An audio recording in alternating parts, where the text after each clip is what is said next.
of faithful citizenship. We ask for divine guidance to help us remember our calling, to serve the least, the last, and the lost, the left out, the locked out, and the left behind, to be their voice, to be their hope, to be their strength, to be their light, to fight for them with courage and compassion, for them and for ourselves, for the work that must be done, for the bridges that must be built, for the walls that must be destroyed, for the children who must be saved, for the doors that must be opened, for the sick who must be healed, and for the last who must be first. We ask for strength for the journey, clarity of thought, sharpness of vision, singleness of purpose, and the courage of our convictions to make the promise of America the practice of America. And may we build the old waste places. May we raise up the foundations of our future so that in generations to come, we shall be called the repairers of the breach and the restorers of streets in which to dwell. Because we ask it in your name, we declare that it is so. And all of God's children say, amen.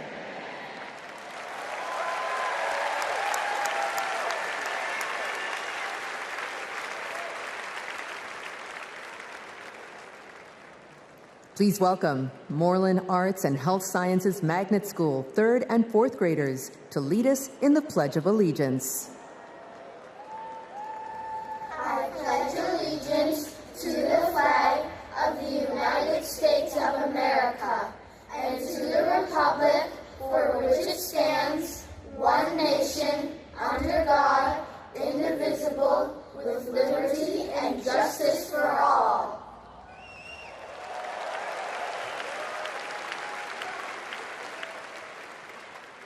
Please welcome 2019 Minnesota Teacher of the Year, Jess Davis, to sing our national anthem.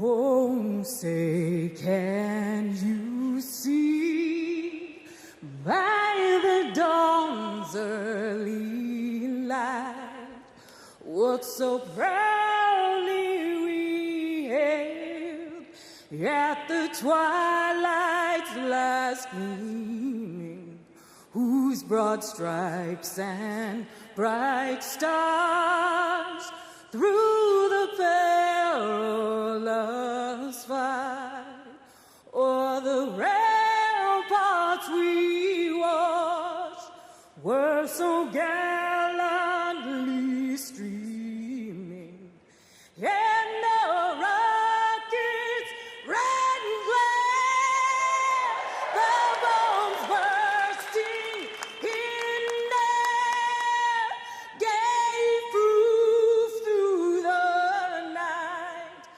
that our flag was still there.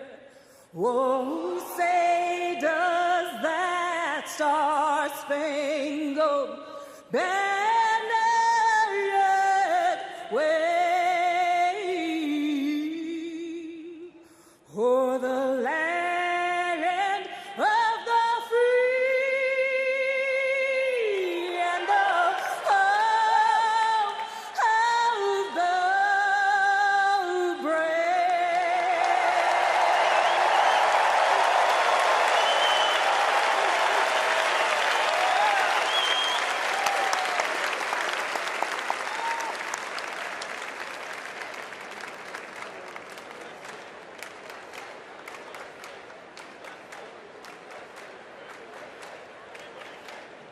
Please welcome Democratic National Committee Chair Jamie Harrison and the officers of the Democratic National Committee.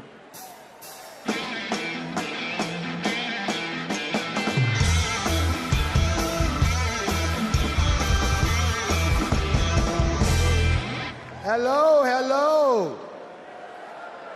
So my friends, for the past 3.5 years, I'm fortunate to have worked with some amazing Democrats to strengthen and rebuild this Democratic Party.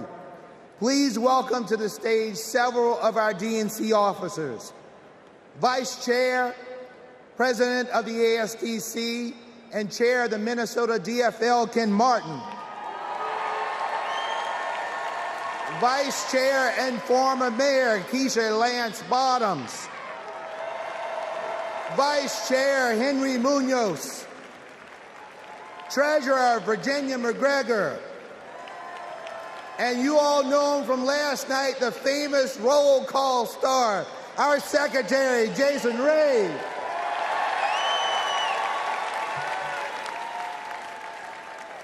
Fellow delegates, we now ask that you approve 3 honorary resolutions conveying our appreciation for those in Chicago who have set the stage for this convention's success.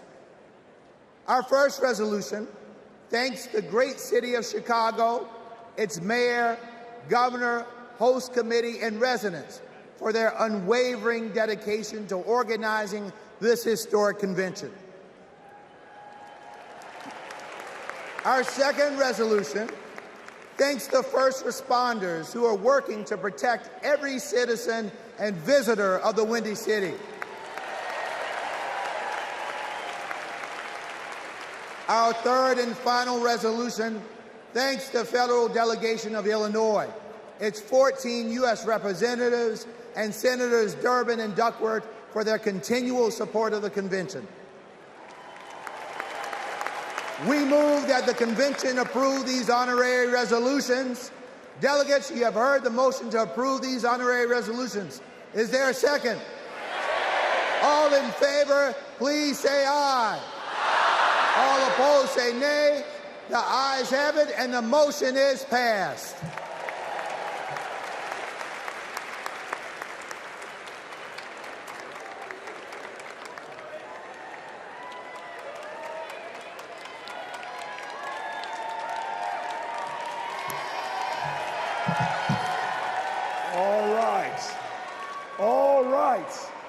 All right, y'all, welcome to night 3.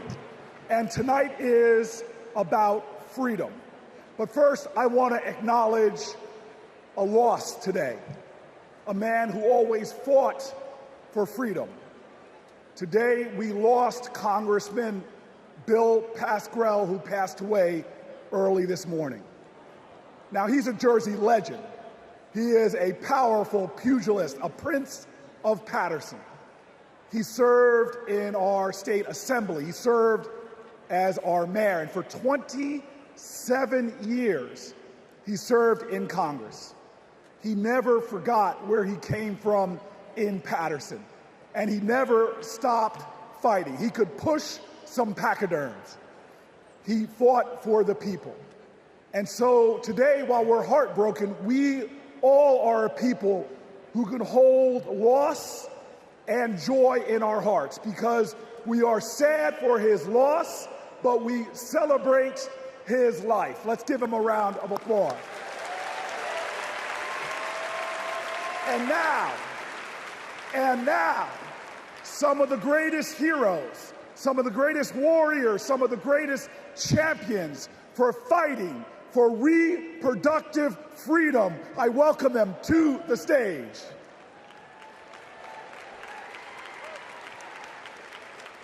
Don't know why, but I feel like freedom. In America, women's reproductive rights are in jeopardy. Former President Trump has a record of restricting abortion access and putting women's lives at risk. The government should not have a say on if a woman can choose to have an abortion. As a woman who has personally experienced the life-saving benefits of abortion, I know firsthand how important it is. I want to make sure that access to contraception is not only available, but expanded, and that every person has the right to choose when, where, how, and if they want to start a family. To limit everywhere, it's your body. Don't put someone in office who only wants to control it. This election is about our health care, our rights, and our lives. Let's stand together and vote for a better future. My body, my right. Please vote for Kamala Harris.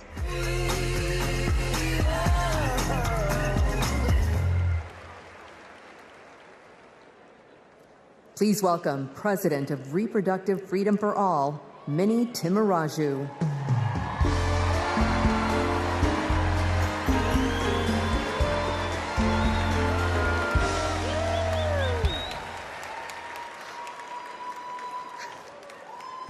when abortion is on the ballot, we win.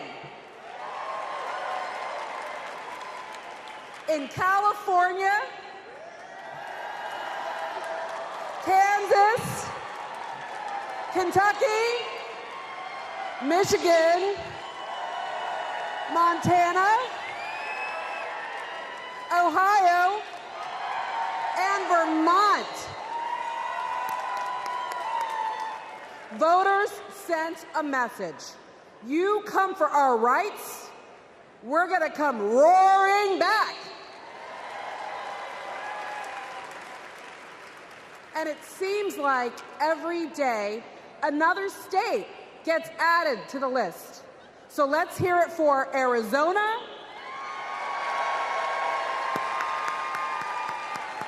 and Montana. The latest states to announce that the people will get to have their say this November. Because voters who support reproductive freedom, we're not the minority, we're the majority.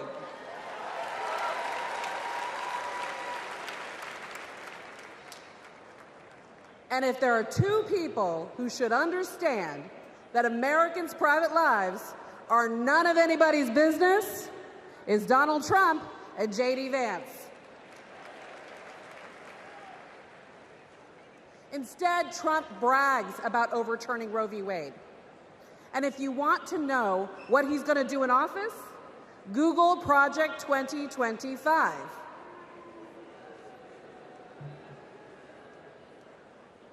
Kamala Harris has her own project for 2025, restoring reproductive freedom.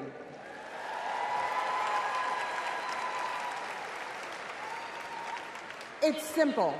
Do we want a president who said women should be punished for having abortions, or a president who trusts women? A vice president who voted against protecting fertility treatment, or a vice president who used fertility treatment to start a family?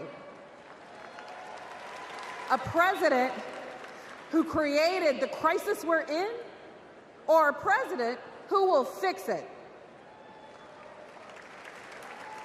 This election will decide America's future. So let's elect Kamala Harris and Tim Walz. Thank you.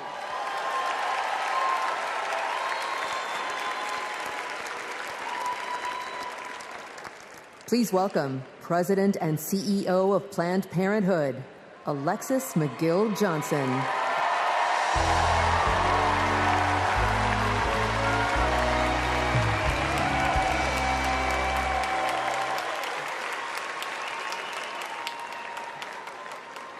Last summer, a Planned Parenthood patient in Georgia realized that she was pregnant and didn't want to be.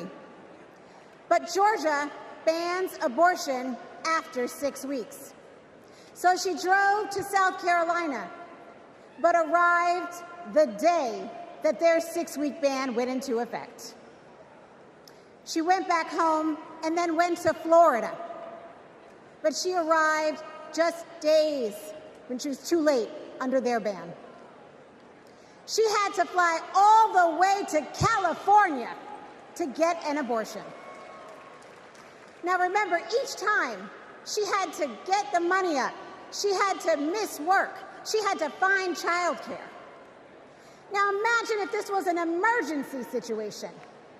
In Texas, doctors who have feared going to jail have sent patients to wait in hospital parking lots rather than provide the emergency care they need.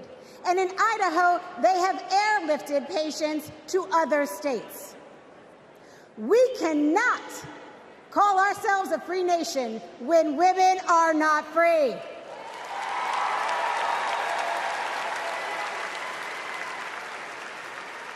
More than 1 in 3 women and nearly half of all Black women live in banned states. Donald Trump wants women to be less free and pregnancy to be more dangerous. But I'm here to tell you, in no way Are Donald J. Trump and J.D. Vance more qualified than doctors and women to make these decisions? We decide.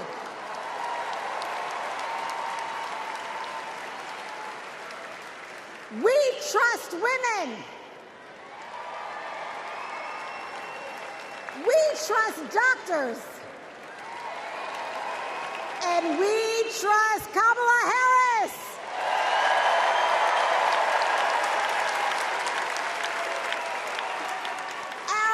Our future is on the ballot. Our bodies are on the ballot. And come November 5th, we will decide this election.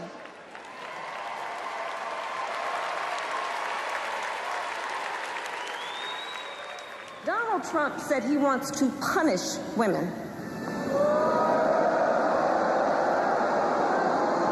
And as a result of his actions, today in America, 1 out of 3 women live in a state with a Trump abortion ban. 1 out of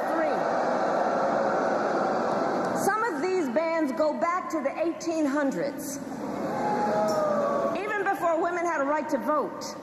Think about that. Well, Tim and I have a message for Trump and others who want to turn back the clock on our fundamental freedoms. We're not going back.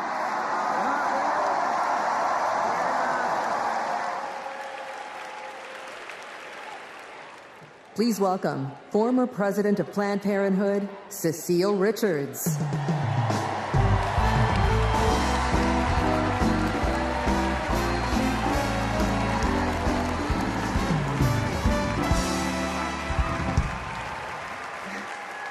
Last few weeks have been a celebration of women, from cheering on Team USA to supporting Kamala Harris for president. As my mother, Governor Ann Richards, would say, I hear America singing. When women are free to make their own decisions about their lives and to follow our dreams, we are unstoppable. But when Roe versus Wade was overturned, a generation of young people lost that freedom.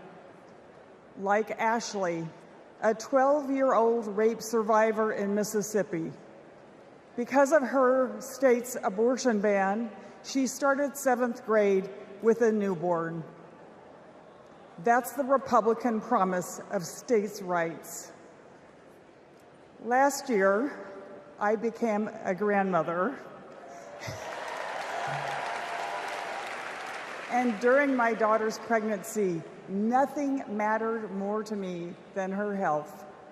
Politics should never stand in the way of anyone's health care or prevent any family from experiencing the joy my grandson, Teddy, has brought to my life.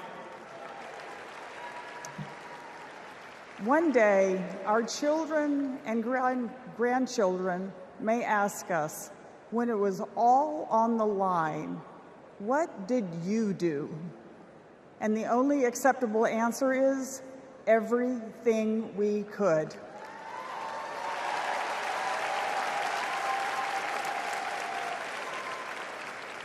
This is our time. This is our time. So let's go elect Kamala Harris and Tim Walz.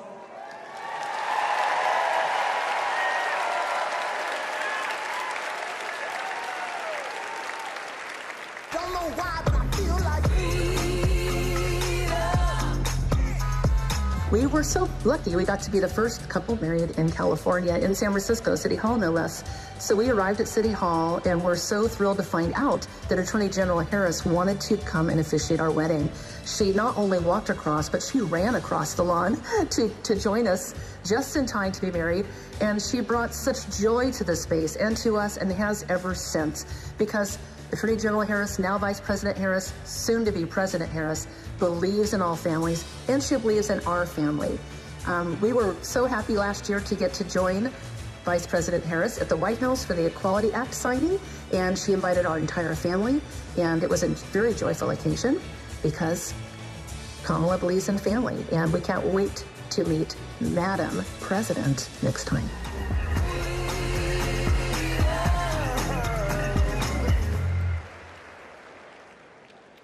Please welcome President of the Human Rights Campaign, Kelly Robinson.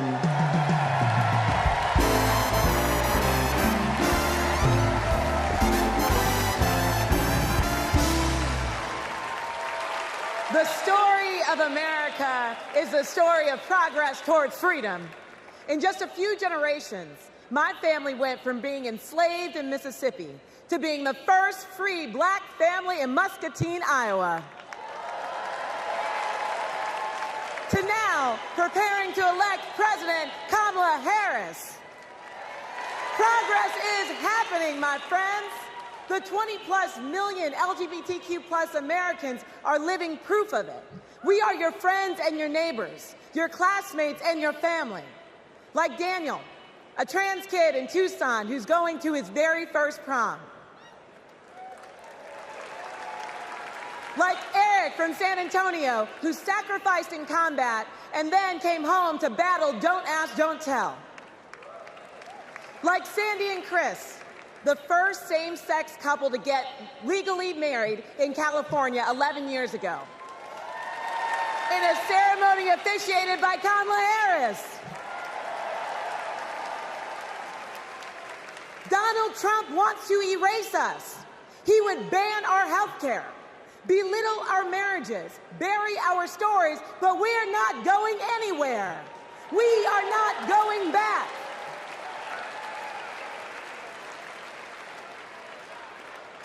Kamala Harris.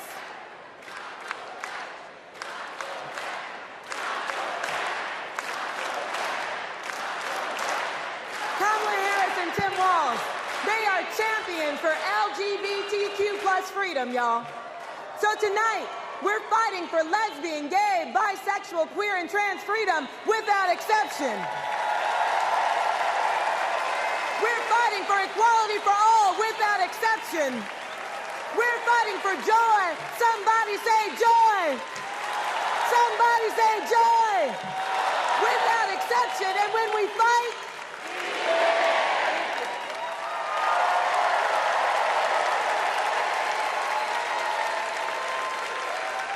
Please welcome President of Emily's List, Jessica Mackler.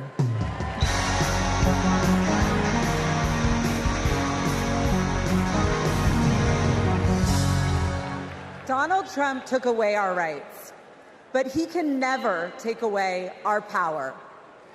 Republican attacks on abortion didn't begin with the end of Roe, and they didn't end there either. Millions of women across this country are living with the devastating consequences of Republican abortion bans. Now comes Project 2025, a blueprint for banning abortion in all 50 states. It would give extremists like Donald Trump and J.D. Vance the power to monitor your pregnancy and even prosecute doctors for mailing abortion medication. Make no mistake, the threat of Project 2025 is very real, but so is our ability to stop it. In 2022, Democrats didn't just run on reproductive freedom, we won on reproductive freedom. And in 2024, we are coming back to the polls to finish the job. In his devastating opinion, Justice Alito wrote that women are not without electoral or political power. And Donald Trump and Republicans are about to find out just how true that is. The opportunity is before us. The power is in our hands, and the time is now.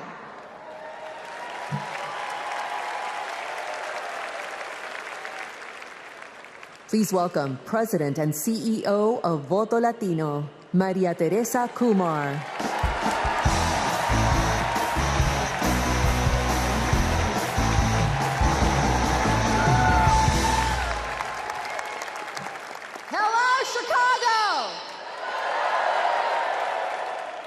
Here's a fact. When Latinos vote, Democrats win. Now, not everyone believes it, so I brought receipts. We flipped Nevada and Colorado in 2008. We delivered in 2020. Joe Biden and Kamala Harris won Georgia by 12,000 votes.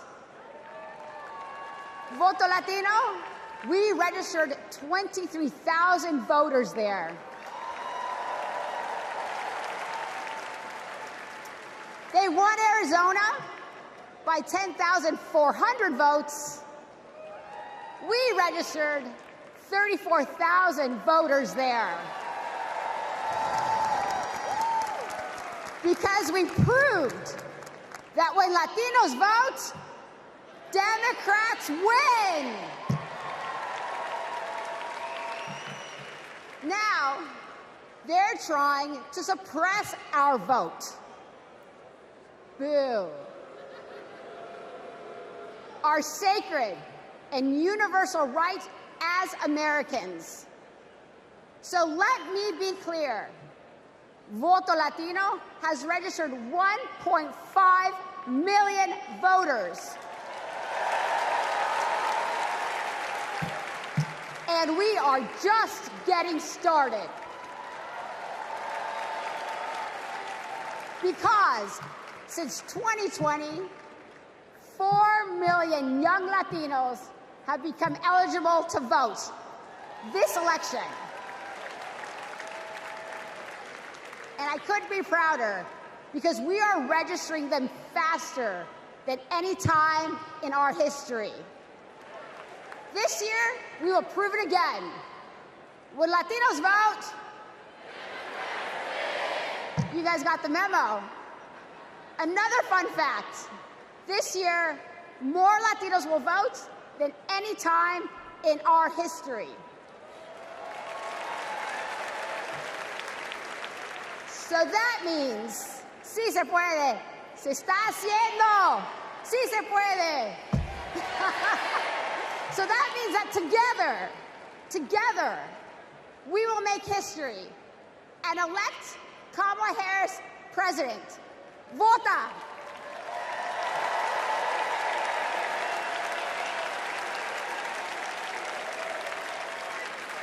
Don't know why, but I feel like My name is Scott from Tennessee. I'm a former Trump voter. My name is Matthew. I'm from Pennsylvania, and I'm a former Trump voter. My name is Mike. I live in southeastern Pennsylvania, and I am a former Trump voter. The main reasons why I won't support Donald J. Trump for president again starts with his chaotic behavior. He doesn't care about me. He doesn't care about my family. He doesn't care about working people. 34 counts, felony counts that he was found guilty of. That's not who we want running our country. Trump scares the hell out of me. 2024 will be the first time that I have not voted for a Republican. I will be proudly voting for Kamala Harris.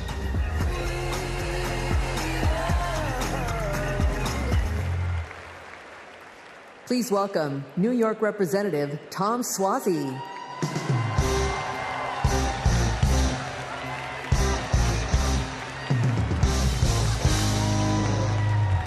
I'm Tom Suozzi, and early this year, I flipped the seat from red to blue.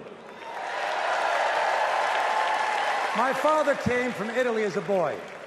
He was the first kid in the neighborhood to go to college. He served as a navigator during World War II, came home, and at 28 was elected the youngest judge in the history of New York State. What a country. The immigrant experience, e pluribus unum, out of many, one. My family's experience, Kamala Harris's experience, the American experience. That's why the polarization on immigration is so painful. Let's be clear. The border is broken. But this year, when Democrats and Republicans worked together to finally write new border laws, we were blocked. We all know who sabotaged us. We reject the divisiveness. We reject the dysfunction. We reject the deception. My Italian grandfather used to toast new couples. He'd say marriage sometimes is hard, but in the end, non ci sono rose senza spine. You can't have the roses without the thorns. You have to work for it. To be a nation of immigrants is hard sometimes too. You have to work for it. Tonight, we celebrate the roses of life. We come together from every state, from every ethnicity, from every race and religion.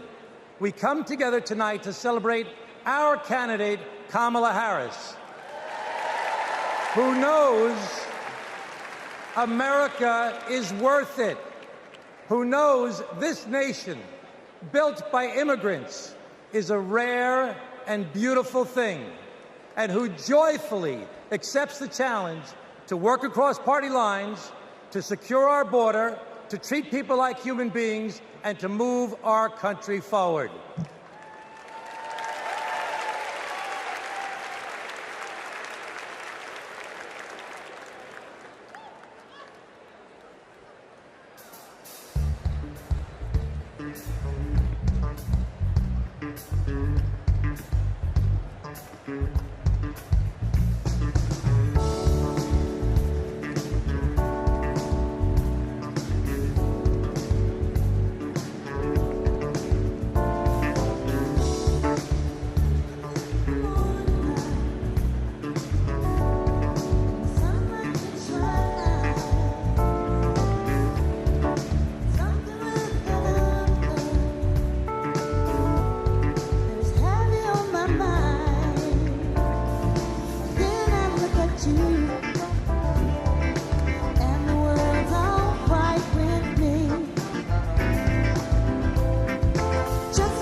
One reason here of the many of why I'm voting for Vice President Kamala Harris and Governor Tim Walz. I want to keep what President Biden started with the infrastructure plan and getting this country moving. Because of these investments into our country, it has put people like me, young people like me, Gen Zers, into work in the trades, working on electricity, carpentry, you name it. The Inflation Reduction Act and the infrastructure bill had the biggest impact on climate change. It's going to give us the opportunity to electrify our 7,000 square foot facility and go solar in the next 2 years. If you invest money in infrastructure, you're investing money in the country. Vote for Harris Walz in November to continue these investments into our country and to grow our country forward. You should all vote Harris Walz 2024.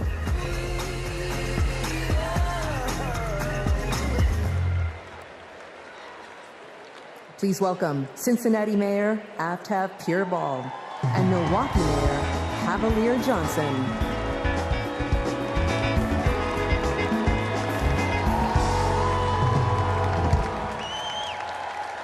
Hello, my name is Aftab Purval, and I am the first Asian American mayor in the great city of Cincinnati. As a Tibetan refugee, my mom believed deeply in the promise of America. And when I was growing up, she and my dad, who is from India, taught me that when you make a promise, you keep it. For years, politicians came through my city and promised to fix the Brent Spence Bridge, which connects Ohio to Kentucky. Donald Trump was one of them. He did what they all do, press conference here, photo op there, but nothing changed until Kamala Harris and Joe Biden. Joe Biden told Cincinnatians, we're gonna fix that damn bridge. And 4 months later, he signed the bipartisan infrastructure law. It gave our city the biggest infrastructure investment in history. It will stitch our communities back together, and it will fix that damn bridge once and for all. That's what leadership looks like. Not hollow promises, but solid progress. Not lip service, but true, honest-to-God public service. And under Kamala Harris, the progress will only continue.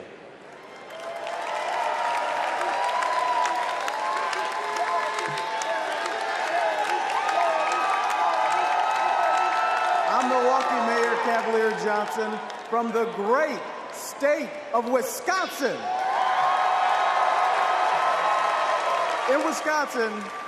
In Wisconsin, keeping promises is important. So is making amends for your mistakes. One of those mistakes happened 60 years ago in a neighborhood called Bronzeville, brimming with black music, black culture, and entrepreneurship. And then came urban renewal and the construction of Interstates 94 and 43, ripping our communities apart. 6th Street was widened and people of color were displaced. Homes destroyed, businesses shuttered, all for a quicker commute. Under Kamala Harris and Joe Biden, we're bringing Bronzeville back. With more green space, bike paths, and walkable streets to serve people who actually live there. The music is coming back. The culture is coming back. And thanks to the bipartisan infrastructure law, the opportunities are coming back. It's now my privilege to introduce two Milwaukeeans who know firsthand the power of reconnecting our communities, Rashawn Spivey and Deanna Branch.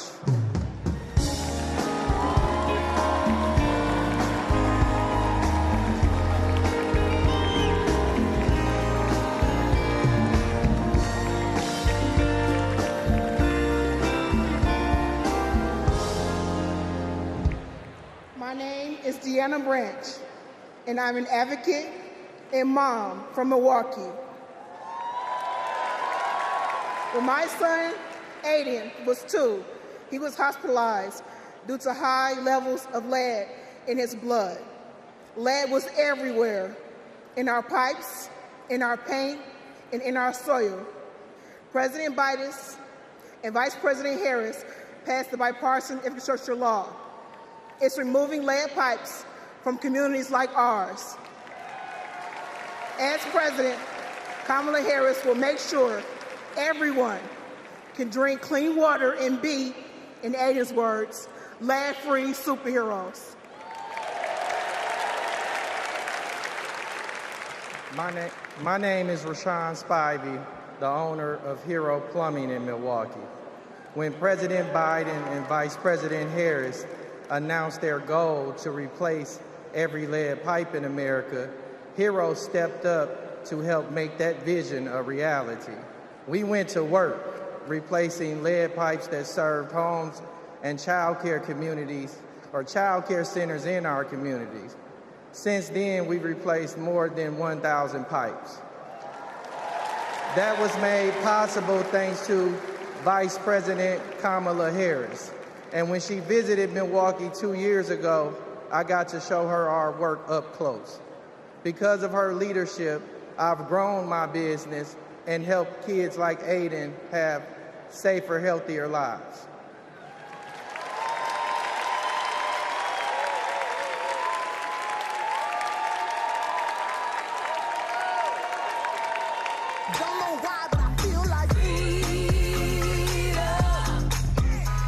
Vice President Harris came and visited my restaurant. She understands immigrant-owned businesses. She understands women-owned businesses. She understands the important role of small businesses and sees business owners not just as the backbone of our economy, but as community leaders. She has a proven track record of advocating for policies that support small businesses and push for economic equity. The sueño americano está vivo. The American dream is alive. The last 4 years have been positive, and we've experienced growth.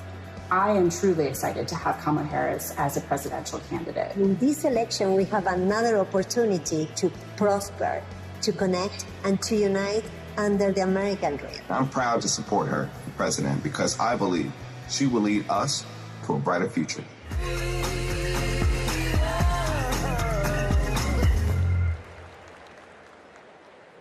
Please welcome Delaware Representative Lisa Blunt Rochester.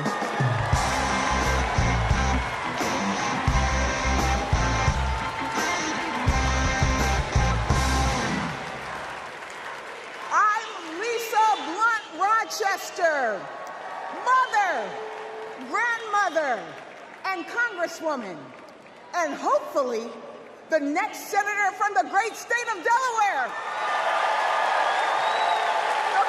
Home of President Biden. We love you, Joe. In Delaware, we know that when small businesses thrive, communities thrive. We know that when our roads and our bridges are strong, communities are strong. When everyone has a fair shot at a better future, America is limitless. Now, Democrats, we know this, but you know who doesn't know it? Donald Trump. He has, with his friends, said the quiet parts out loud, but not only said them out loud, he wrote a book about it. What's it called? Project 2025. So with so much on the line, we've got to turn our biggest challenges into our greatest and brightest of hope. For me, Bright Hope was the name of the church that my grandmother attended for 70 years in Philadelphia. It's not just a name. It's how I approach my life. It's how I'll lead as Delaware Senator. And it's how Kamala sees the future of America. Now, there are some who think our politics are too broken for Bright Hope. But if you want to see hope, just look. Bright Hope is record numbers of Black and brown entrepreneurs starting businesses. Bright Hope is an opportunity economy where we invest in our communities and build affordable housing. Ladies and gentlemen, Bright Hope is 4 words. Madam President Kamala Harris. Are you ready for Bright Hope? Are you ready to fight for our freedom? Are you ready to flip the House, protect the Senate, and send Kamala to the White House? Then let's go!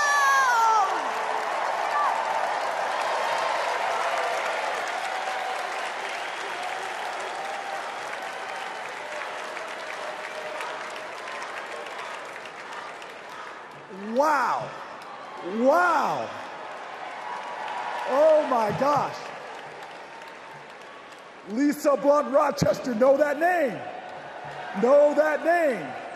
My friend, my sister, and soon to be our senator. I can't wait to work with her in the Senate. But next, we're going to hear more about the ongoing fight for reproductive freedom. This is a fight that affects every single American. no matter where you live, so-called blue states or red states, if Donald Trump has his way, he's going to push through their extreme agenda. Project 1825. I'm sorry. I rolled that back. I got that wrong. Project 1925. Oh, I'm sorry. Project 2025. That poisonous agenda where every single state will be in a state of crisis. So let's hear more from leaders who are fighting back.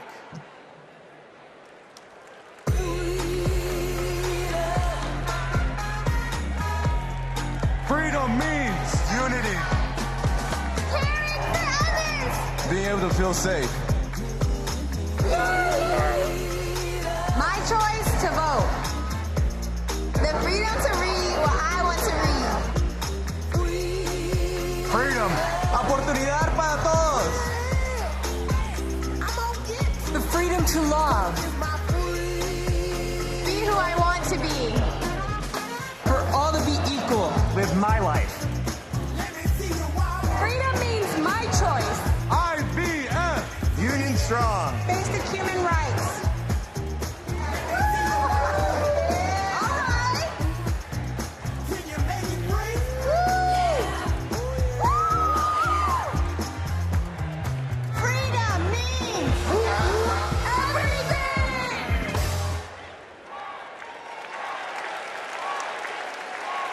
Please welcome New York Representative Grace Meng.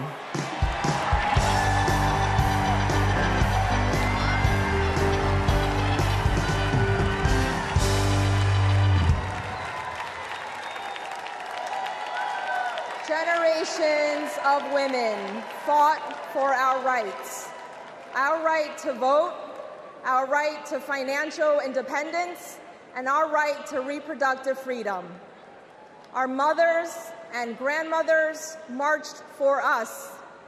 Because of them, my husband and I were able to choose if and when to start a family. And we have 2 energetic boys running around at home. Now it is our turn to take the torch for our children and grandchildren. All across our country, women are being denied life-saving health care and the right to determine their futures. And a second Trump term will be even worse. He will not stop at banning abortion. He'll let states track pregnancies. He'll put birth control and fertility treatment at risk. Trump's plan is cruel. It's dangerous. But it is not inevitable. Tonight, we mobilize for Kamala Harris. November 5th, we move forward with Kamala Harris because we are not going back.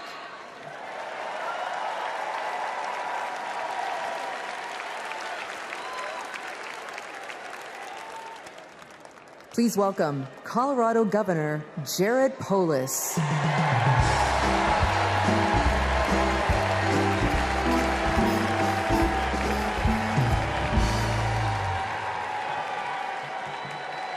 Tonight, let's talk about freedom, including our most intimate freedom, choosing when and if to have children and have a family. And let's talk about Project 2025, Donald Trump's roadmap to ban abortion in all 50 states. Look, that sounds crazy, but right here on page 562, it says that Donald Trump could use an obscure law from the 1800s to single-handedly ban abortion in all 50 states, even putting doctors in jail. Page 486 puts limits on contraception. Page 450 threatens access to IVF. On page 455, Project 2025 says that states have to report miscarriages to the Trump administration. Page 451 says the only legitimate family is a married mother and father where only the father works. You know what? I'm going to take that one out. I'm going to put that in my pocket so I can share it with undecided voters so they better understand what's at stake this election. Project 2025 would turn the entire federal government and bureaucracy into a massive machine. It would weaponize it to control our reproductive and personal choices. Look, as a Redditor, gamer, entrepreneur, and Swiftie from the free state of Colorado, I'm excited by Kamala Harris's vision for protecting and expanding our personal freedom, internet freedom, and economic freedom. Democrats welcome weird, but we're not weirdos telling families who can and can't have kids who to marry or how to live our lives. These Project 2025 people, like Trump and Vance, are not just weird, they're dangerous. They want to take us backwards. But we aren't going back, like ever, ever, ever. Let's stop Project 2025 and elect Kamala Harris president this November.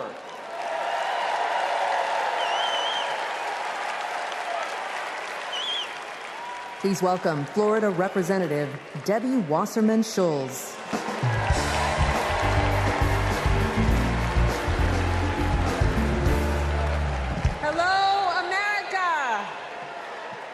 As a proud Floridian, I bring you a cautionary tale.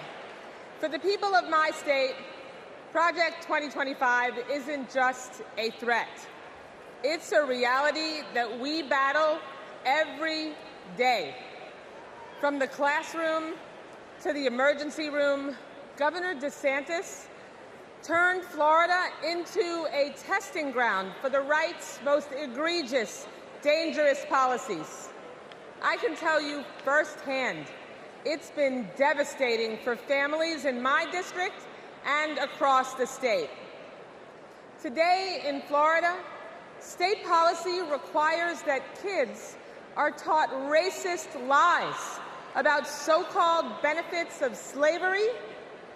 Books are banned. Teachers are censored.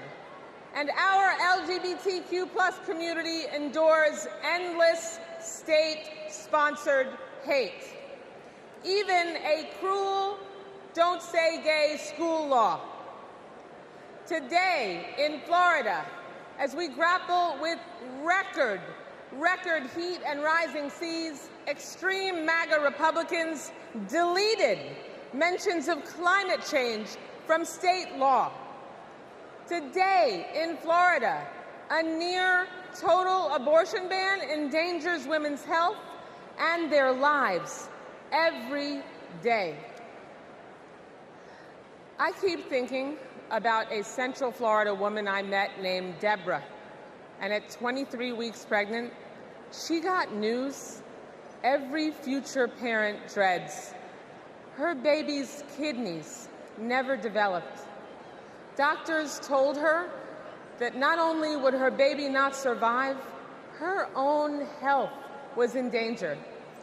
Deborah couldn't get the care she needed in Florida, and she couldn't afford to travel hundreds of miles to get it. She had no choice but to carry her son Milo to term, only to watch him die in her arms 2 hours later. This is Project 2025 in practice. It's what Donald Trump and J.D. Vance want for the whole country. But we're not going to let it happen, are we? Now, I say this as a Floridian, but also a mom and an American. We can't let them do to America what they did to Florida. Are you with me? So let's fight like hell to elect Kamala Harris, the next president of the United States of America.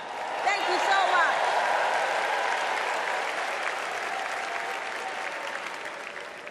Please welcome Chair of the Democratic Congressional Campaign Committee, Susan Del Bene.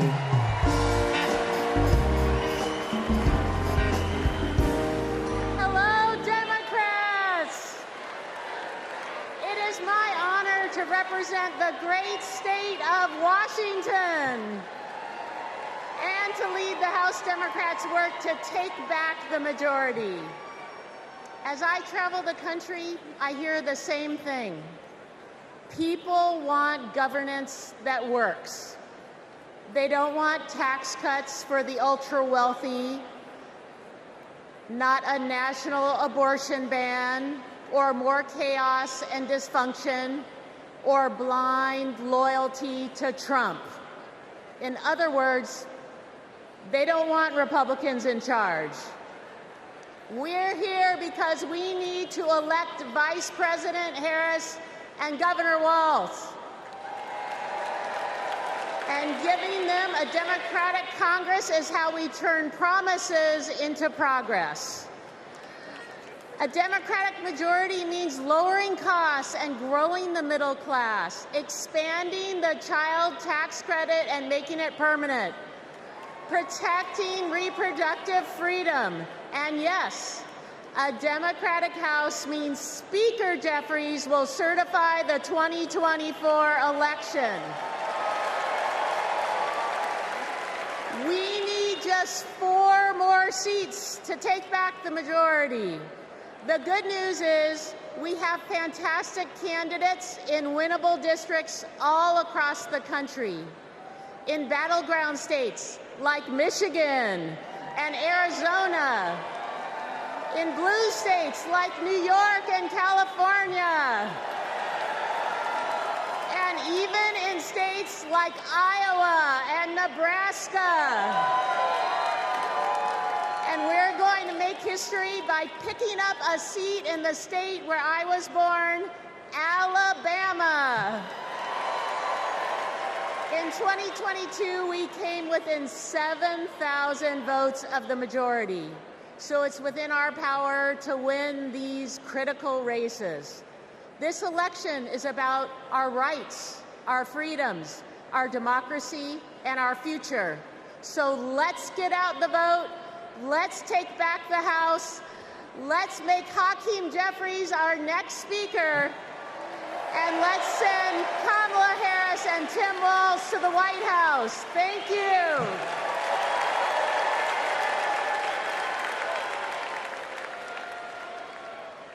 Please welcome Minnesota Attorney General Keith Ellison.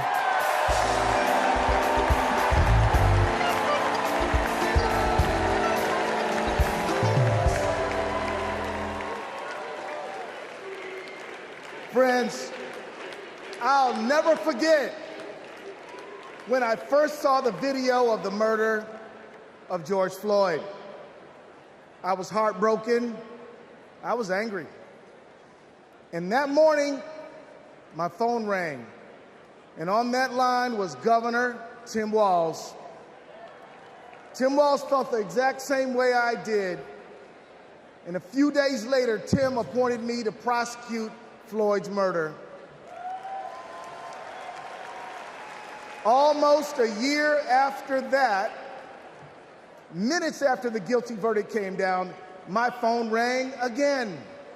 And it was Vice President Kamala Harris calling to congratulate my team and the work. Now, Kamala and Tim, they understand the legacy of George Floyd. No one is above the law, and no one is beneath it. No one is outside the circle of our compassion. In the Republican Party, everyone thinks they're above the law. Hell, nearly a dozen of their own lawyers are facing serious charges. Even their lawyers need lawyers. These con artists are trafficking in the defective goods of division, exclusion, and fear. And friends, selling defective goods is a scam. And like Kamala Harris, I am an attorney general. And attorney generals know what a scam is when they see it. Like my friend Tish James, for example, from New York. America, we won't be scammed again. We're not going back, we are going forward. And Kamala Harris and Tim Walz are ready to lead us there. I've worked side by side with Tim Walz for 18 years. His office is right across the hall from mine. And I've seen him deliver for the people of the state of Minnesota every day. Everybody knows Minnesota is one of the best states to live in, to raise a family, to do business, and we've got the best voter turnout in America. Facts. Kamala and Tim, they fight for the people, and they also listen. And when they say we need a ceasefire and an end to the loss of innocent lives in Gaza, and to bring hostages home, they're listening, friends. They agree with us. There are people watching tonight, and maybe even here tonight, who aren't sure yet about Kamala Harris and Tim Walz. If you want to know where they stand on some of the most urgent issues facing our country and the world, let me assure you, Kamala and Tim hear you. They listen, they care, and everyone is included in their circle of compassion. They believe that everybody counts and everybody matters. Let's put a stop to the scam of Donald Trump once and for all, and let's put Kamala Harris and Tim Walz in the White House. Let's go win.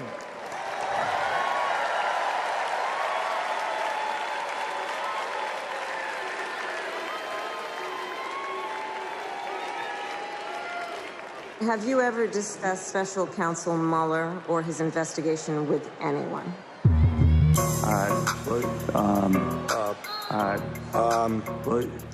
Could you repeat that question? Has the president or anyone at the White House ever asked or suggested that you open an investigation of anyone? Yes or no, please, sir?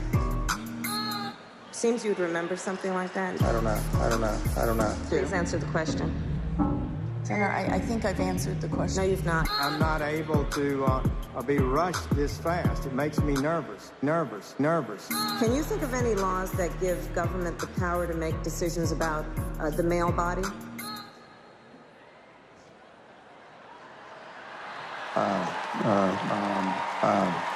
I'm not thinking of any right now.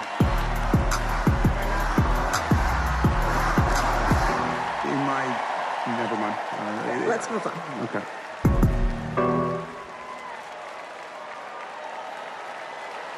Please welcome Michigan Attorney General Dana Nessel.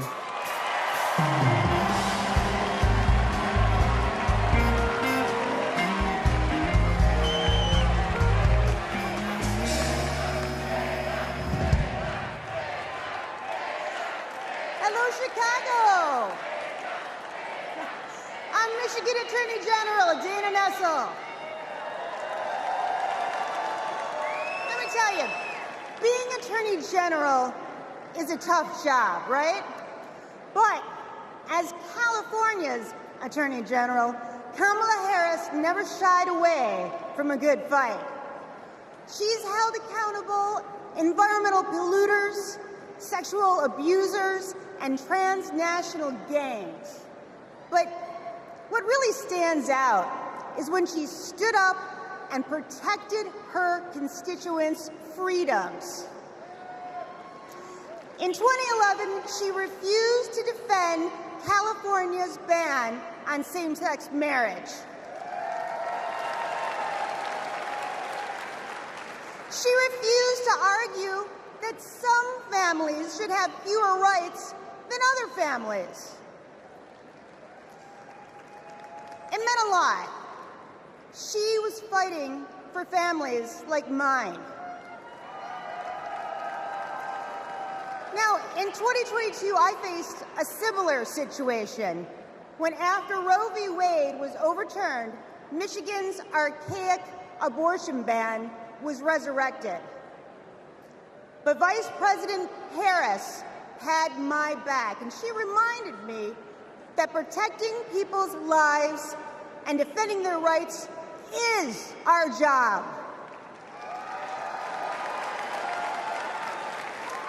And just as the same-sex marriage ban was overturned in California, so too was the abortion ban in Michigan. By the way, I got a message for the Republicans and the justices of the United States Supreme Court. You can pry this wedding band from my cold, dead, gay hand.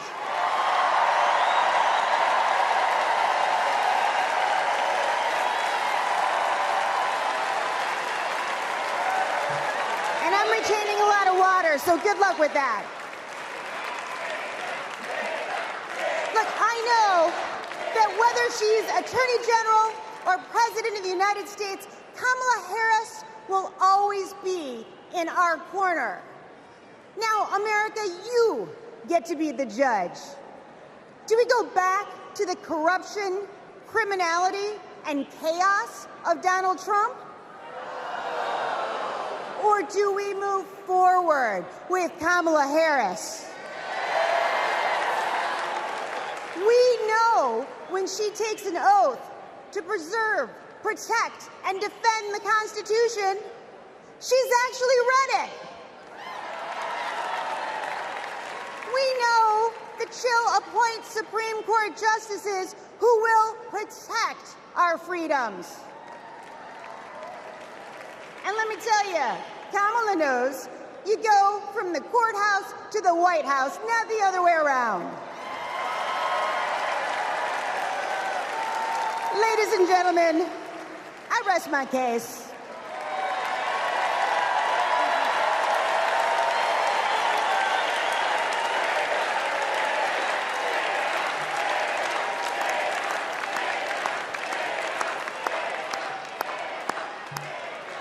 Wow. Wow. I just want to say thank you, Attorney General Nessel.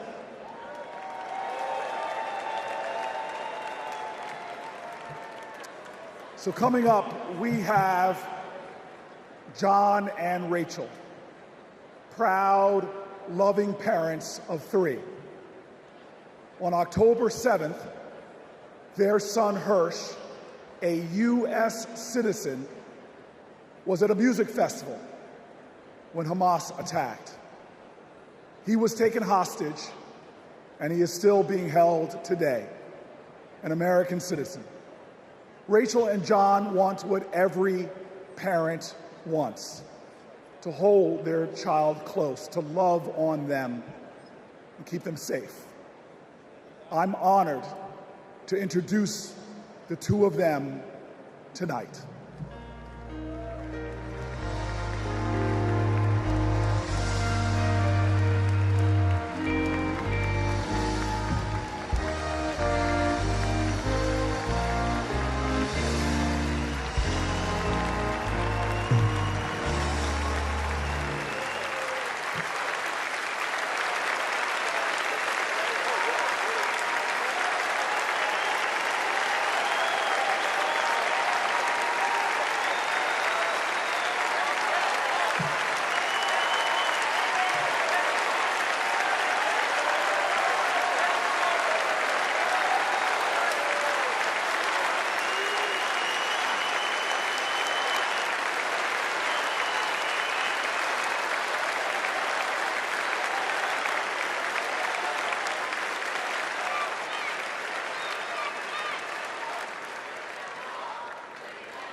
At this moment, 109 treasured human beings are being held hostage by Hamas in Gaza. They are Christians, Jews, Muslims, Hindus, and Buddhists. They are from 23 different countries.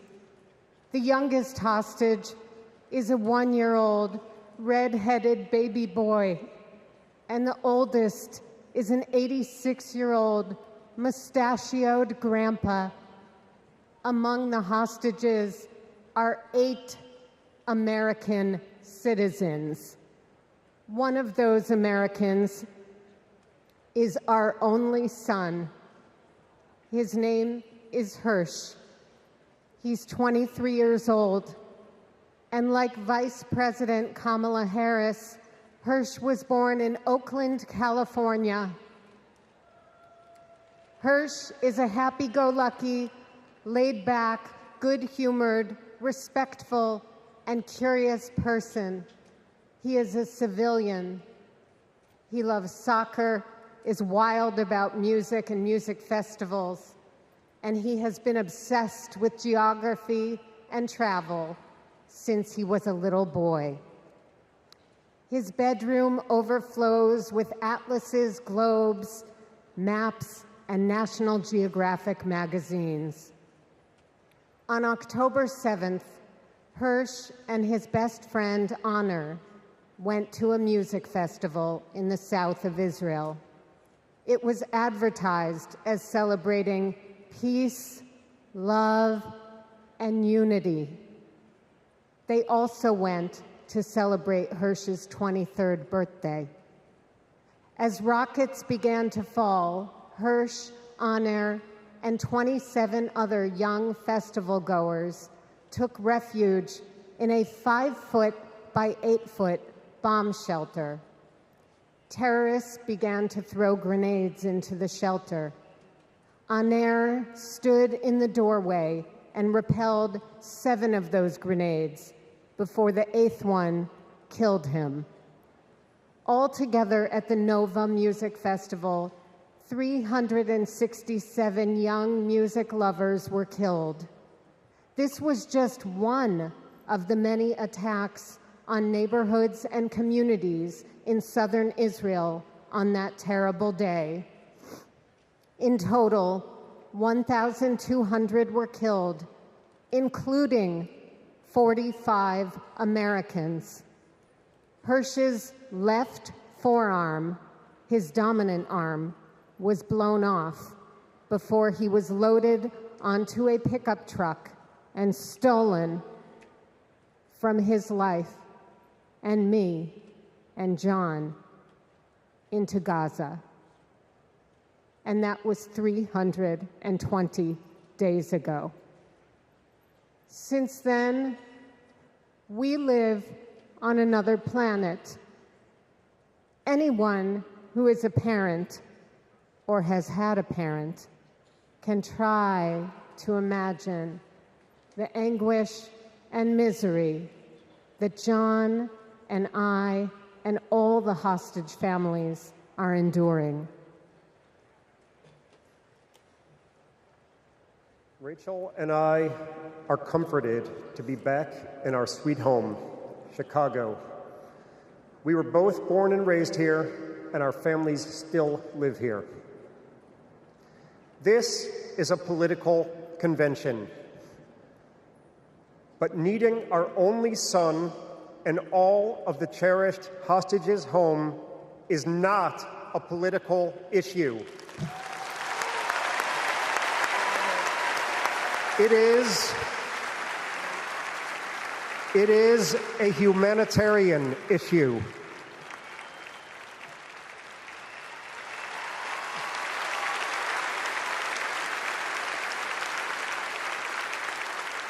The families of the American 8 hostages meet every few weeks in Washington. We're heartened that both Democratic and Republican leaders demonstrate their bipartisan support for our hostages being released. We've met with President Biden and Vice President Harris numerous times at the White House. They're both working tirelessly for a hostage and ceasefire deal that will bring our precious children, mothers, fathers, spouses, grandparents, and grandchildren home, and will stop the despair in Gaza.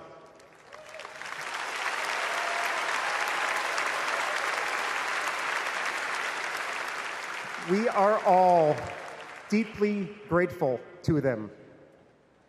We're also profoundly thankful to you, the millions of people in the United States and all over the world who have been sending love, support, and strength to the hostage families.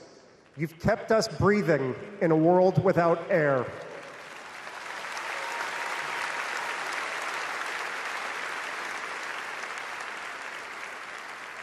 There is a surplus of agony on all sides of the tragic conflict in the Middle East. In a competition of pain, there are no winners.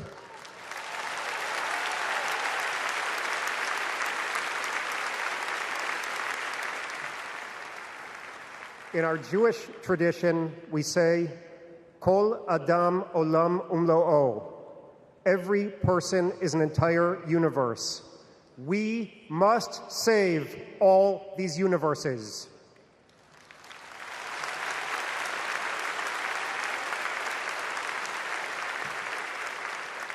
In an inflamed Middle East, we know the one thing that can most immediately release pressure and bring calm to the entire region. A deal that brings this diverse group of 109 hostages home and ends the suffering of the innocent civilians in Gaza.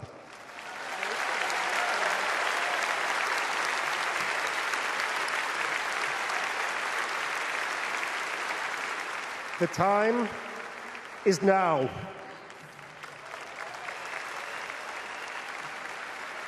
Hirsch, if you can hear us, we love you. Stay strong. Survive. Bring them home.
Now, some of you may have the wrongful impression that I'm about to sing with this man. That ain't gonna happen. But I'll tell you what, I want to bring you all to a street in Newark, New Jersey called Martin Luther King Boulevard. On that street was this incredible housing project called Brick Towers. We never mistaked wealth with worth. In those towers was a tenant president named Miss Virginia Jones. Her son was murdered in the 1980s in the lobby of one of those buildings, but she was a woman of invincible joy.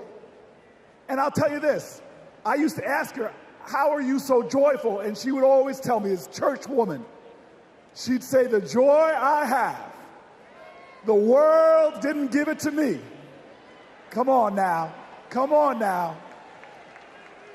She taught me that you've got to generate the joy, that hope is the active conviction that despair will never have the last word. And so tonight, there are so many challenges in our nation. There are so many problems that we're facing. Heck, if America hasn't broken your heart, you don't love her enough. But yet, we will be joyful warriors. We are going to bring back to the journey of our nation joy. And if there's any tradition in America that has helped us to generate that joy, it has been the artists of America. It has been those folks bringing the rock and roll and the funk, bringing the gospel and the hard rock. Well, tonight we are blessed by one of those great American artists that helps us to cleanse our spirits, to raise our hearts, and to bring in that joy.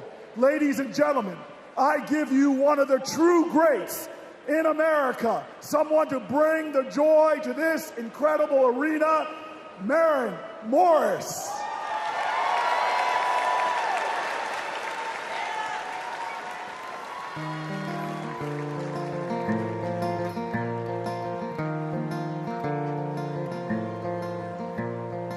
If you don't like it, get the hell out.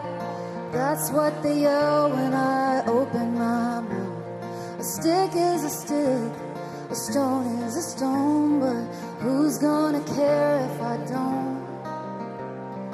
Who's gonna change if I won't? When time turns this moment to dust, I just hope that I'm proud of the woman I was. When rounds of tomorrow are drawn, can I live with the side that I chose to be on? Will we sit on our hands, do nothing about it? Or will we leave this world better than we found it?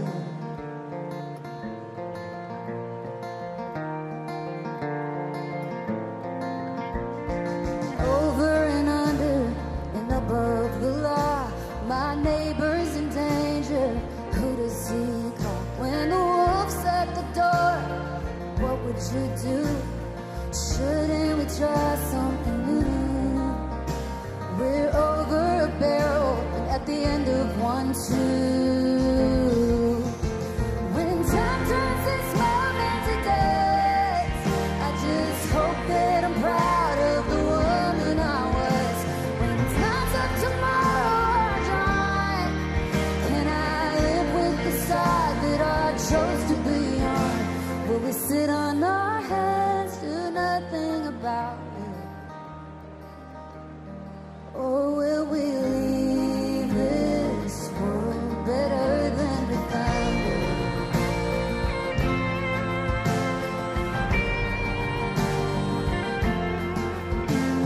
America, America, divided we fall. America, America, God save us all from ourselves and the hell that we built for our kids. America, America, we're better than this. When time turns this moment to dust, I just hope my son's proud of the woman I was. When lines of tomorrow are drawn, can I live with the side that I chose to be on? Will we sit on our hands, do nothing about it? Can we leave this world better than we found it?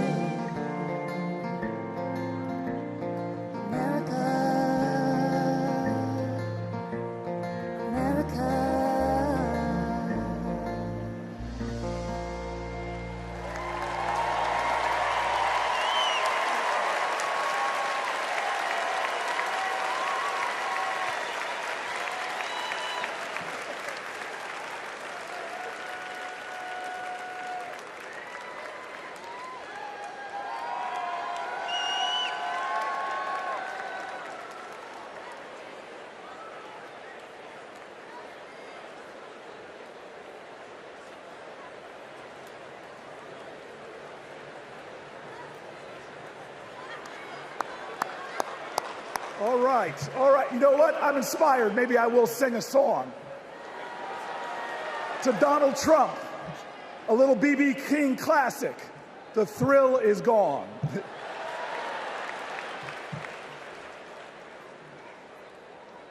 I want you all to know tonight is about joy. American history, our common history, is a testimony to taking on the insurmountable and achieving the impossible. That should bring us joy. Our progress never, ever came easy. But in America, we do hard things. We built labor unions and small businesses. We created great public education and world-changing innovation. We nurtured the best athletes and artists humanity has ever seen, and we kept the promise of Medicare and Social Security for our seniors. Look at who we are. Against bigotry and hate, we advanced equal rights for all Americans.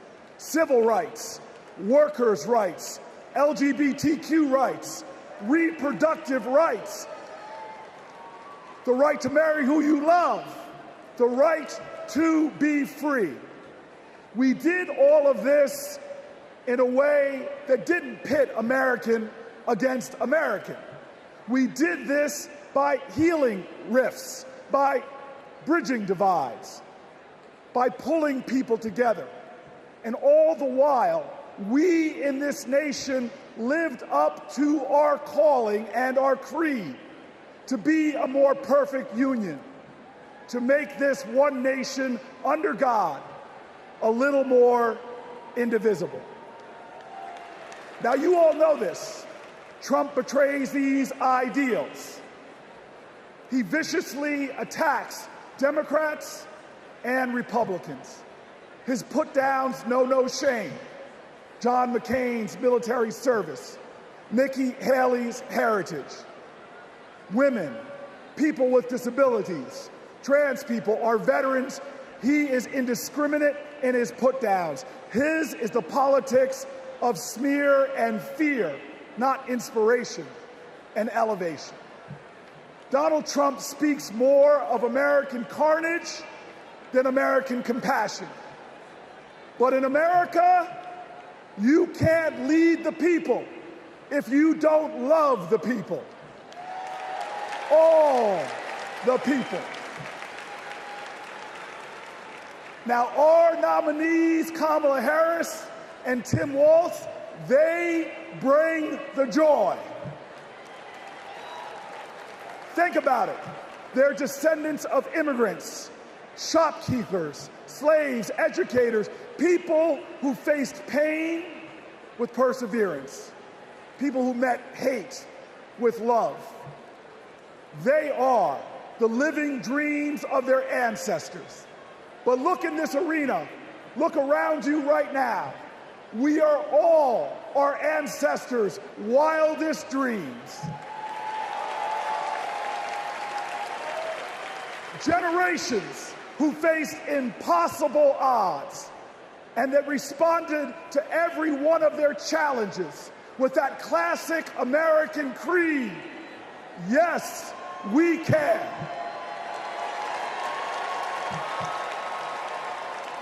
So there are doubters out there. There are people that doubt our collective strength. They want to tell us how bad we are.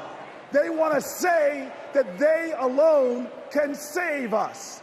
Well, we know that the power of the people is greater than the people in power.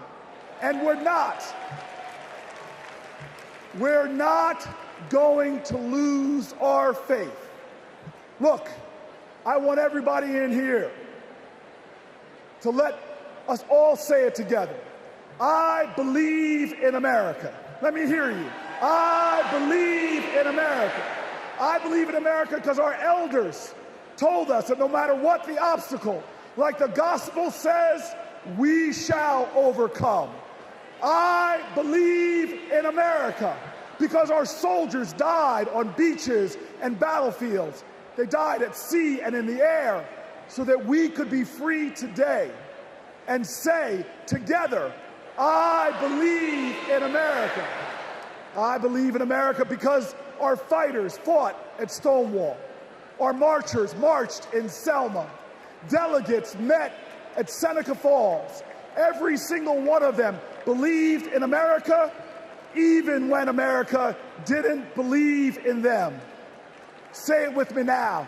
I believe in America because King dared to dream the impossible dream, because Neil Armstrong went to impossible heights, and because when we elect Kamala Harris, there is not a boy or girl in America from any creed, color, or heritage that will ever think being President of the United States is impossible again. Say it with me. I believe in America, the land of hope and heroism. I believe in America, the land of courage and compassion. I believe in America, where we share common ground and common cause and one common destiny. And let me tell you, if you believe in America, if you love in America, then you will work for America. And when we work together, when we stand together, when we organize together, when we vote together, I will tell you this, when we fight, we win.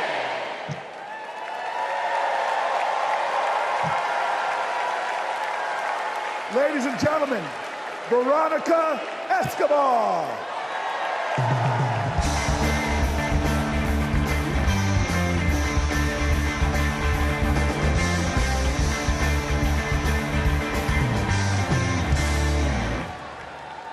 Buenas noches.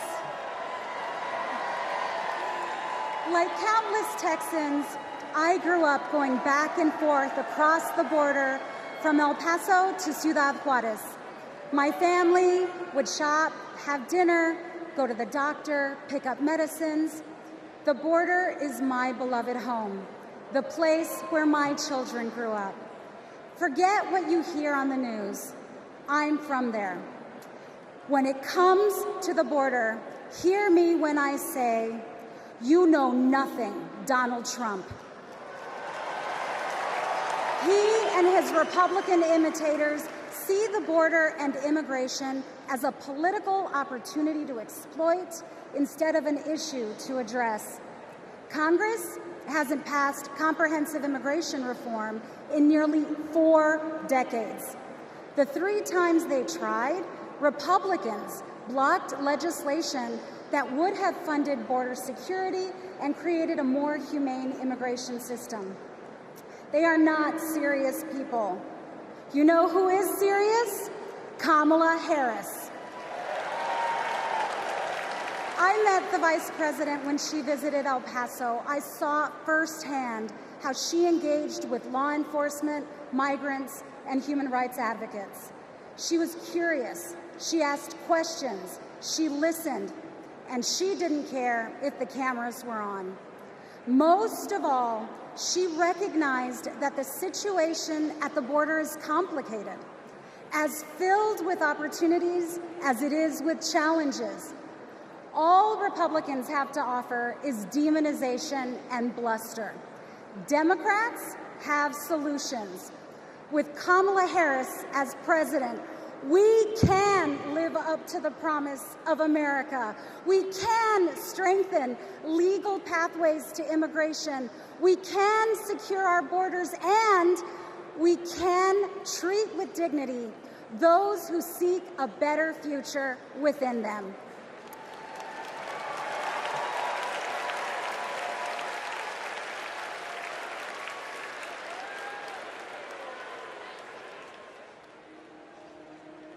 I have a question for you.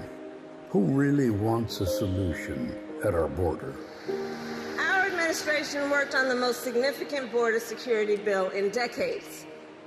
Some of the most conservative Republicans in Washington, D.C. supported the bill. Even the Border Patrol endorsed it. And that bill included thousands of new border agents and personnel, new technology that can detect and stop fentanyl, more judges, and faster asylum processing. For the first time in decades, a chance at a real bipartisan solution. But at the last minute, Trump directed his allies in the Senate to vote it down. They're blaming it on me. I said, that's okay. Please blame it on me. Please. He tanked the bipartisan deal because he thought it would help him win an election.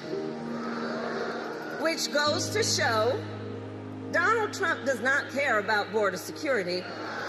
He only cares about himself. The real difference is... I was the Attorney General of a border state. In that job, I walked underground tunnels between the United States and Mexico on that border with law enforcement officers. I went after transnational gangs, drug cartels, and human traffickers that came into our country illegally. I prosecuted them in case after case, and I won. So here is my pledge to you. As president, I will bring back the border security bill that Donald Trump killed, and I will sign it into law and show Donald Trump what real leadership looks like.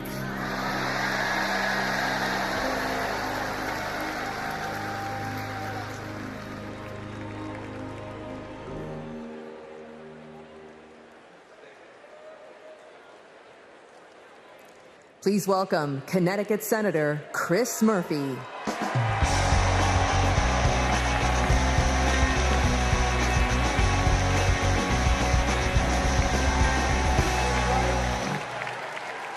So, I just want to let you know, that everything that you just saw in that video, that's exactly what happened. I know because I was the Democratic senator who negotiated that bill to secure the border with President Biden and Vice President Harris. I want to tell you this as well. Donald Trump's allies weren't just in the room. They helped us write the whole bill. It was a bipartisan bill. It was a tough bill. $20 billion in new border security gave the president the emergency power to shut down the border, made compassionate but serious reforms to our asylum system.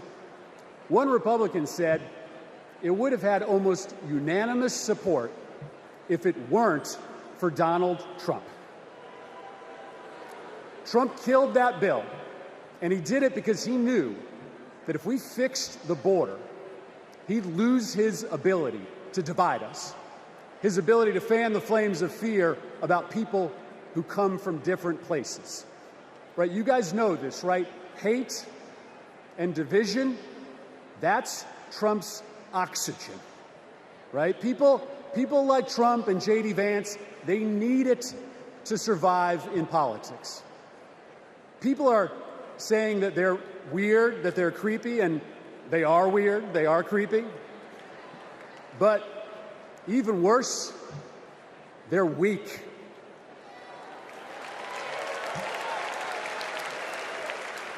Kamala Harris is not weak.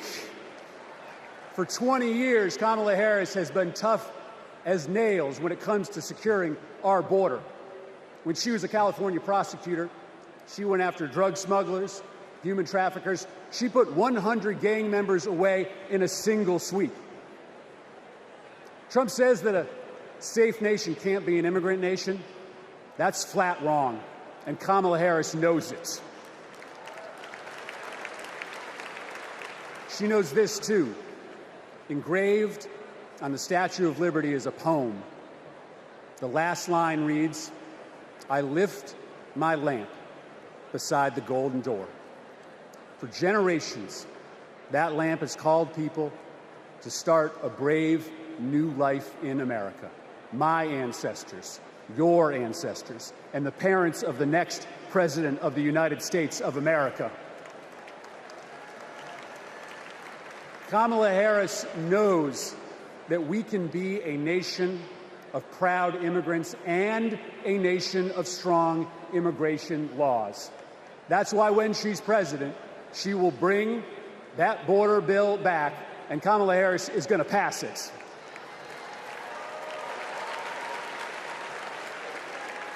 How do I know this?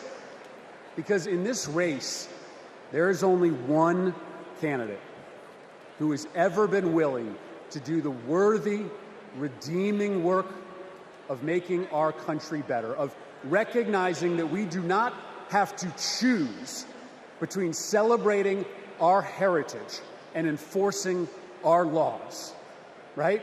The beautiful thing about America is that we can be both. We can be a nation of immigrants who love their country and a nation with a secure border. And there is only one candidate. There is only one candidate who can deliver that vision of America, and it's Kamala Harris. Thank you very much, Democrats.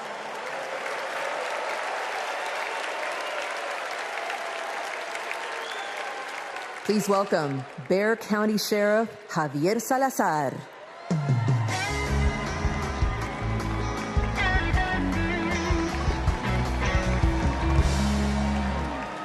On the other side of the border, the traffickers, they pack migrants into 18-wheelers like cattle, 50, 100 at a time. Then they seal the doors. That's when the 911 calls come. We hear them, desperate, terrified, gasping for air. Now, sometimes we get there in time. Sometimes, despite our best efforts, we can't. When Donald Trump comes down to Texas, stands next to officers in uniforms just like mine, he's not there to help us. Don't think that, not for a second. He is a self-serving man.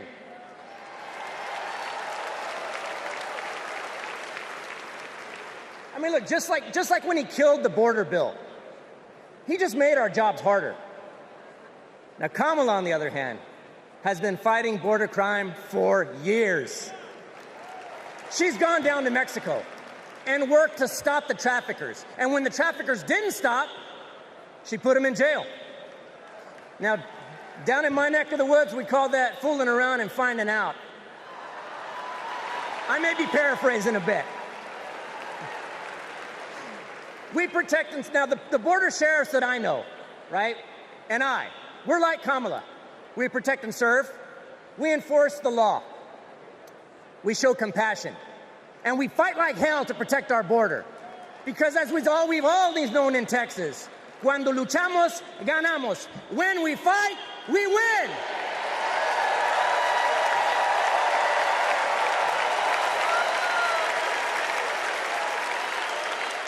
Please welcome California Representative Pete Aguilar.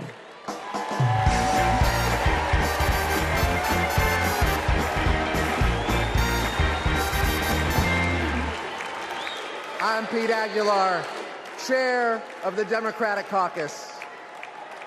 For 4 generations, my family has called California home. I grew up in San Bernardino, a working-class community defined by family, faith, and hard work. These values, shared by Latino families across this country, are what made my family's American dream possible.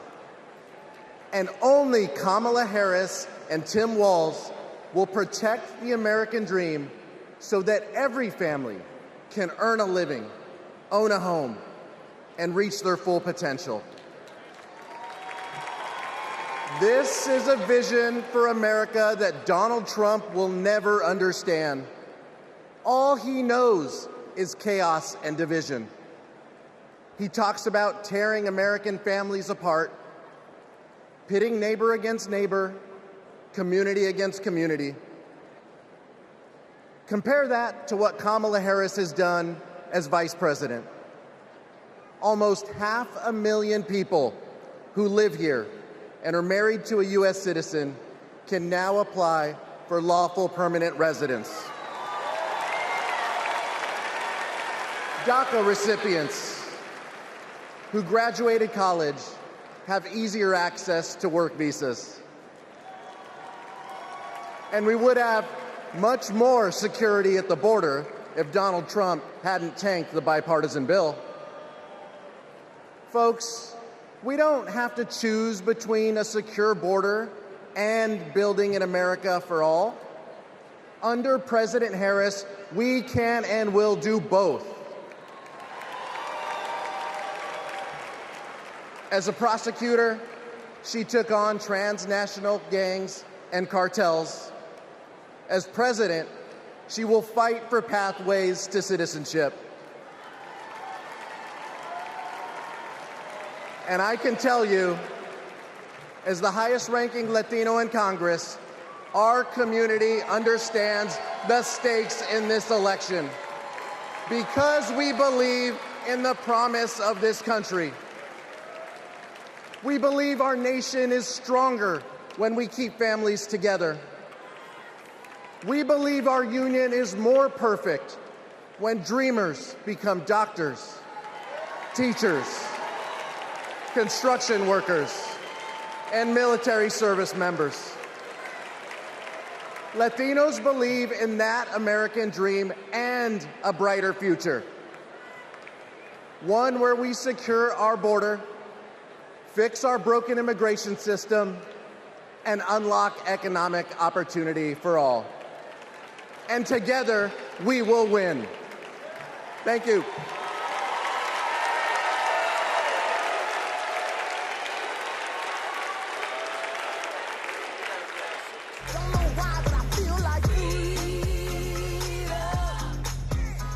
I'm a Filipino-Japanese DACA recipient. I am a third-year medical student, and I am a DACA recipient. Thanks to DACA, I've been able to open up my own business and represent clients as a lawyer. So many of my dreams came a little bit closer. It is disheartening to know that the court system may end DACA next year, and to also hear Donald Trump calling for mass deportations. It is time that we recognize dreamers for who they are. We are contributors to this great nation. I support Vice President Harris, who has continued to fight for DACA recipients. She was the one who stood with us, who sat with us, who heard our stories. We need a future President Harris to ensure that dreamers like me can continue to work and provide for ourselves, our communities, and our families.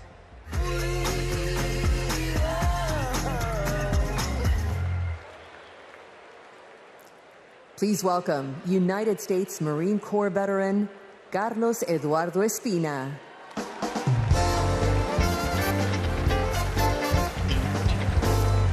Buenas noches, mi gente. My name is Carlos Eduardo Espina. And if 2 decades ago, when my parents immigrated to College Station, Texas, you told them that one day their son would reach 14 million followers on social media, graduate law school, and speak at the Democratic National Convention, they might not believe you.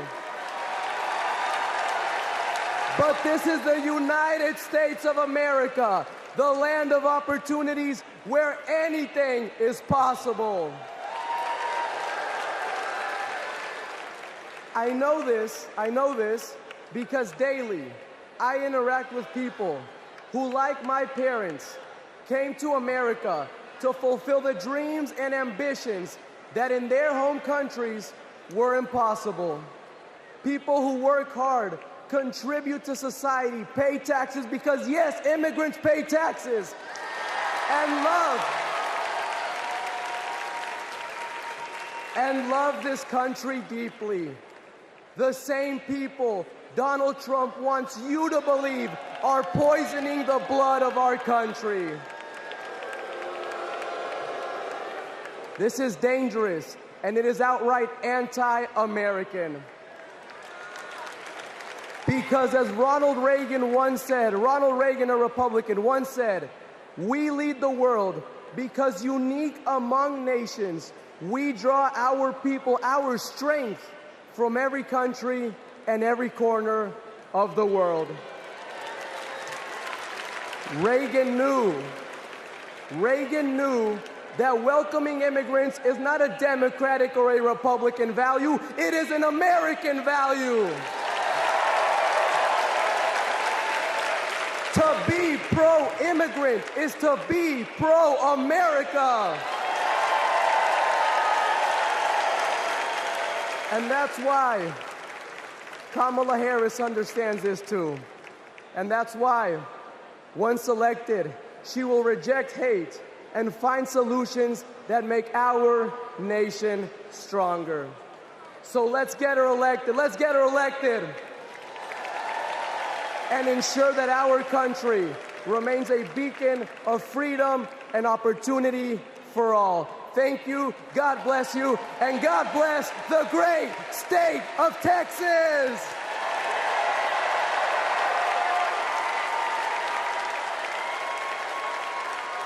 Please welcome former Homeland Security and Counterterrorism Advisor to Vice President Pence, Olivia Troy.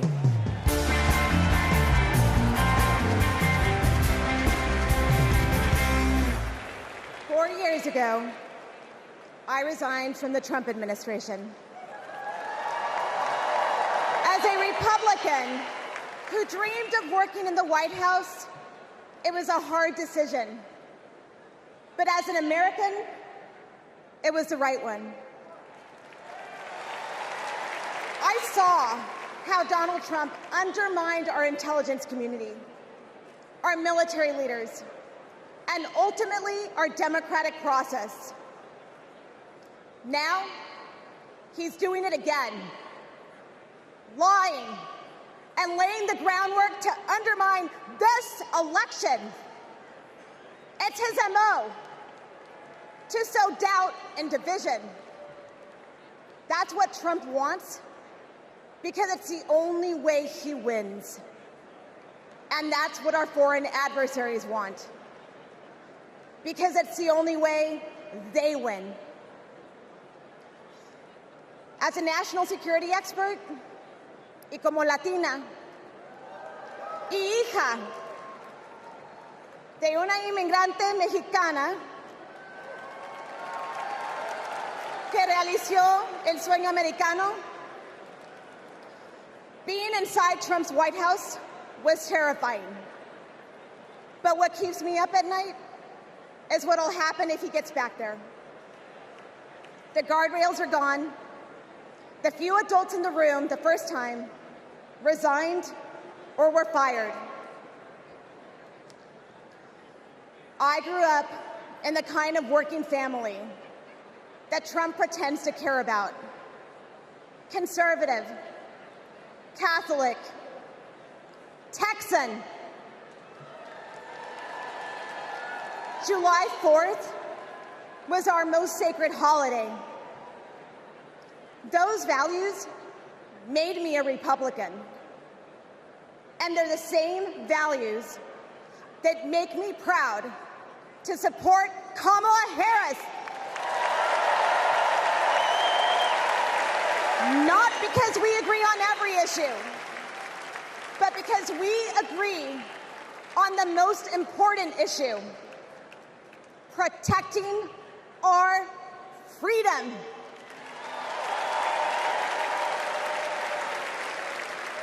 So to my fellow Republicans, you aren't voting for a Democrat.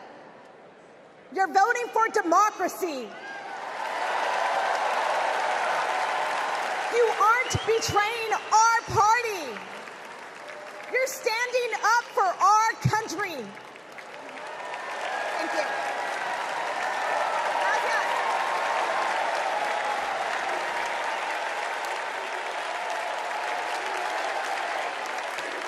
Please welcome former Georgia Lieutenant Governor Jeff Duncan.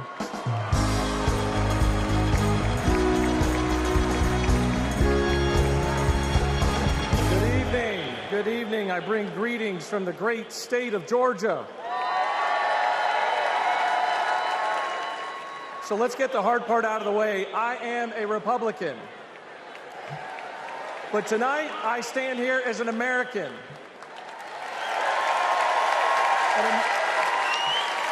An American that cares more about the future of this country than the future of Donald Trump. My journey started to this podium years ago when I realized Donald Trump was willing to lie, cheat, and steal to try to overturn the 2020 election. I realized Trump was a direct threat to democracy, and his actions disqualified him from ever stepping foot into the Oval Office again.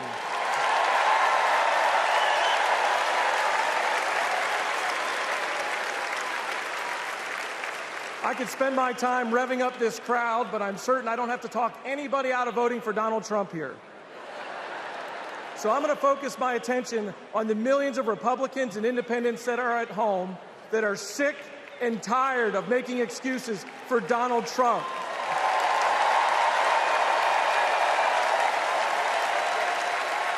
If Republicans are being intellectually honest with ourselves, our party is not civil or conservative.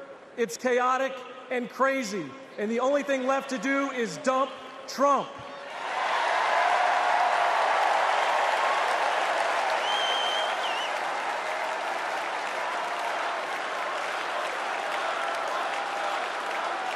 These days, our party acts more like a cult worshiping a felonious thug.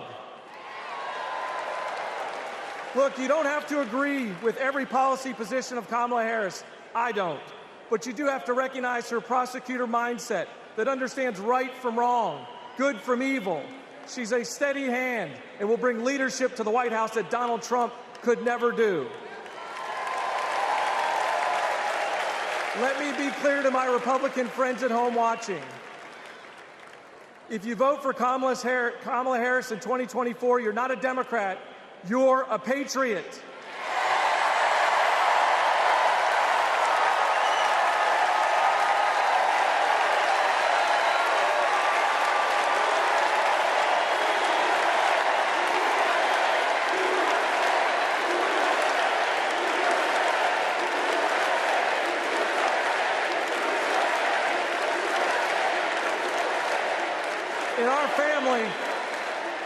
In our family, my wife Brooke and I are raising 3 boys, and we have a family motto.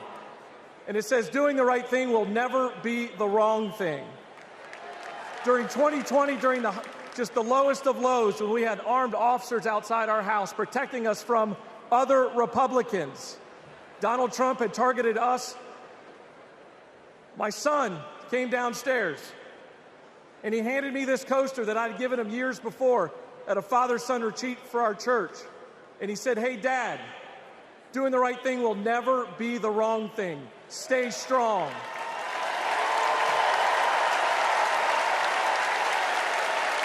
To my fellow Republicans at home that want to pivot back towards policy, empathy, and tone, you know the right thing to do. Now let's have the courage to do it in November. Thank you, and God bless you.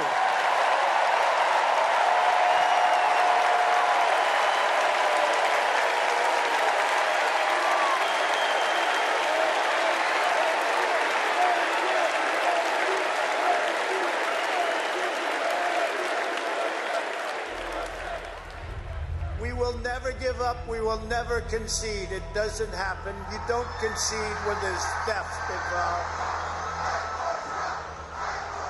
And after this, we're going to walk down, and I'll be there with you. We're going to walk down to the Capitol, because you'll never take back our country with weakness. You have to show strength, and you have to be strong. It does look like we're going to have an ad hoc march stepping off here. There's a crowd surge heading east. Mike Pence, I hope you're going to stand up for the good of our Constitution and for the good of our country. And if you're not, I'm going to be very disappointed in you. I will tell you right now.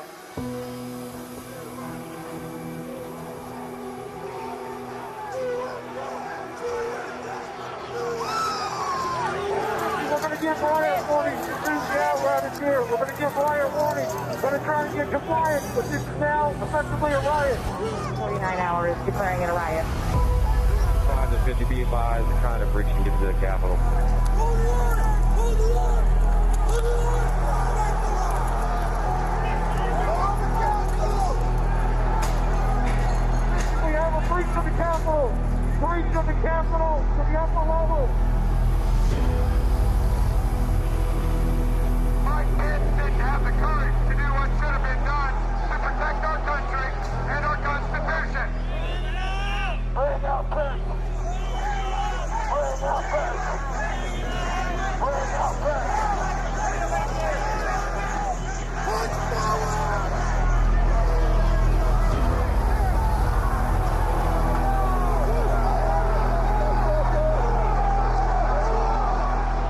we're going to get too many people. Look at this vantage point, man. We're trying to hold the alphabet. We're trying to hold the alphabet down. We need an area for the House members. They're all walking over now to the tunnel. We need to move down. If we lose any more time, we may lose the ability to leave. So if we're going to leave, we need to do it now. We lost the line. We lost the line. All MPD, pull back. All MPD, pull back at the alphabet. Don't stop. H208 with 4 members. The doors barricade. There's people flooded the hallways outside. We have no way out.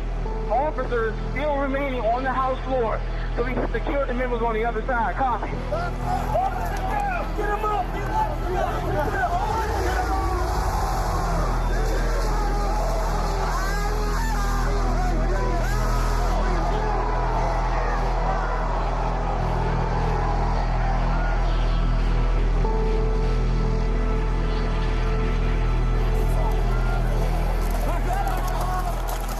And if I win, I will be looking very, very strongly about pardons.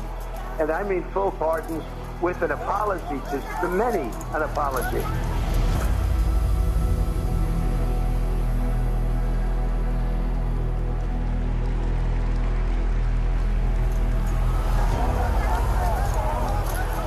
They were peaceful people. These were great people. The crowd was unbelievable. And I mentioned the word love, the love in the air. I've never seen anything like it.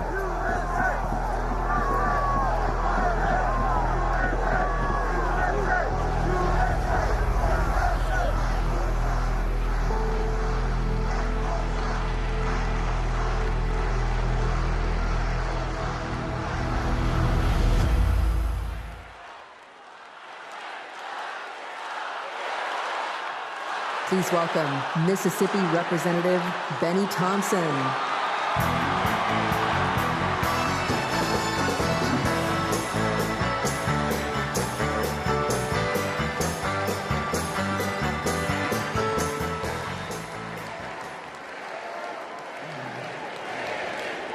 On January 6th, like most of my colleagues, I had one goal: to uphold the votes of the American people, the cornerstone of our American democracy. But as what you just witnessed, let me remind you that the members of that violent mob had another goal. They wanted to stop the peaceful transfer of power for the first time in American democracy. Thank God they failed. Because in this country, we settle our differences at the ballot box, not through violence. It took a long time to get here, and we are not going back. Because I remember that dark history. It's my own history.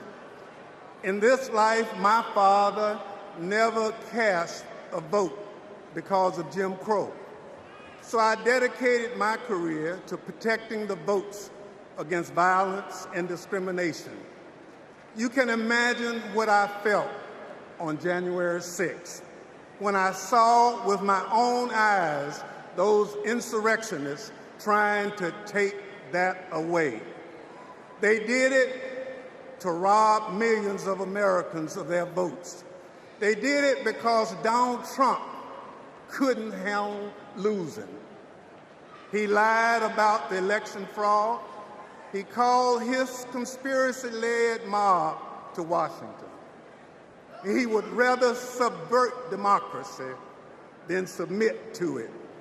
Now, he's plotting again. His campaign proclaims that elections won't end until the moment of inauguration. We will win or it was rigged. We win or else. This is Donald Trump's America. Elections are about choice. Choose democracy, not political violence.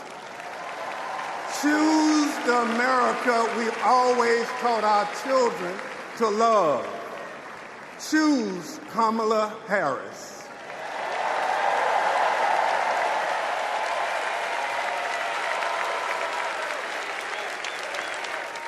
Please welcome former United States Capitol Police Sergeant Aquilino Ganell.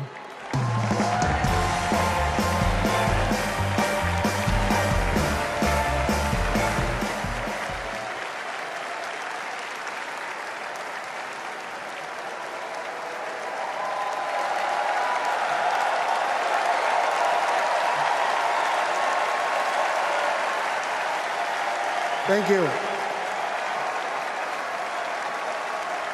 Thank you.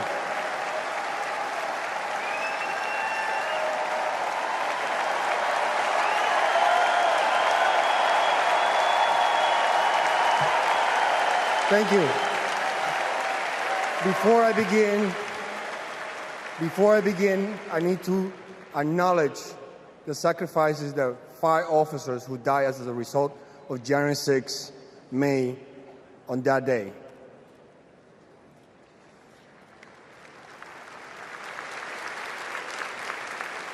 My name is Aquilino Ganell. I immigrated to the U.S. from the Dominican Republic when I was 12. I became an American citizen. I was a sergeant in the U.S. Army and a Capitol Police officer. I had seen violence while serving in Iraq, but nothing prepared me for January 6th. We officers risked everything to protect innocent people. We were beaten and blinded. I was assaulted with a pole attached to the American flag. President Trump summoned our attackers and sided with them. He betrayed us. When I joined the Army and Capitol Police, I took an oath to defend the Constitution. I did so with duty in my soul, and I still feel it. To Donald Trump, I ask, why don't you?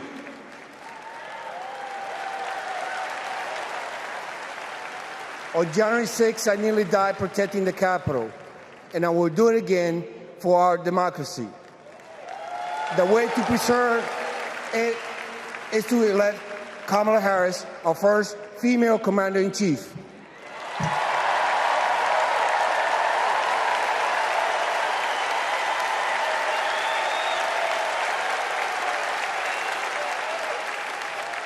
Please welcome New Jersey Representative Andy Kim.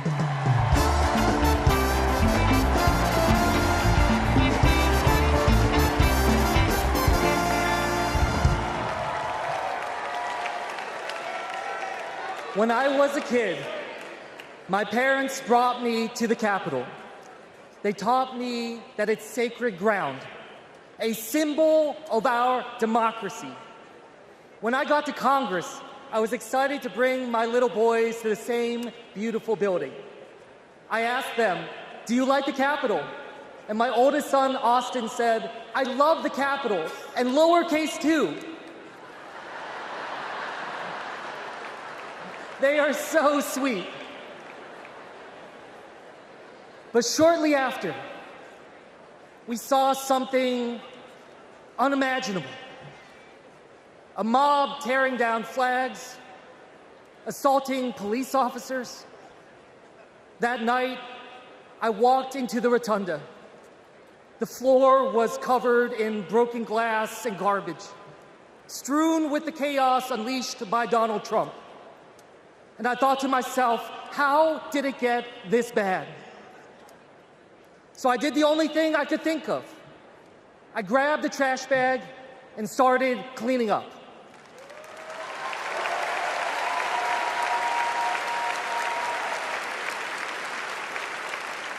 What I learned on January 6th is that all of us are caretakers for our great republic. We can heal this country, but only if we try. Many of you are doing your part through your voices and your votes. Always remember, this chaos that we see, it doesn't have to be this way.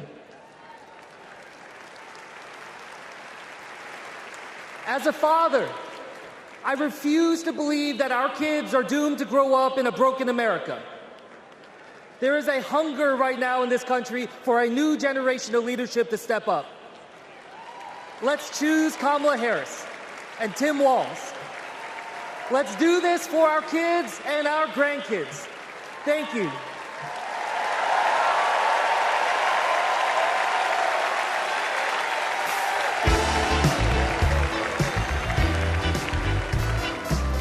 Please welcome Olivia Juliana.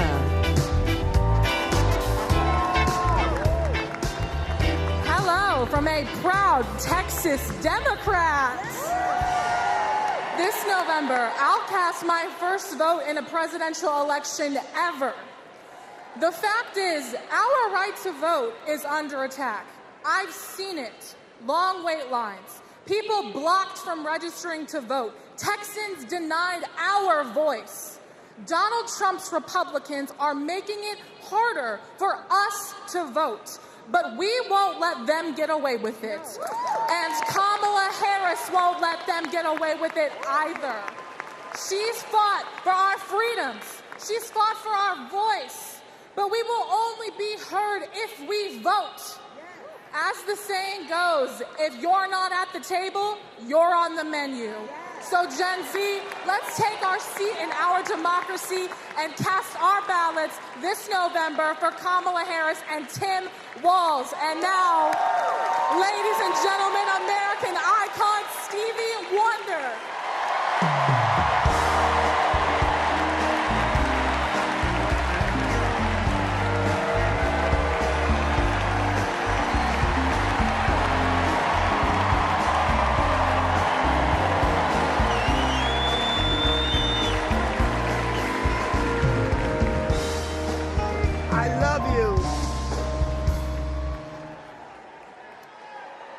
I just want to say, I love you. I love you. And every song that I've sang, every song that I've written, it's because of my love for you right here. But this year I've prayed very hard for peace to come to our world's nations, but also to each one of our hearts. Even though our hearts have been beaten and broken, beyond prayer, I know the importance of action, and now is the time to understand where we are and what it will take to win. Win the broken hearts, win the disenchanted, win the angry spirits. Now is the time.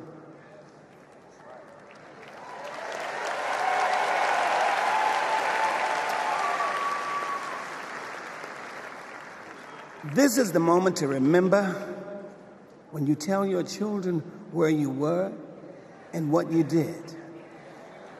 As we stand between history's pain and tomorrow's promises, we must choose courage over complacency.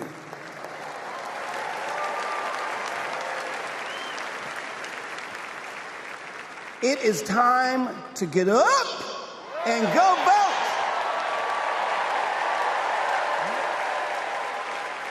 Listen, the choice is clear, clearer than anyone else is saying. You hear me? Clearer than anyone else is saying. You feel me? We need to choose joy over anger, kindness over recrimination, and peace over war. Every time.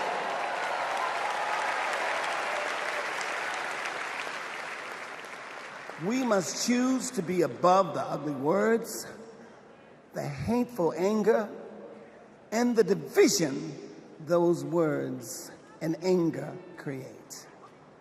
We must keep on keeping on until we truly are a united people of these United States. And then we will reach a higher ground. Are y'all ready? Are y'all ready to reach a higher ground? Are you ready to reach a higher ground? Tell me. I want to hear you again. Are you ready? Are we ready? Because you know we need Kamala Harris. Yes, we do. And we need a great man, as we do have, as a future vice president. You know that. So you know what? I'm depending on you to do, as Spike Lee would say, the right thing. Are y'all ready? Are y'all ready? Are you ready? Mowski, are you ready? I'm ready, Steve. Kansas, are you ready? Everybody, clap your hands like this. Everybody clap your hands. Clap, clap, clap, clap. Now somebody scream.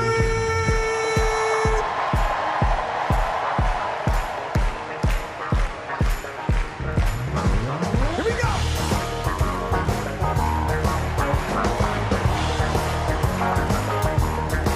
Are y'all ready? Oh, you're gonna have to get louder than that. I want y'all to sing it with me. Come on. People. You sing. Keep on land. Soldiers. Y'all say keep on one. Yeah. Whoa. Keep on turning.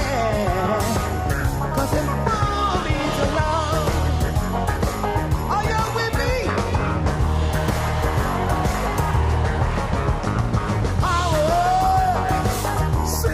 Keep on lying. For the people. Keep on dying. Whoa. Keep on turning. 'Cause it won't be so long. Oh, yeah. Sometime when we let me try again. The last time I'll ever hold. So when the light over and I'm gonna keep on trying till I meet my high.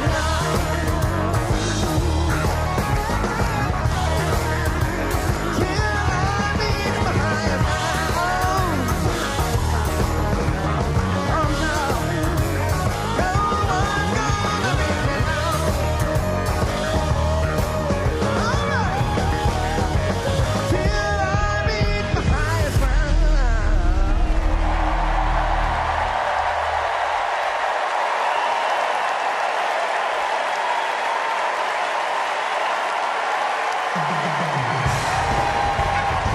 Somebody scream.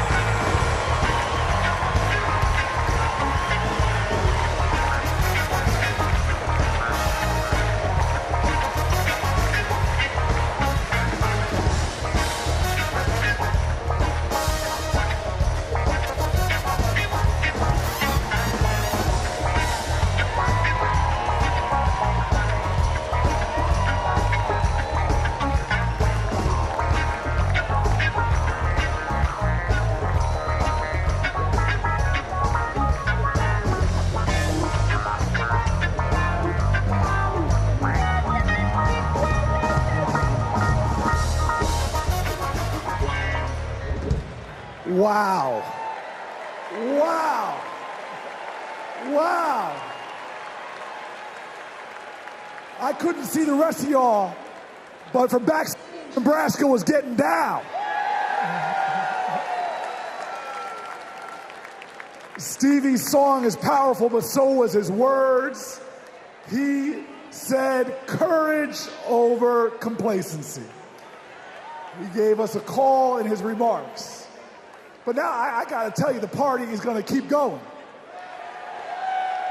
We're just getting started, y'all.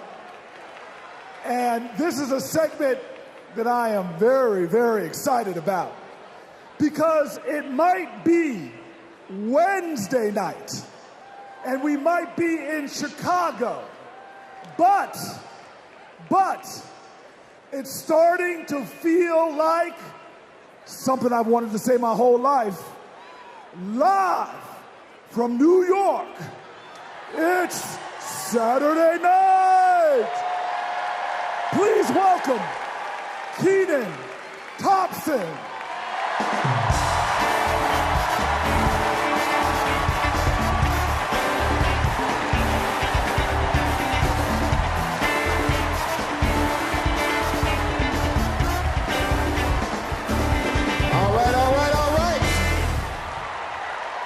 What's up, DNC? All right. Y'all remember this big old book from before? When Colorado Governor Jared Polis ripped a page out of it? This is Project 2025, the Republican blueprint for a second Trump term. It is boo. It is a real document that you can read for yourself at kamalaharris.com/Project 2025. You ever seen a document that could kill a small animal and democracy at the same time?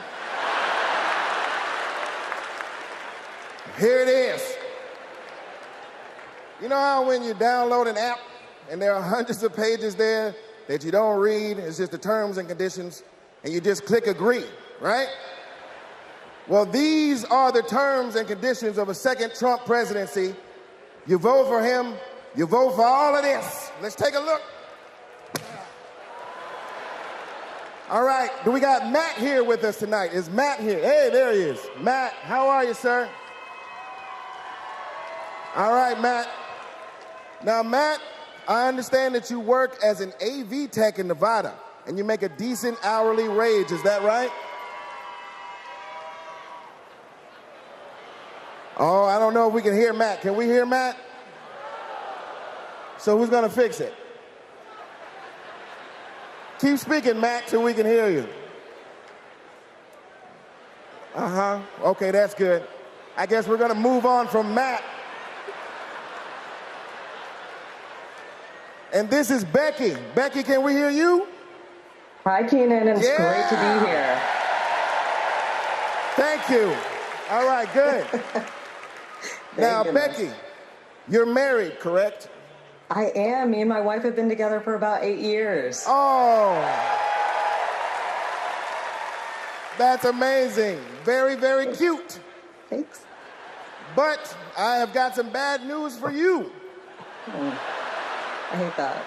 On page 584, Project 2025 calls for the elimination of protections for LGBTQ plus Americans.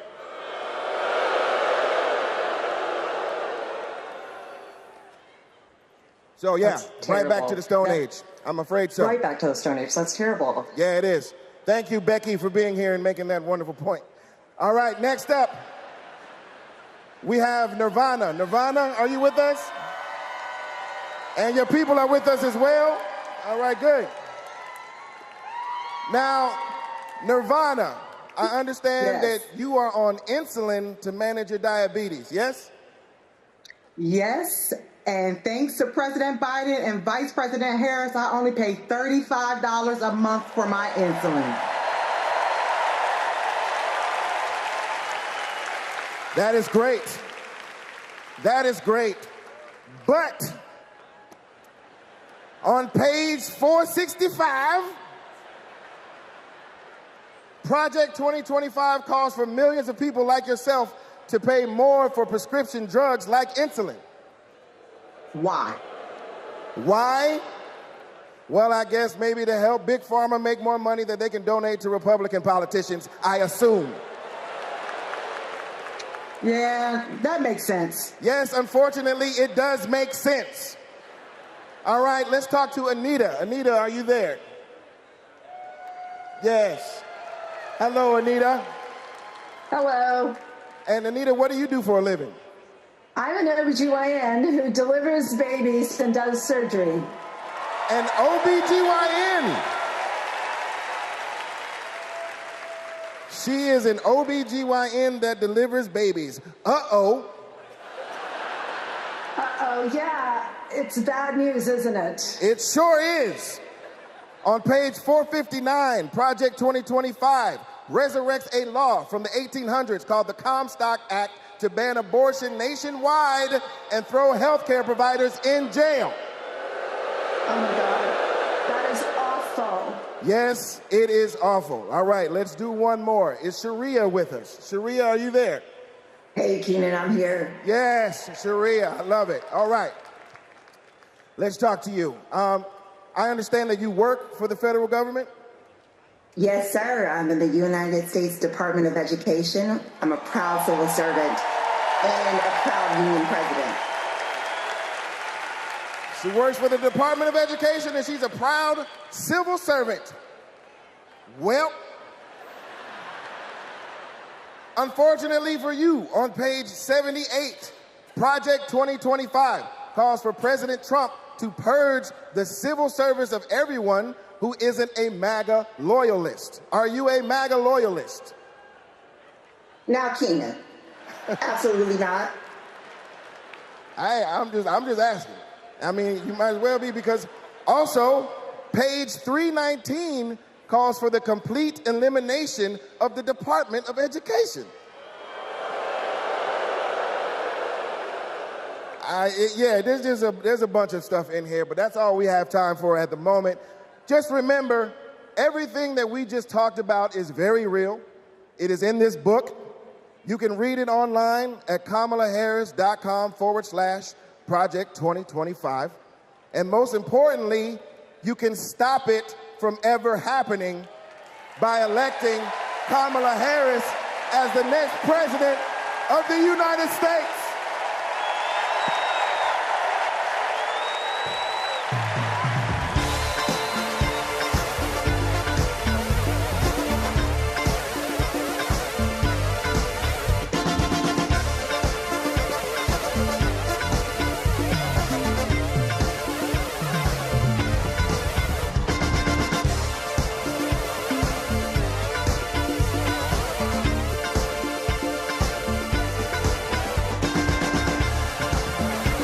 Please welcome award-winning producer and writer, Mindy Kaling.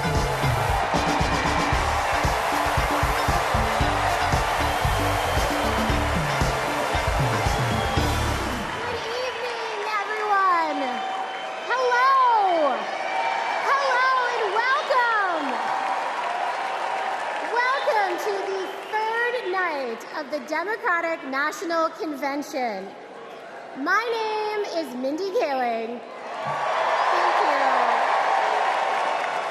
For those of you who don't know me, I am an incredibly famous Gen Z actress who you might recognize from The Office.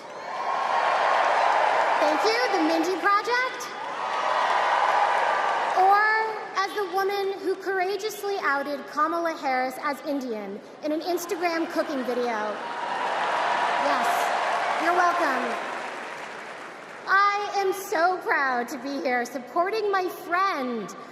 But the real reason I am here is that deep down, I truly believe that as a woman of color and as a single mother of 3, it is incredibly important that I be appointed ambassador to Italy. That's how this works, right? That's like why I'm here. I've never been, I'm dying to go. And guys, I just really need a break. I know it's not the priority tonight, but just think about it. I am actually here because I have known the Vice President for a long time, and I want to tell you a story about one of the first times I ever met her. She wasn't Madam Vice President then. She was my senator, and we were filming a video where she came to my home to cook dosas, a South Indian dish. Yes. It's not every day that a senator comes over, and I was pretty nervous. But when she arrived, we immediately hit it off. We talked about the love we have for our moms, who had both passed away from cancer. Both of our mothers were immigrants from India, who came to America and committed their lives to serving others. My mother, Swati, became an OBGYN. Thank you. Kamala's mother, Shyamala, became a scientist with a PhD who dedicated her life to trying to find a cure for cancer. And after speaking to Kamala, it was clear to me that Shyamala had passed down the same optimism and fearlessness to her daughter. But the thing I remember the most about the vice president is that Kamala Harris can cook. Guys, she was so much better than me. But she also knew that my family was watching. So, as she gently corrected my sloppy dosa making, she was complimenting me every step of the way, making sure that my daughter Kit heard how good of a cook I am. She had no desire to be seen as better than anyone else. She just wanted my kid to be impressed with her mom. And when she finally bit into my dosa, she looked at me and said, really good, and then never took another bite again. Yes.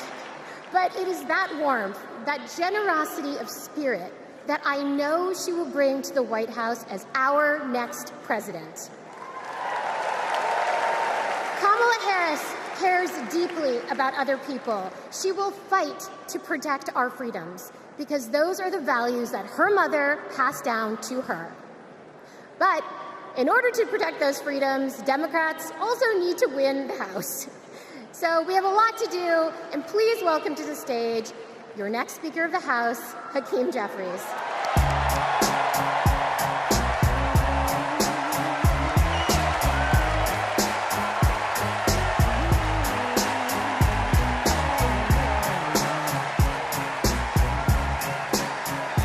Good evening, Democrats.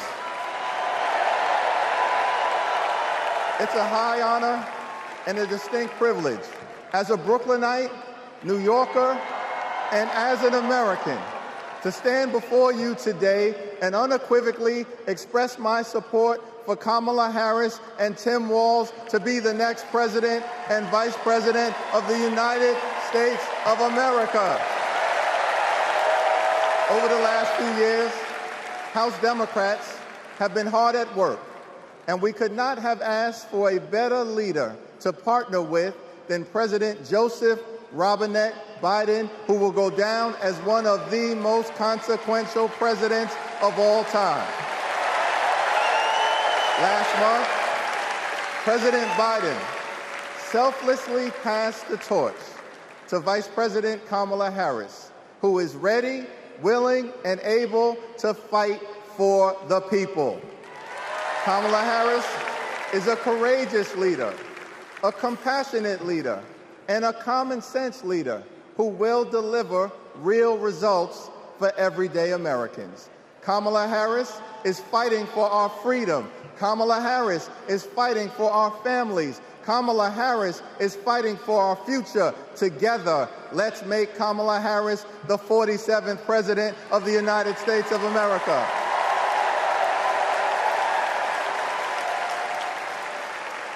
In our great country, when you work hard and play by the rules, you deserve to earn a living wage. You deserve to have an affordable place to call home.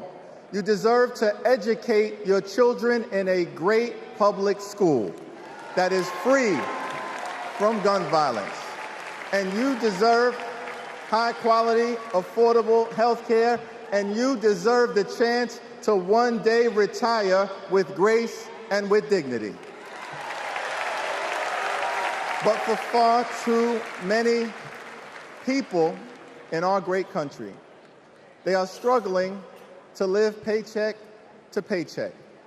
And as a result, the American dream is out of reach. Here's the thing. Extreme MAGA Republicans don't care about everyday Americans. They only care about themselves. Our approach, led by Kamala Harris and Coach Walz, is very different. We care about you, the American people. And we will fight hard to make sure that the American dream is alive and well in every single community. Now, the road ahead will not be easy, which brings me to you-know-who. Donald Trump is like an old boyfriend who you broke up with, but he just won't go away. He has spent the last 4 years spinning the block, trying to get back into a relationship with the American people. Bro, we broke up with you for a reason.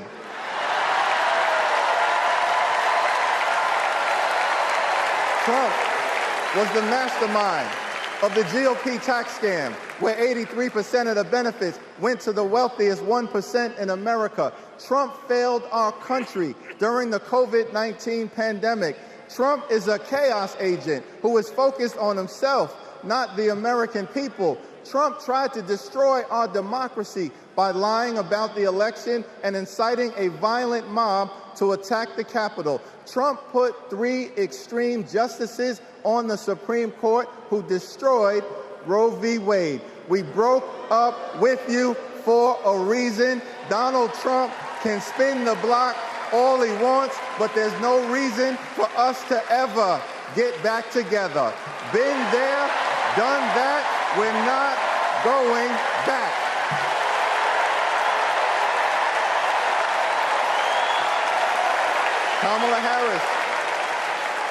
Kamala Harris and House Democrats will always put people over politics. Kamala Harris and House Democrats will lower costs and grow the middle class. Kamala Harris and House Democrats will fix our broken immigration system and secure the border. Kamala Harris and House Democrats will strengthen the relationship between the police and the community. Kamala Harris and House Democrats will continue to combat the climate crisis with the fierce urgency of now. Kamala Harris and House Democrats will protect Social Security, protect Medicare, protect Medicaid, protect the Affordable Care Act, protect working families, protect small businesses, protect the middle class, protect free enterprise, protect our children, protect our seniors, protect our veterans, protect our unions, protect our dreamers, and always protect a woman's freedom to make her own reproductive health care decisions.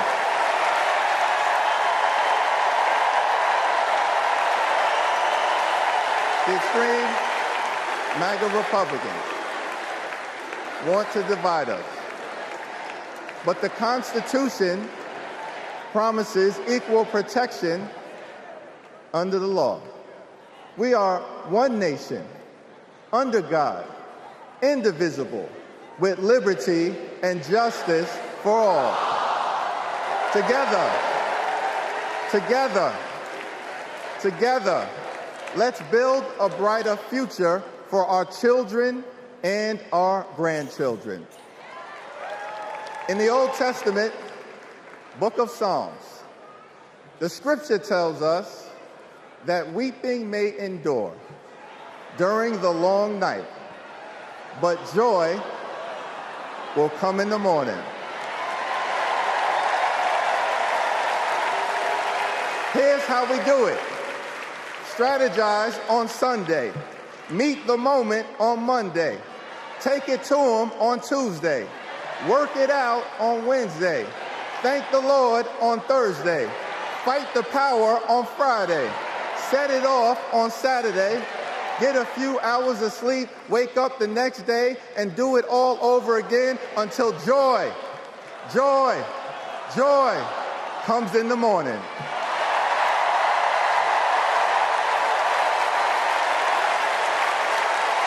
Now there's only 76 days left. There are only 76 days left. We must continue to speak up. We must continue to show up. We must continue to stand up, not as Democrats or Republicans, but as Americans. And when we do, nothing can stop Kamala Harris from becoming the 47th President of the United States of America. Nothing can stop House Democrats from taking back the majority. Nothing can stop the American people from continuing our march toward a more perfect union. Nothing can stop us. We're all the way up. God bless you. God bless Kamala Harris. May God bless the United States of America.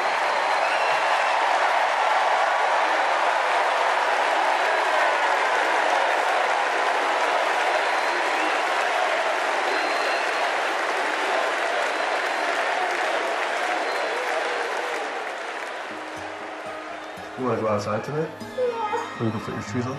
Yes. Let's go outside. Ruby is 2 years old. I'm starting to think, will she be another worker like her dad?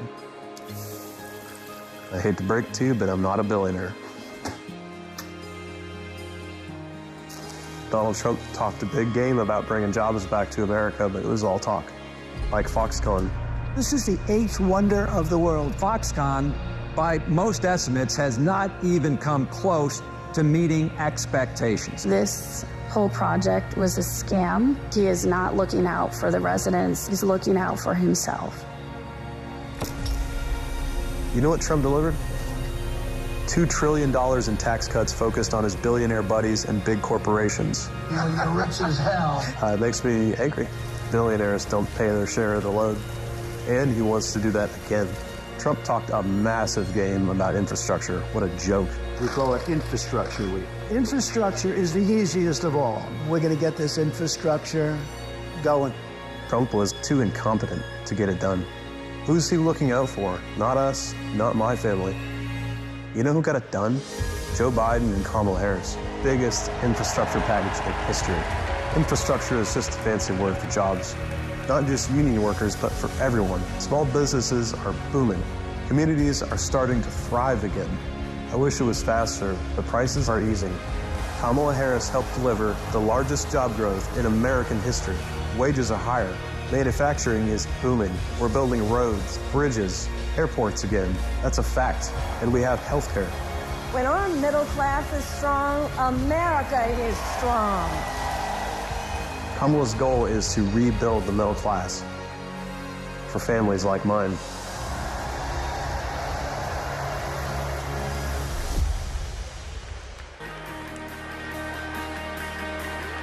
Please welcome the 42nd President of the United States, Bill Clinton.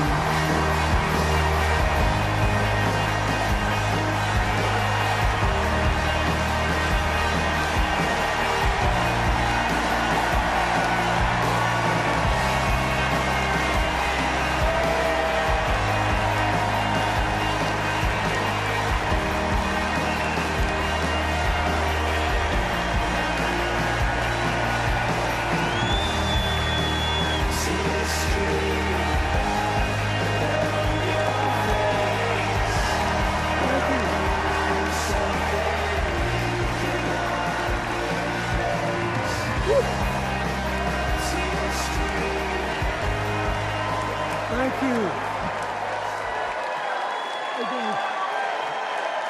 Thank you. Whoa.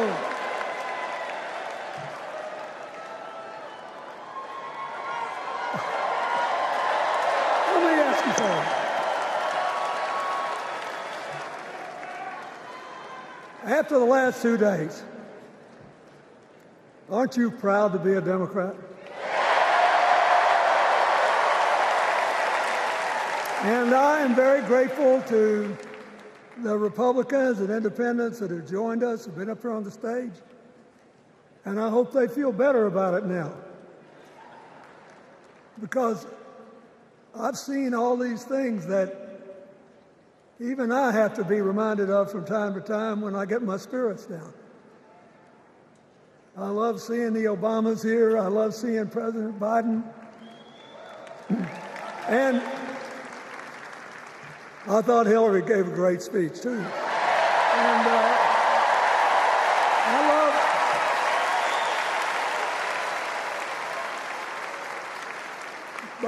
I love seeing all these young leaders.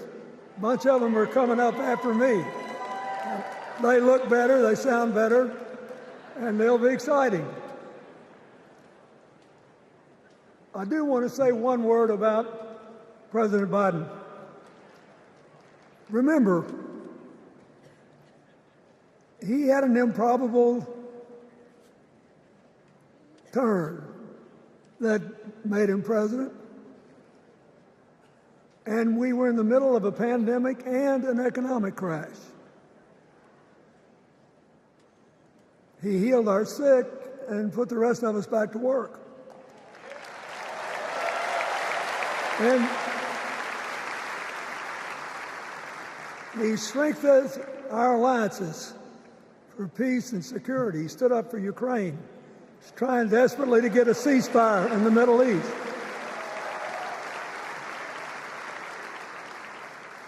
And then he did something that's really hard for a politician to do. He voluntarily gave up political power. And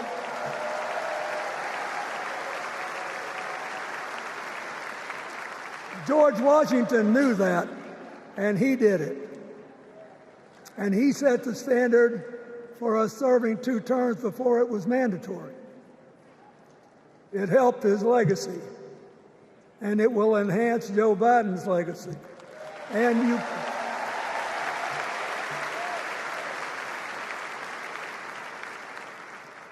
it's a stark contrast to what goes on in the other party.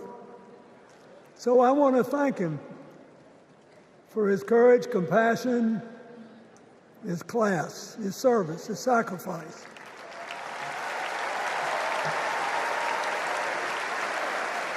Joe Biden, thank you. And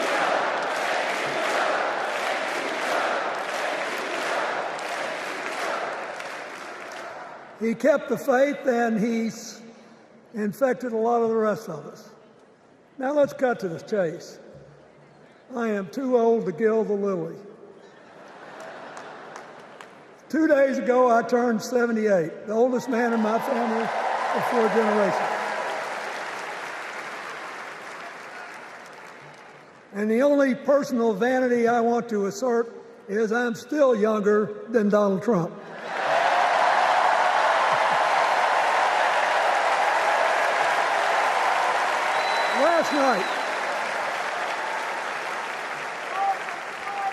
Last night, in what I thought was a very moving series of episodes, we nominated Kamala Harris and Tim Walz. And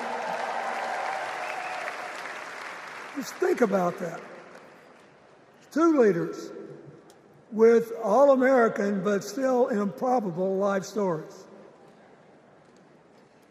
It could only happen here. Their careers, after all, started in community courtrooms and classrooms. 2 leaders who spent a lifetime getting the good job done. Now, one of the things that I've noticed over my increasingly long life is that a presidential election is unique in several ways. First of all, it's the greatest job interview for the greatest job in the world. Secondly,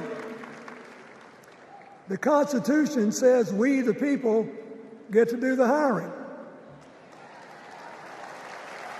And the third thing is that every 4 years, we get to change the requirements for the job. So here's what I'm thinking, because I try to apply this in every election. Will this president take us backward or forward? Will this president give our kids a brighter future? Depends. Will this president bring us together or tear us apart? Will the president increase the peace, security, and stability and freedom that we enjoy and extend it to others as we can? We, the people, we have to make a decision about these kind of questions. And every 4 years, it's a little different because the people come at the candidates, and they say, as they're saying now, here are our problems, solve them. Here are our opportunities. Seize them. Here are our fears. Ease them. Here are our dreams.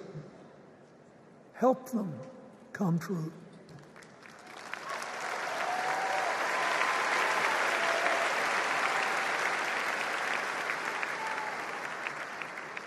A president can answer that call by saying, I'll do my part, but you have to help me. We have to work together. Or you can dodge what needs to be done by dividing, distracting, and diverting us. So in 2024, we got a pretty clear choice, it seems to me. Kamala Harris for the people,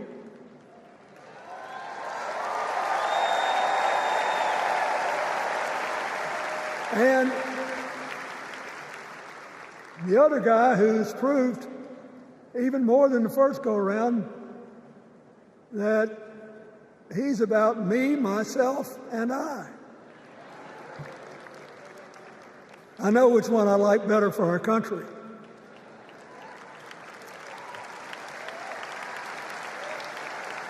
Kamala Harris will work to solve our problems, seize our opportunities, ease our fears, and make sure every single American, however they vote, has a chance to chase their dreams. You know, when she was young, she worked at McDonald's. And she greeted every person with that 1,000-watt smile and said, "How can I help you?" Now she's at the pinnacle of power, and she's still asking, "How can I help you?"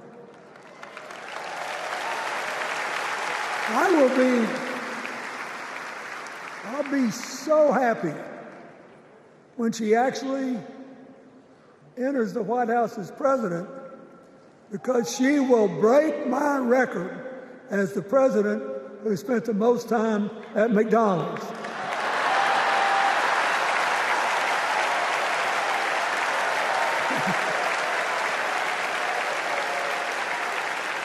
Now, but we got an election to win. And remember, we've got a guy that's pretty good at what he does. Donald Trump has been a paragon of consistency. He's still dividing, he's still blaming, he's still belittling other people. He creates chaos, and then he sort of curates it as if it were precious art. Let me say, not a single day goes by, even though I've been gone for well over 23 years from the White House, not a day goes by that I don't thank the Lord for the chance I had to serve and what it meant. And one of the reasons, thank you. Wait.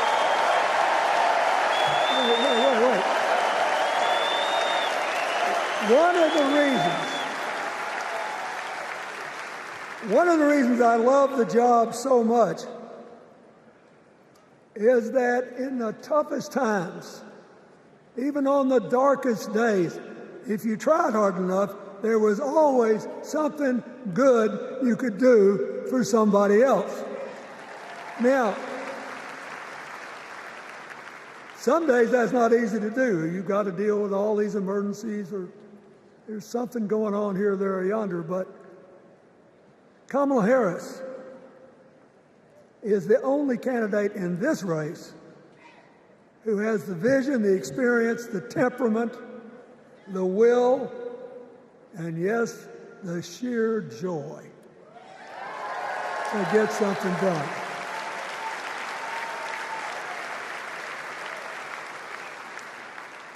I mean, look, what does her opponent do with his voice? He mostly talks about himself, right?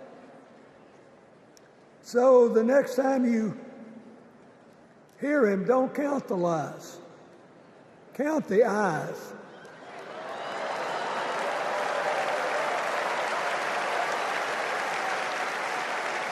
Count the eyes. His vendettas, his vengeance, his complaints, his conspiracies. He's like one of those tenors opening up before he walks out on stage, like I did, trying to get his lungs open by singing, me, me, me, me, me, me.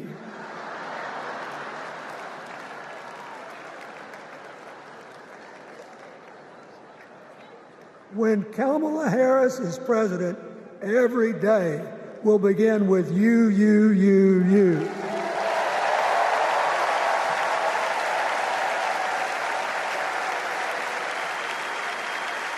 So, we got to ask ourselves the questions if we're going to hire a president. Do you want to build a strong economy from the bottom up and the middle out? Or do you want to spend the next 4 years talking about crowd size?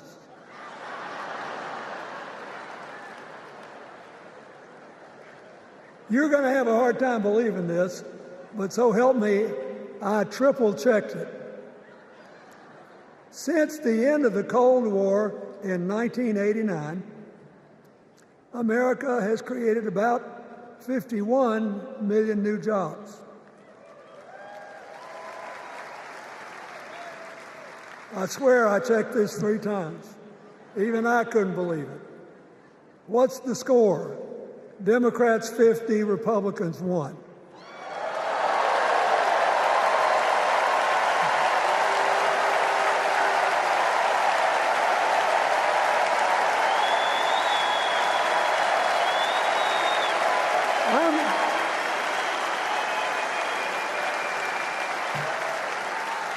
I'm glad that we've got a championship-winning coach on our team.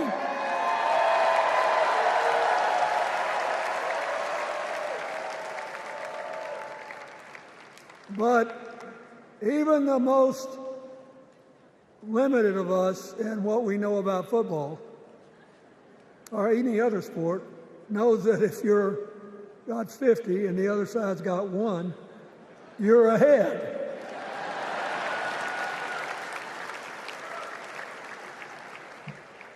What about affordable housing? It's a terrible problem in America now. We need more. And affordable health care.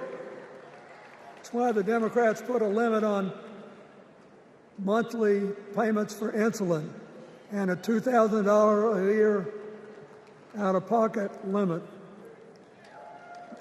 and are trying to cover more drugs by bargaining for prices. We need more financing for small businesses. We need still to strengthen our alliances. I almost croaked in the first debate of this election season when President Trump said nobody respected America anymore like they did when he was president. Wait. And with a straight face.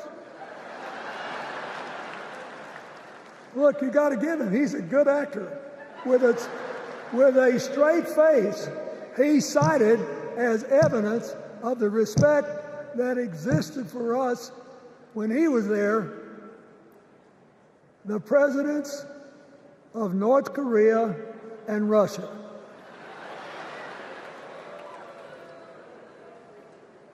I'd rather have the people who respect us now. And one of the things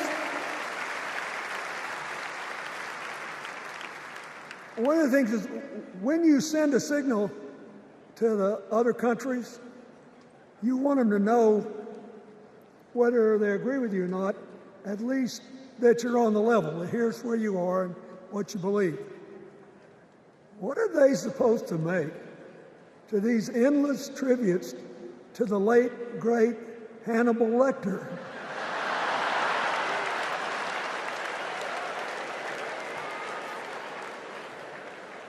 I mean, President Obama once gave me the great honor of saying I was the explainer-in-chief.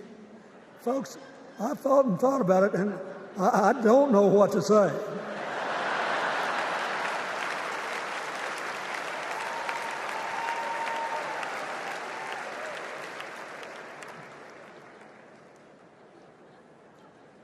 Like Hakeem Jeffries, I too want an America that's more joyful, more inclusive, more future-focused. Just think what a burden it's been on us to get up day after day after day after day, buried in meaningless hot rhetoric, when there's so many opportunities out there, so many problems that need to be solved. I want that. And that's the America Kamala Harris will lead. And she's already made her first presidential decision, and she knocked it out of the park when she asked Governor Tim Walz to be her nominee for vice president.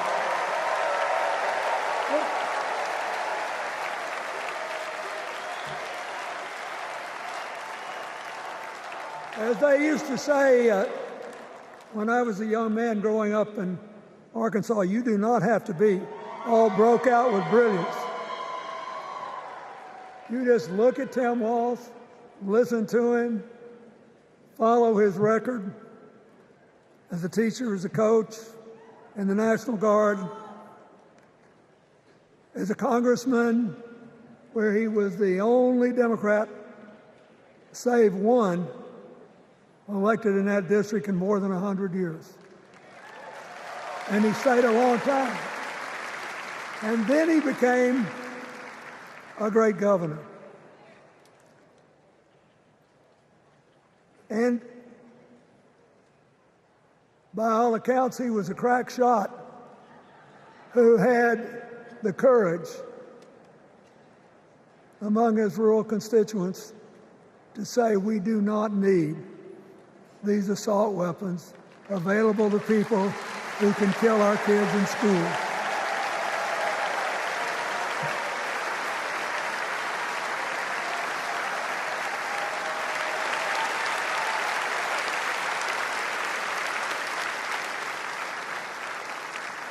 So, armed with her first decision, Kamala Harris confronts an interesting dilemma. We're going to walk out of here feeling pretty good, I think. We've got energy, we are happy, we feel like a load's off our shoulders. And we know we're just being asked to fight the same fight that the forces of progress have had to fight for 250 years.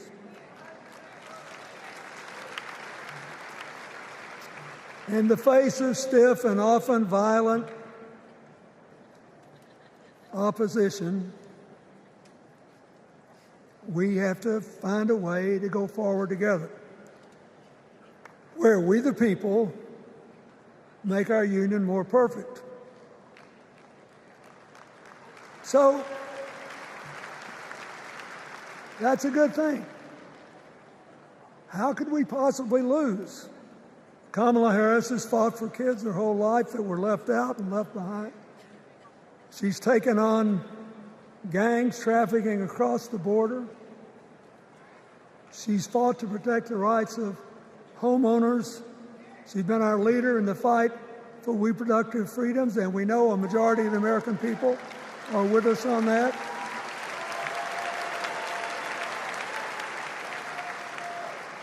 And she's gained an invaluable amount of experience as vice president, advancing our values and interests around the world. She's already said she's going to work really hard to make sure that no American working full-time lives in poverty or has to worry about their children living in poverty.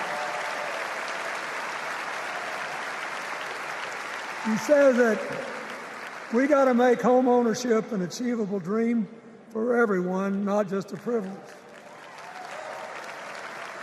She said that and this meant a lot to me, that she would protect everybody's right to vote, whether or not they voted for her. They were citizens, and they deserved the right to vote.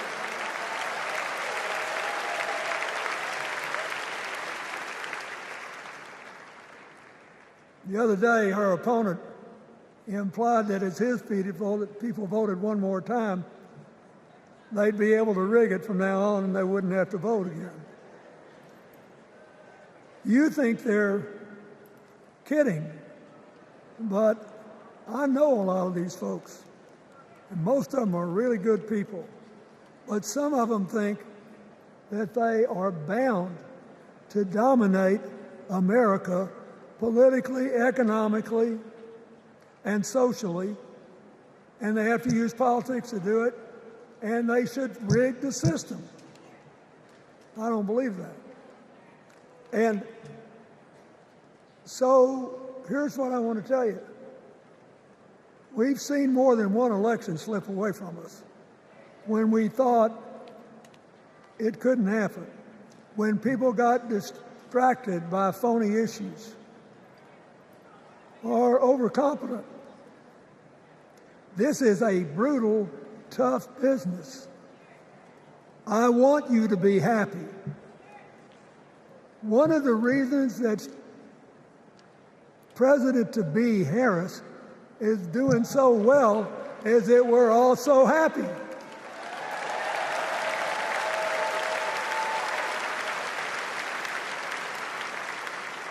But you should never underestimate your adversary. And these people are really good at distracting us, at triggering doubt, at triggering buyer's remorse. As the Obama said so eloquently last night, they are human, you know. They're bound to make a mistake now and then. We got to be tough. And so, as somebody who spends a lot of time in small towns and rural areas in New York and Arkansas and other places, I urge you to talk to all your neighbors. I urge you to meet people where they are. I urge you not to demean them, but not to pretend you don't disagree with them if you do. Treat them with respect, just the way you'd like them to treat you.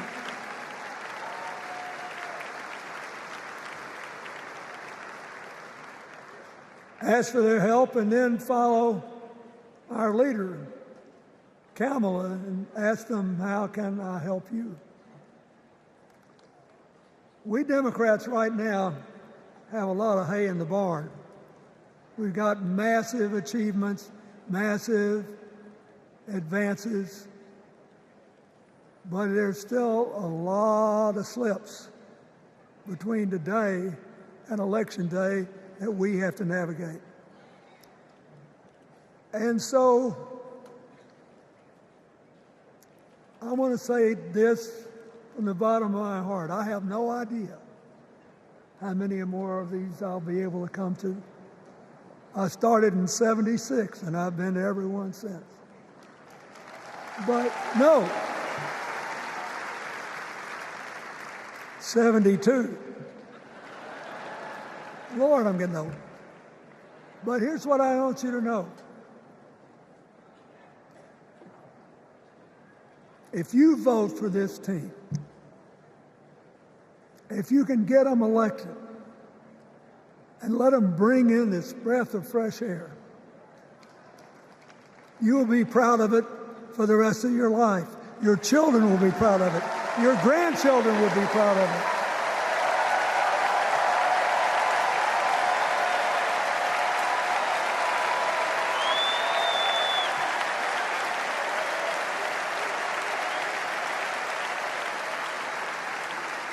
Take it from a man who once had the honor to be called in this convention the man from hope. We need Kamala Harris, the president of joy, to lead us. So,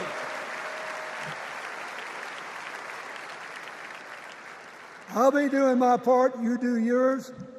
I'll see you when we're making a real joyful noise when the votes are counted. God bless you, and God bless America.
From my home state, Massachusetts.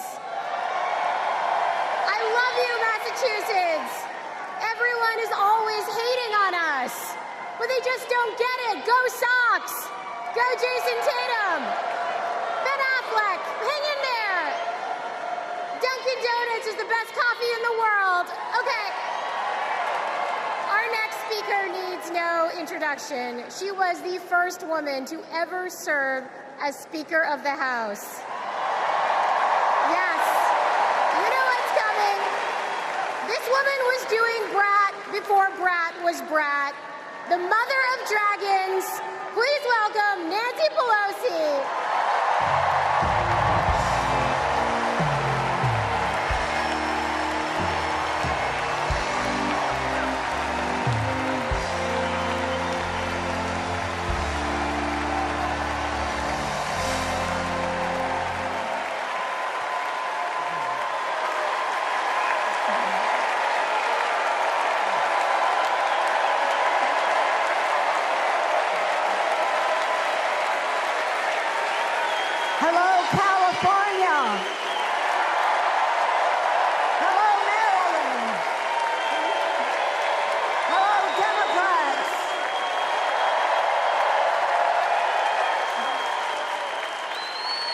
On January 20th, 2021, with the inauguration of Joe Biden and Kamala Harris, we established one of the most successful presidencies of modern times. And we quickly proved that Democrats deliver. Millions of jobs, stronger infrastructure and rural broadband, a Biden child tax credit, rescuing human pensions, honoring our veterans, bold climate action, lowering the cost of prescription drugs, all thanks to President Biden's patriotic vision of a fairer America, doing so with liberty and justice for all. Thank you, Joe.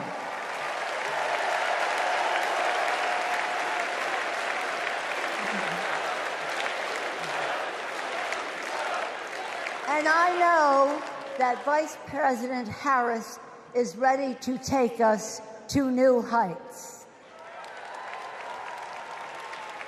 I've known Kamala Harris for decades. Personally, I know her a person of deep faith, which is reflected in her community care and service. Officially, she is a leader of strength and wisdom and eloquence on policy, most recently demonstrated fighting for women's right to choose. Politically, she is astute and strategic in winning difficult elections, quickly securing the nomination with dignity and grace, and choosing Tim Walz as our vice president.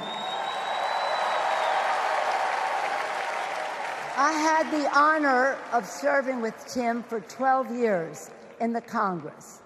He united Democrats, Republicans, and independents to turn a red district blue.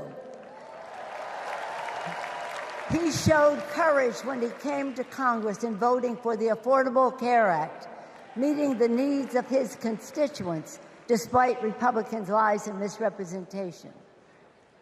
When he went home, won the election, he returned to Congress. He fought for our Americans' heroes as the Democratic leader of the Veterans Affairs Committee. Thank you, Tim.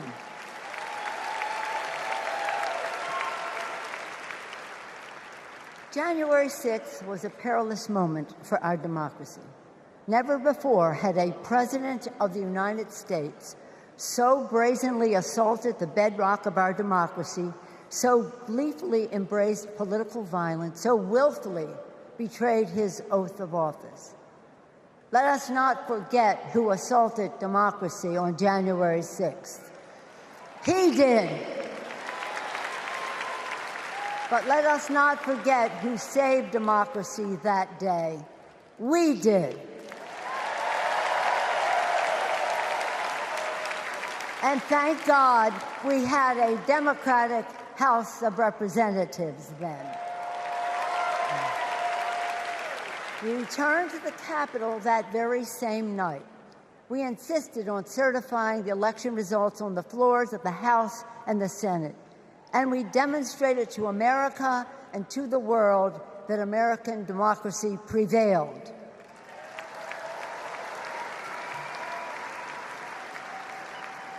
The parable of January 6th reminds us that our democracy is only as strong as the courage and commitment of those entrusted with its care. And we must choose leaders who believe in free and fair elections, who respect the peaceful transfer of power. The choice couldn't be clearer. Those leaders are Vice President Harris and Governor Walz.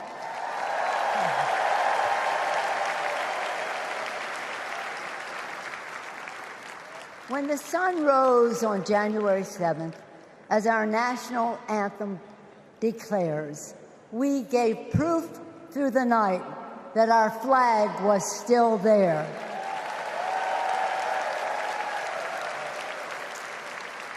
Now, in this election, we are called upon to do the same, to stand together, to reject autocracy, to choose democracy, and we will do so by electing a Democratic House with Hakeem Jeffries as Speaker of the House,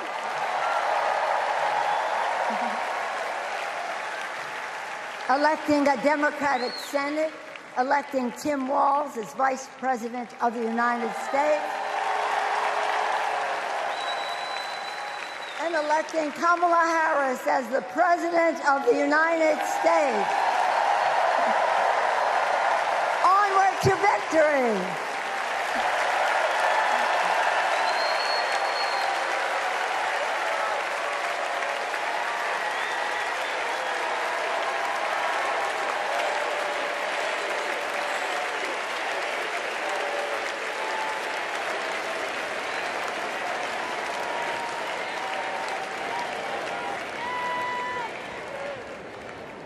Please welcome Alexander Hudlin, Jasper Emhoff, and Arden Emhoff.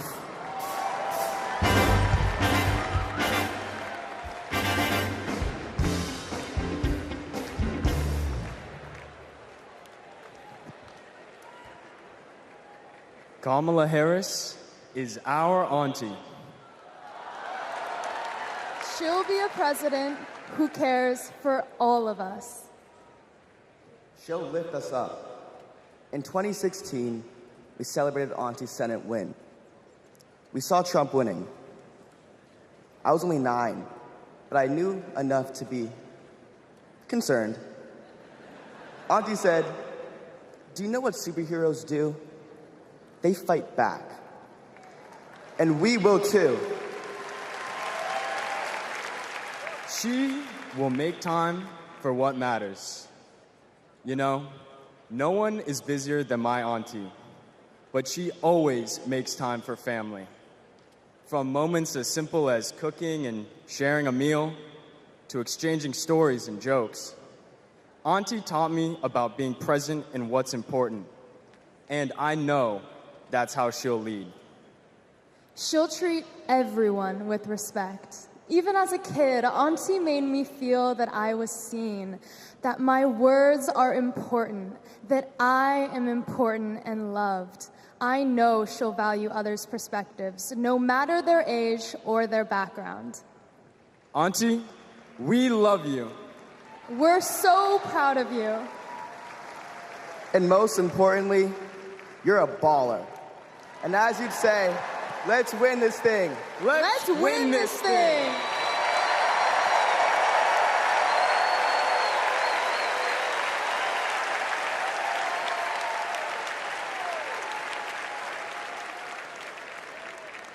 Please welcome nominee for U.S. Congress in California, Latifa Simon.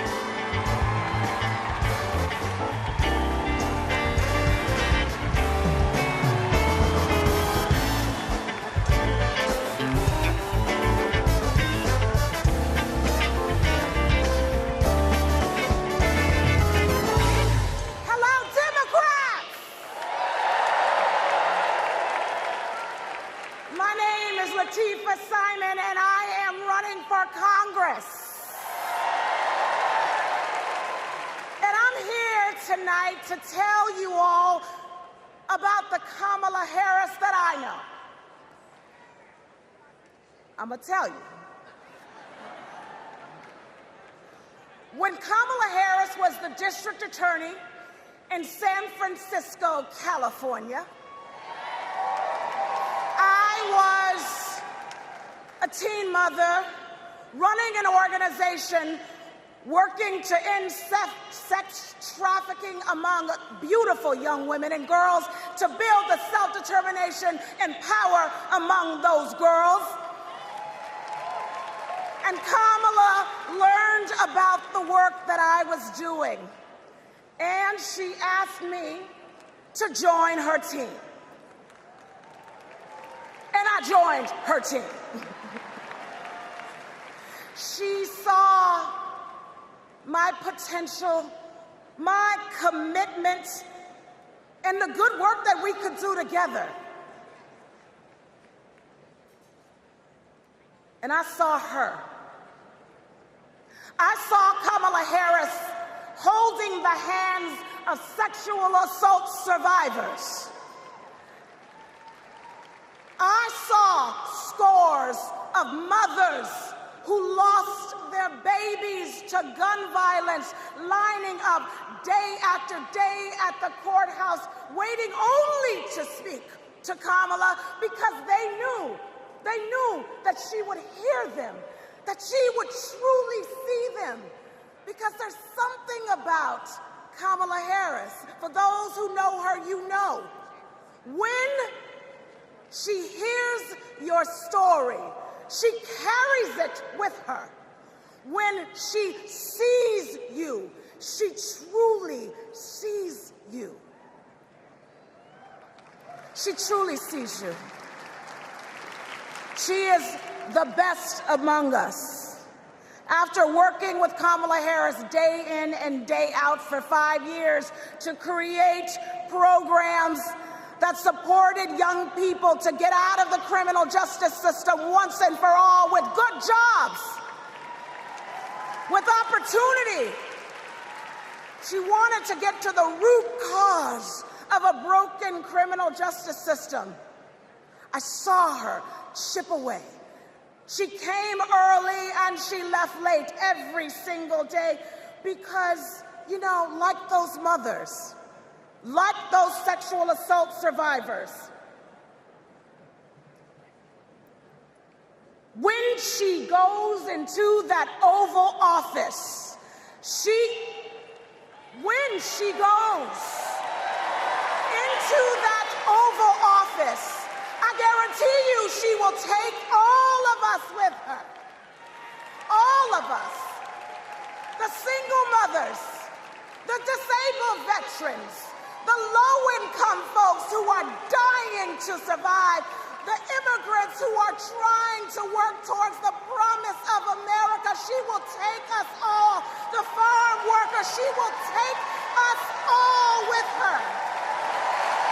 All of us. That is the Kamala Harris that I know so deeply. That is the Kamala Harris that I love. A woman of the people. A woman, a fierce woman for the people. Good night, Democrats.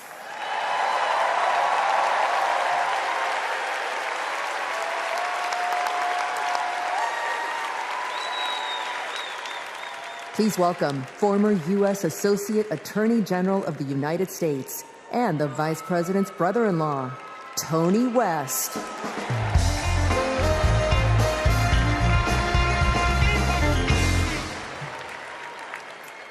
35 years ago, in my first week at law school, I met a new classmate, Maya Harris. We became best friends, but the way Kamala tells the story, we'd already fallen in love by graduation day. And when Maya and I married, I not only gained a life partner I love, a daughter I adore, and a mother-in-law I revered, someone I affectionately called Mother Harris, I also gained a sister I cherish, Kamala. Now, Maya, Kamala, and I each pursued different legal careers, but we were motivated by the same values: a belief in equal opportunity, a yearning for fairness, a passion for justice. Values Mother Harris taught those two little girls, values that powered Kamala's public service from the very beginning. You know, one of Kamala's very first cases in the district attorney's office, it involved a woman, an innocent woman, wrongfully arrested in a police raid. It was a Friday afternoon, and the courthouse was shutting down for the weekend. And look, most prosecutors, they would have gone home and dealt with the matter the following Monday. But not Kamala. You see, my sister-in-law knew that if the judge didn't see this woman that afternoon, she'd spend the entire weekend in jail. And Kamala, she wondered, does this woman work weekends? Would she lose her job? Does she have young kids at home? Who'd feed those kids? So Kamala pleaded for the judge to return to the bench and to hear the matter. And the judge agreed. And within minutes, that woman was released back to her family that night. Now, it may seem small, but that's what it means to stand up for justice. That's what it means to stand for the people. And as Kamala says, when you know what you stand for, you know what to fight for.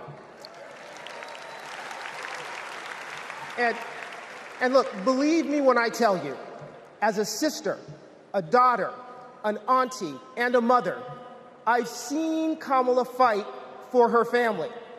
As district attorney, attorney general, U.S. Senator, and Vice President of the United States, I have watched her fight in the halls of power for those who have no voice there.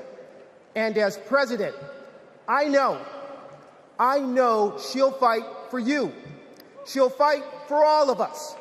Because, friends, when Kamala fights, we win. Thank you. God bless you.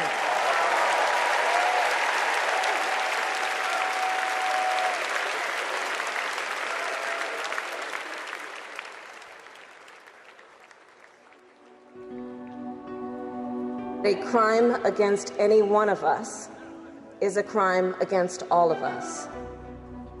The work that she did as Attorney General was taking on issues to help people who were trying to make a life for themselves and their families. When Kamala Harris came into office in 2011, the most urgent economic crisis facing communities throughout California was the foreclosure crisis. For too many Californians, hopes for lasting homeownership have been dashed. Victims have fallen prey to a series of mortgage scams, fraud, and unfair business practices. In order to get meaningful relief, we had to sue the banks and see through a lengthy litigation process. When Kamala was sitting at the table negotiating, it wasn't just about the money, it was about real people. I vividly remember her thinking about Mommy, who could finally afford to buy her first home, and how proud Mommy was. So Kamala knew what was at stake for families and even whole communities. We are very proud to announce a tremendous victory for California. She truly believes that every single person, every American is worthy of the promise and the prosperity of this country. And every time Kamala has run for a bigger office, it's because she believes that she can have a bigger impact. We are making a commitment tonight with this celebration of this Senate race to bring our country together.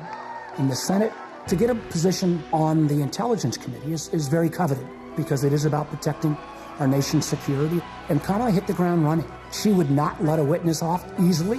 Did you have any communications with Russian officials for any reason during the campaign that have not been disclosed? I don't recall it. I need to be correct as best I can. I do want you to be honest. I'm not able to be rushed this fast. It makes me nervous. The questioning of Attorney General Sessions was historic, and she earned the respect of colleagues on both sides of the aisle.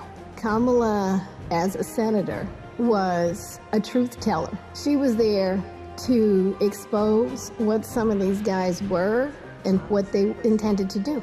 Can you think of any laws that give government the power to make decisions about the male body?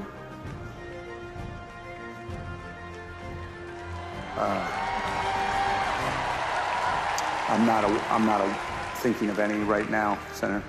They didn't know what hit them. And in those moments, so many people saw her for the first time and saw how tough she was. Would you accept them recommending a charging decision to you if they had not reviewed the evidence? Well, that's a question for Bob Mueller. He's the U.S. attorney. I think you've made it clear, sir, that you've not looked at the evidence, and we can move on. When she's on a mission, she is determined and relentless. When our fundamental values are being attacked, do we retreat or do we fight? I say we fight. If you want to go forward in this country, not go backward, then there is only one choice.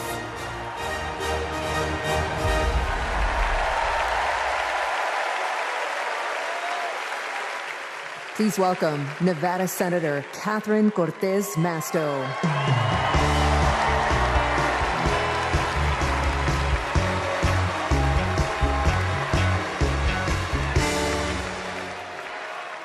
Hello, Chicago.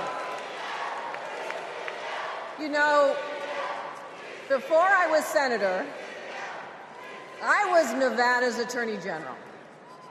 And that's when I met Kamala Harris, my colleague in California. Now, we bonded over many things. And working together, I quickly learned what kind of person she is. She is a strong leader. Here's how I know. As AGs, we took on the big banks after the foreclosure crisis. And let me tell you, Kamala did not settle for less than homeowners deserved. Her leadership helped win billions for working families nationwide. Delivering for families, that's Kamala Harris. Kamala and I also worked to protect our southern border. During that time, Kamala invited a group of AGs across the border to meet with Mexican officials. Now, we worked together to put transnational criminals and drug smugglers behind bars. Holding criminals accountable, that's Kamala Harris. Listen, and when we took on human traffickers, Kamala had us meet with survivors so that we could understand who we were fighting for. Standing up for justice, that's Kamala Harris. So trust me when I say I know she will fight for our families and our freedoms. Now, we must fight for her. Every vote matters. I know. In 2016, Nevadans elected me, the granddaughter of a baker from Mexico, to serve as the first Latina in the United States Senate. I'll tell you what. And in 2022, my reelection came down to 7,928 votes. Because of voters in Nevada, the Democrats won the Senate majority. And I'm here to tell you, we can do it again. We can send Kamala Harris and Tim Walz to the White House. Are we ready to do it? Are we ready to fight? Let's get it done, Chicago. Thank you, everyone.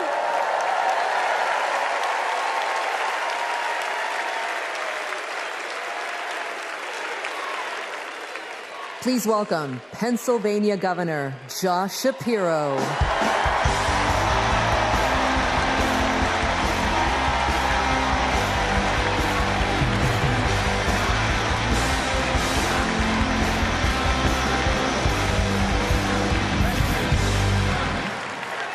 Thank you. 2.5 centuries ago in Philadelphia, a band of patriots declared their independence from a king and set ourselves on a path of self-determination. Generation after generation has embraced that responsibility. Ordinary Americans rising up, demanding more, seeking justice. And in every chapter of our American story, we've made progress and advanced the cause of freedom. Today we find ourselves writing that next chapter. Will we be a nation defined by chaos and extremism? Or will we choose a path of decency, honor, and continued progress? Kamala Harris, well, she has spent her entire career making progress. Donald Trump, a man with no guardrails, wants to take away our rights and our freedoms. And listen, while he cloaks himself in the blanket of freedom, what he's offering isn't freedom at all. Because hear me on this, it's not freedom to tell our children what books they're allowed to read. No, it's not. And it's not freedom to tell women what they can do with their bodies.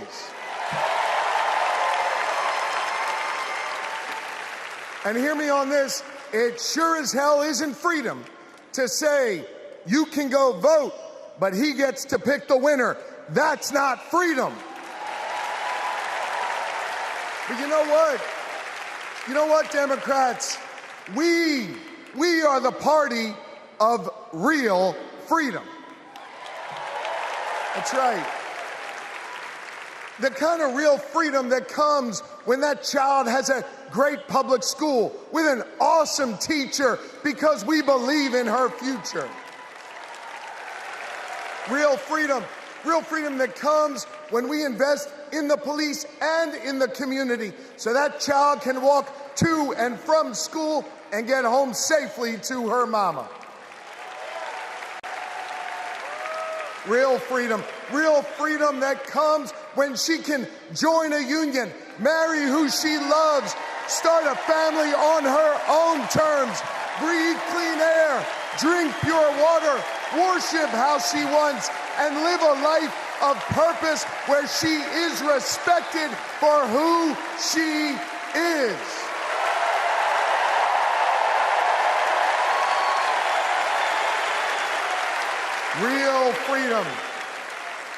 Real freedom that comes when she can look at Madam President and know that this is a nation where anything and everything is possible. That is real freedom, and that is what we are fighting for.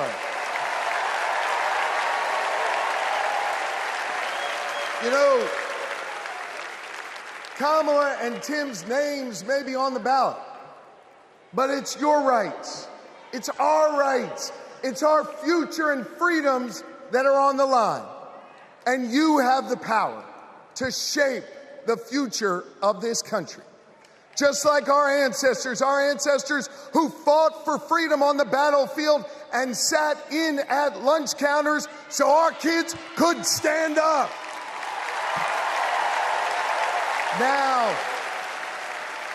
Now it's on us. It's on us, my friends, to organize in our communities and on our For You pages around three basic American principles. We value our freedom, we cherish our democracy, and we love this country. And listen,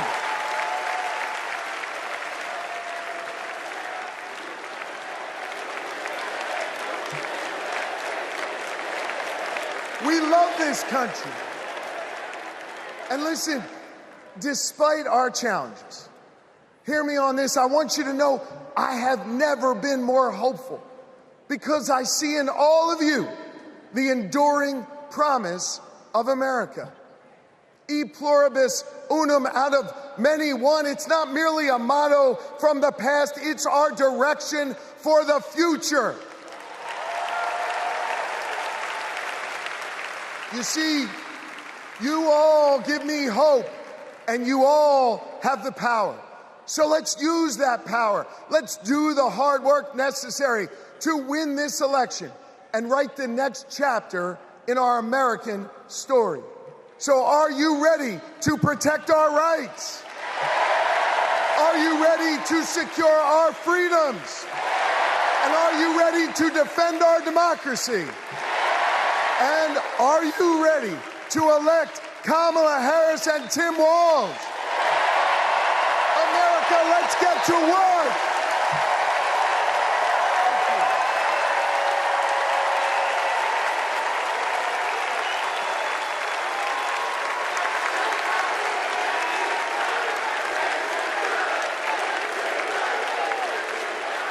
Please welcome author, activist, and youngest presidential inaugural poet in American history, Amanda Gorman.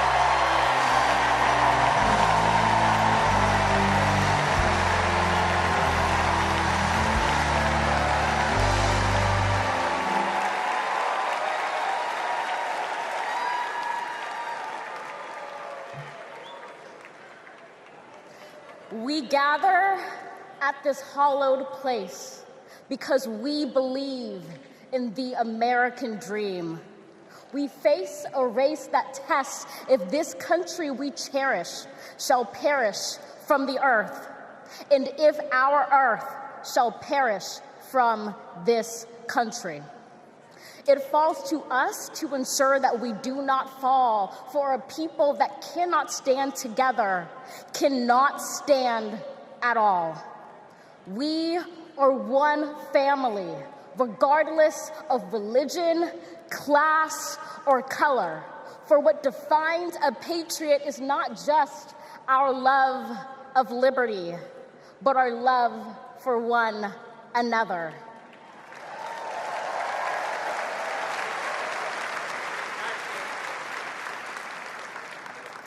This is loud in our country's call because while we all love freedom, it is love that frees us all.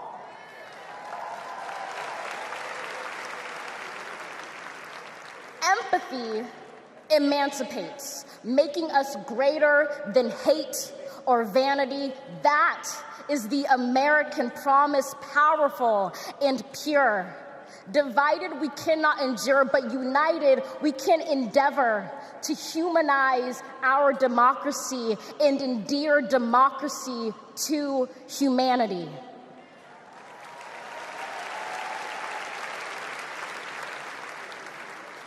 And make no mistake, cohering is the hardest task history ever wrote. But tomorrow is not written by our odds of hardship, but by the audacity of our hope, by the vitality of our vote.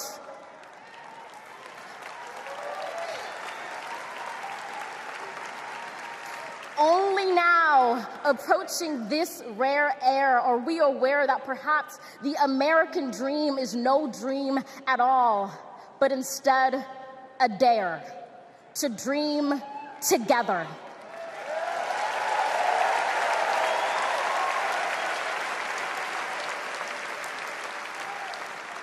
Like a million roots tethered, branching up humbly, making one tree. This is our country from many, won from battles won, our freedoms sung, our kingdom come has just begun.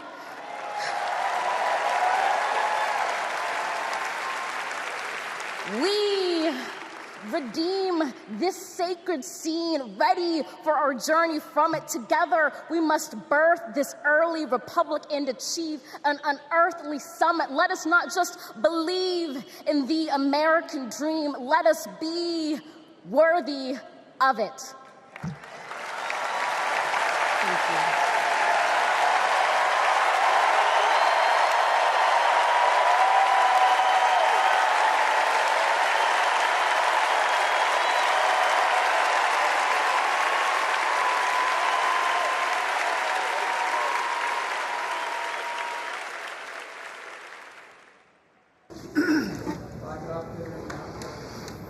There's a word I heard. The word is called freedom.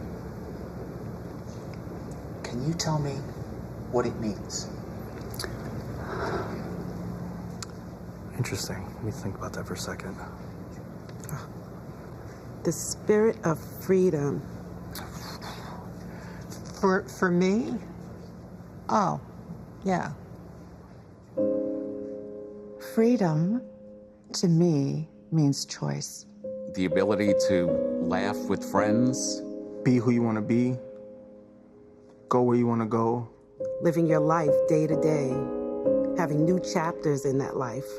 I believe in having your own words and being able to do what you want to. The freedom to raise our family in healthy communities. The idea that I can turn to my partner, my husband, and say I love you with every being of my soul. Being able to start a family when I want to, being able to, support the missions that I want to go to the church that I want to. Not everyone has the same opportunities, but the United States is, of anywhere I've ever been, just one place where you can accomplish more. The big, fantastic thing about America is that it is the land of opportunity. I know it sounds trite, but it's the truth. I grew up with a single mom, and she really imbued in me these qualities that you just really have to care about your neighbors and your family and your friends. I feel like the American dream is having opportunities, having opportunity to go to college if you want to, having opportunity to get any job you can, no matter who you are or where you come from. The American dream is about having the ability to make choices about your medical care and do whatever you want to do with your life without anybody telling you if it's good enough. We are in an incredible moment in history. We've seen women stripped of their most fundamental right to autonomy over their bodies. The freedom to make choices about your body, your life, your career should be entirely in your control. But I have found that good people want to do good things. That you find a way to move forward under ugly and scary circumstances. The work that lies ahead is to make America live up to its highest ideals. And, we're proud to go to work. The work to build a better future really depends on all of us coming together. We have to bring back that respect for everyone. I don't think we're as divided as we seem. Let's come together as one big nation. I feel like we are on the verge of something very amazing in this country. It makes me want to fight for our children and future generations to ensure they have just as many, if not more, freedoms than we had. I believe in a future where my mom can feel safe no matter where she is in the country. A future that is filled with a healthy and vibrant planet, where families are not separated by fences or jail bars. A future in which we all get what we need. I want to see that for people who are younger than me. Hopefully the kids I teach can chase their dreams and believe in what they want to be. I want a future for him that he knows that he's covered and protected. Everyone should think about what we can leave to the next generation. It's our responsibility. It's what we have to do. My name's Tyler. My name's Yvette.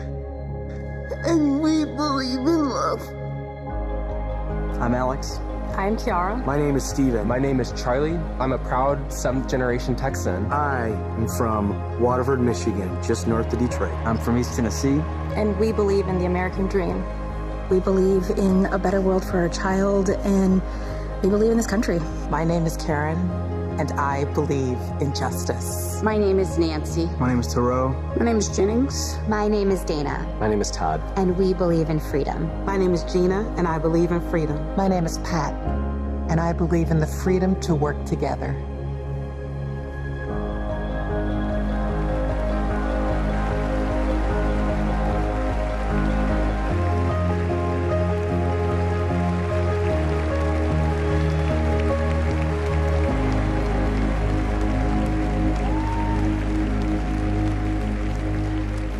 Please welcome Oprah Winfrey.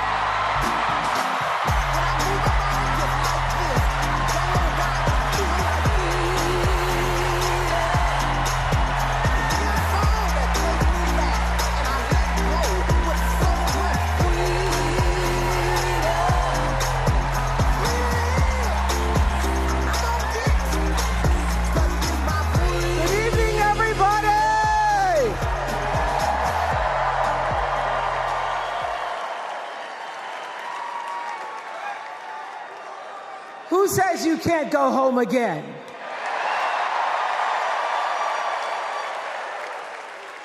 After watching the Obamas last night, that was some epic fire, wasn't it? Some epic fire. We're now so fired up, we can't wait to leave here and do something.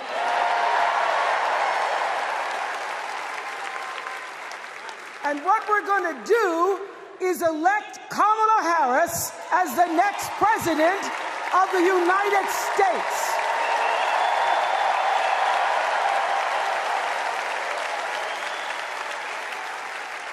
I am so honored to have been asked to speak on tonight's theme about what matters most to me, to you, and all of us Americans: freedom.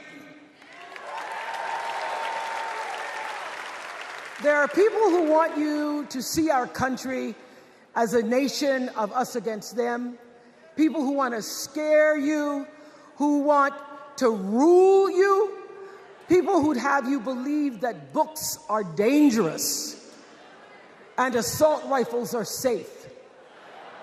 that there's a right way to worship and a wrong way to love. People who seek first to divide and then to conquer. But here's the thing. When we stand together, it is impossible to conquer us.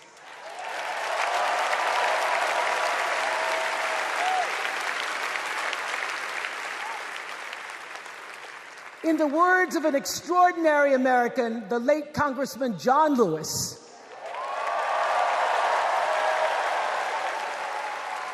he said, no matter what ship our ancestors arrived on, we are all in the same boat now.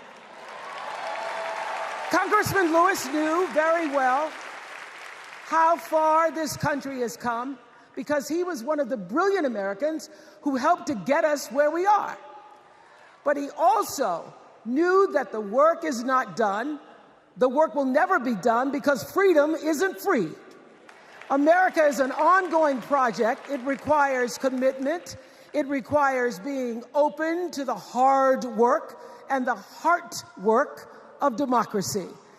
And every now and then, it requires standing up to life's bullies.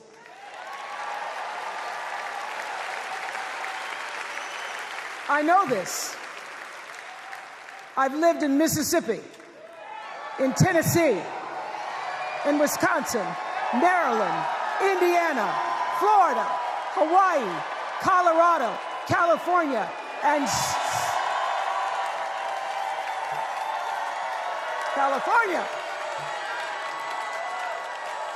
sweet home Chicago, Illinois.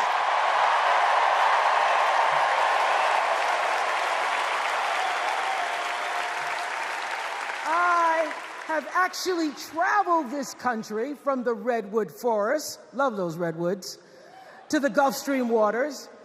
I've seen racism and sexism and income inequality and division. I've not only seen it, at times I've been on the receiving end of it.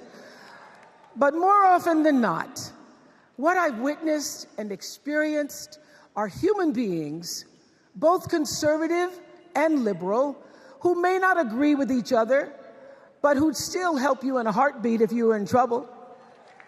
These are the people who make me proud to say that I am an American.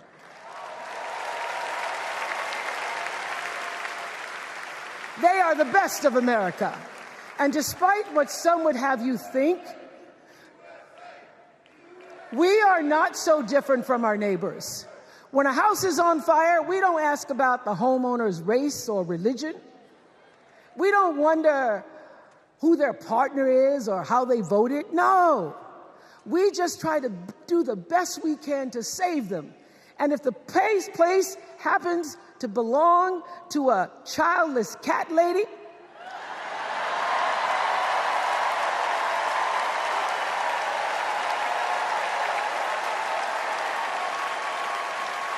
well, we try to get that cat out too.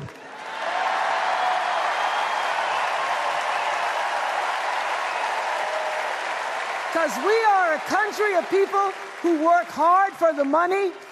We wish our brothers and sisters well, and we pray for peace. We know all the old tricks and tropes that are designed to distract us from what actually matters, but we are beyond ridiculous tweets and lies and foolery. These are complicated times, people, and they require adult conversation. And I welcome those conversations because civilized debate is vital to democracy, and it is the best of America. Now, over the last couple of nights, we have all seen brave people walk onto this stage and share their most private pain. Amanda and Josh, Caitlin, Hadley, they told us their stories of rape and incest and near-death experiences from having the state deny them the abortion that their doctor explained was medically necessary. And they've told us these things for one reason, and that is to keep what happened to them from happening to anybody else. Because if you do not have autonomy over this, if you cannot control when and how you choose to bring your children into this world and how they are raised and supported, there is no American dream.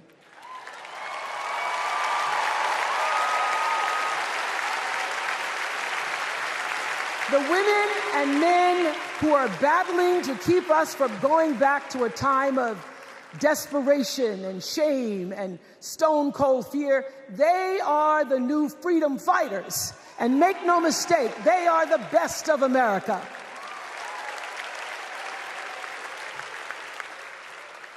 I want to talk now about somebody who's not with us tonight. Tessie Prevost Williams was born in New Orleans not long after the Supreme Court ruled that segregated public schools were unconstitutional. That was in 1954, same year I was born. But I didn't have to head to first grade at the all-white McDonough 19 school with a U.S. Marshal by my side like Tessie did. And when I got to school, the building wasn't empty like it was for Tessie. You see, rather than allowing McDonough to be integrated, parents pulled their kids out of the school, leaving only Tessie and two other little black girls, Gail Etienne and Leona Tate, to sit in a classroom with the windows papered over to block snipers from attacking their 6-year-old bodies. Tessie passed away 6 weeks ago. And I tell this story to honor her tonight because she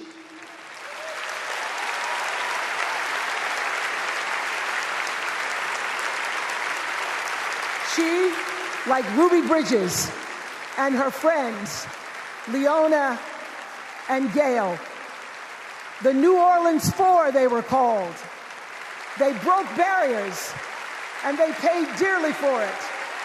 But it was the grace and guts and courage of women like Tessie Prevost Williams that paved the way for another young girl who 9 years later became part of the second class to integrate the public schools in Berkeley, California. And it seems to me that at school and at home, somebody did a beautiful job of showing this young girl how to challenge the people at the top and empower the people at the bottom. They showed her how to look at the world and see not just what is, but what can be. They instilled in her a passion for justice and freedom and the glorious fighting spirit necessary to pursue that passion. And soon, and very soon,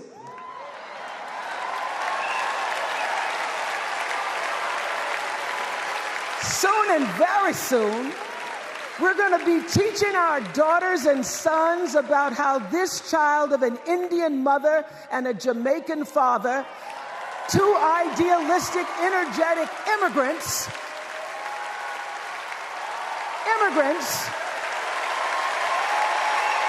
how this child grew up to become the 47th president of the United States.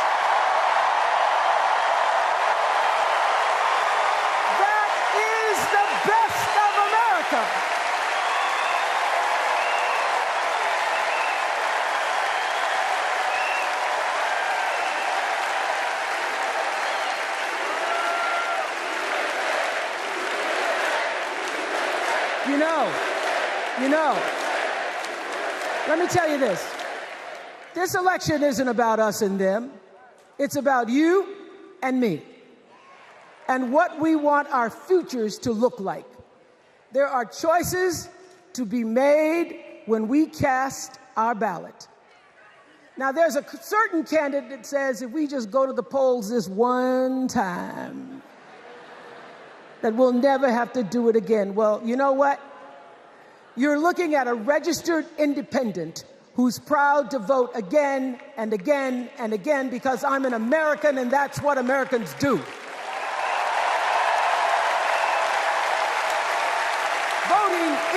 the best of America. And I have always, since I was eligible to vote, I've always voted my values.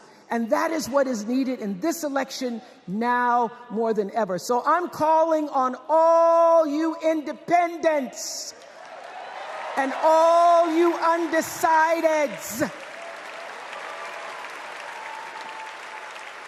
You know this is true. You know I'm telling you the truth, that values and character matter most of all. In leadership and in life. And more than anything, you know this is true, that decency and respect are on the ballot in 2024.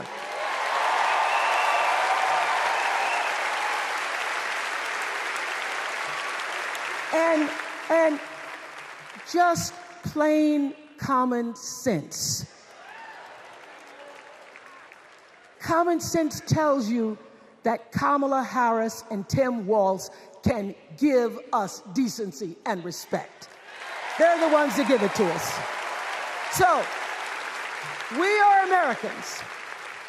We are Americans. Let us choose loyalty to the Constitution over loyalty to any individual. Because that's the best of America. And let us choose optimism over cynicism, because that's the best of America. And let us choose inclusion over retribution. Let us choose common sense over nonsense.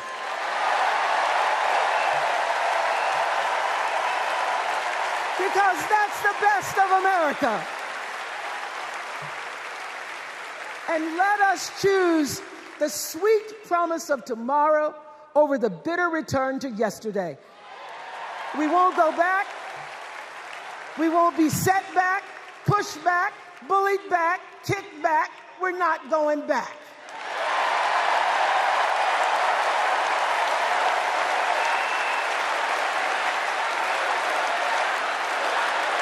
Not going back. We're not going back. So, let us choose. Let us choose truth. Let us choose honor.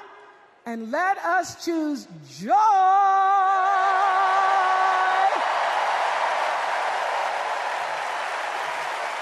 Because that's the best of America. But more than anything else, let us choose freedom. Why? Because that's the best of America. We're all Americans, and together, let's all choose Kamala Harris.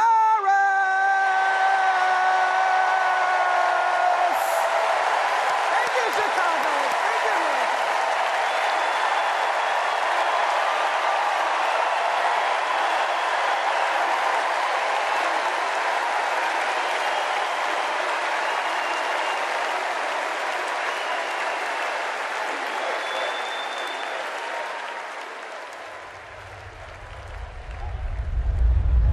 Here's what I want people to know about Tim Walz. Well, everybody at Mankato West High School loved Tim Walz. Yeah, I mean, Tim was jovial. When he would start teaching, it was like full contact teaching. You could not help but be interested in what he was talking about. He seemed to care about everybody in his class. He knew everyone's name. He wanted to know what interested you, how to engage you, what you were excited about, what you're feeling bad about. Mr. Walz was my geography and social studies teacher. Mr. Walz was my football coach. My middle school basketball coach. When we were doing the high school play The Nerd, he was the person building the sets. I don't think that there has ever been a moment where I've seen Tim exhausted from giving or engaging. He always seems like that person that's got the never-ending gas tank who can keep going. When I decided to come out as gay, we started the Gay Straight Alliance. Tim Walz was the faculty advisor. We saw him not only as a teacher, but a mentor and a leader. Mr. Walz was a really big part in helping build this community, and he's a big reason why I became a teacher myself. It was inspiring being in his classroom.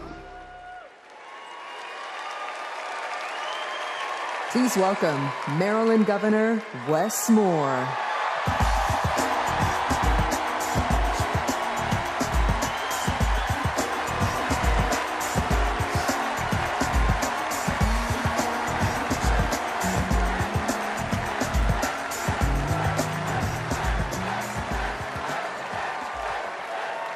Thank you.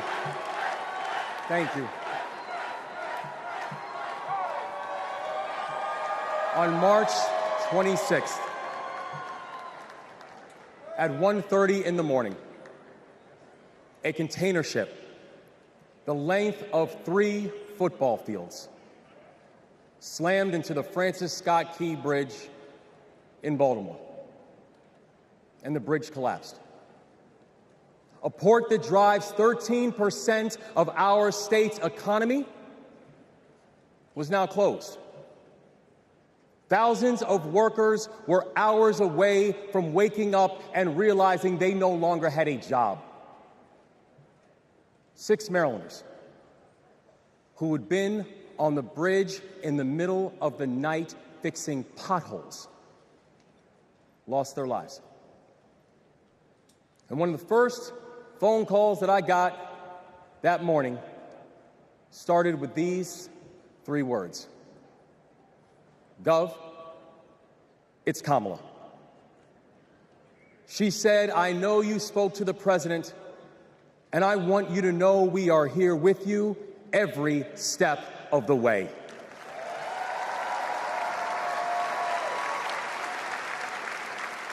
Now, I joined the Army when I was 17. In fact, I was too young to sign the paperwork. I had to ask my mom to sign the paperwork for me because I don't have bone spurs.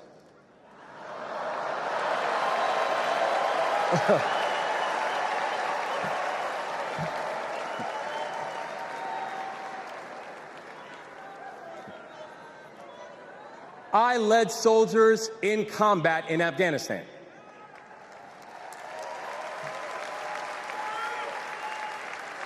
And my training taught me that you never learn anything about anybody when times are easy.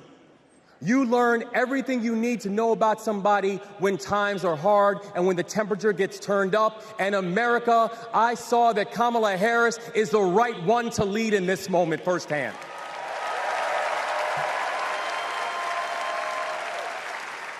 And united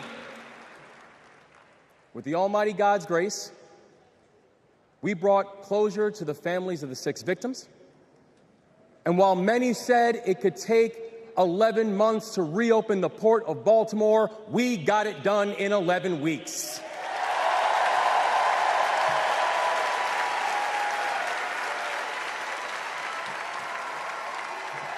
Because that is the story of America. We are a nation of patriots who serve when the mission is hard and who serve when the destination is uncertain. And I know our history is imperfect. The unevenness of the American journey has made some skeptical. But I'm not asking you to give up your skepticism. I just want that skepticism to be your companion and not your captor. And I'm asking that you join us in the work. Because making America great doesn't mean telling people you're not wanted. And loving your country does not mean lying about its history.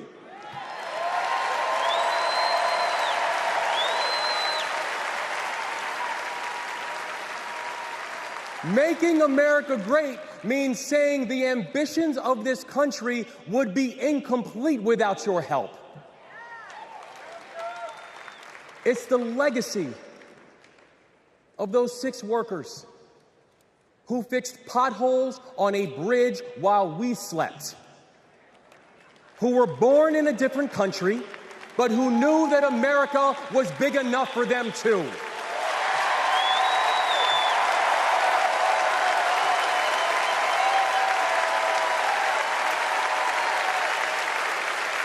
It's the journey.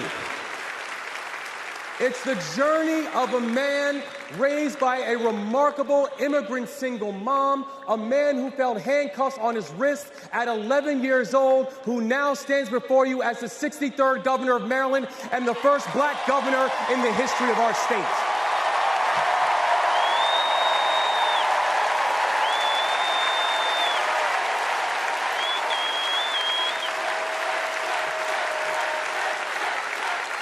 It's the story. It's the story of a prosecutor who defended our freedoms and had Maryland's back when we needed it most. And now, MVP, we've got your back as well.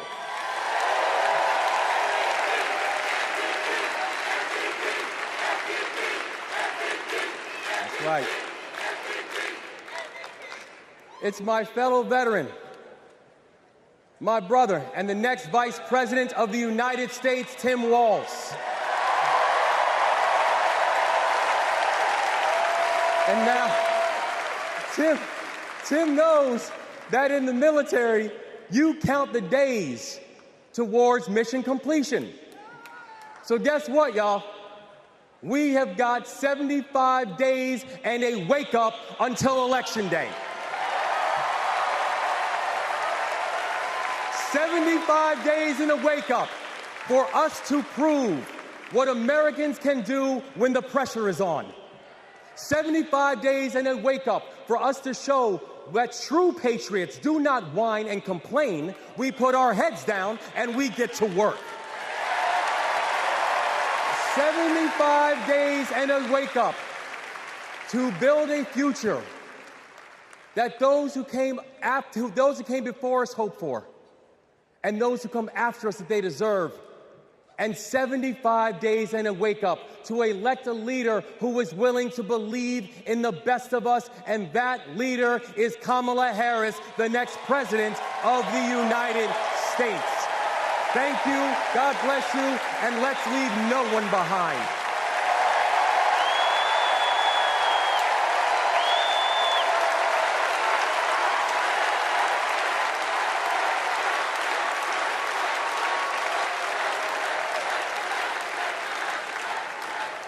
Please welcome former South Bend, Indiana Mayor Pete Buttigieg.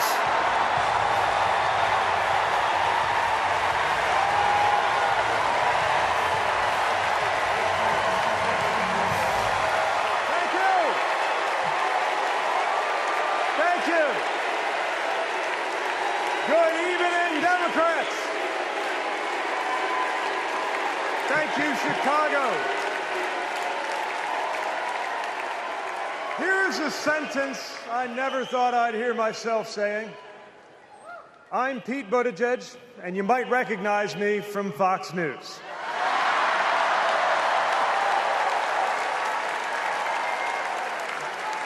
I believe in going anywhere, in service of a good cause, and friends, we gather in a very good cause, electing Kamala Harris and Tim Walz, the next President and Vice President of the United States.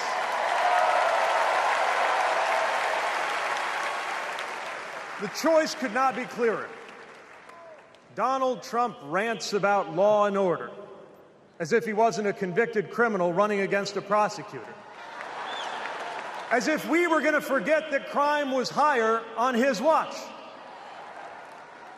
Talks about the forgotten man, hoping we'll forget that the only economic promise that he actually kept was to cut taxes for the rich.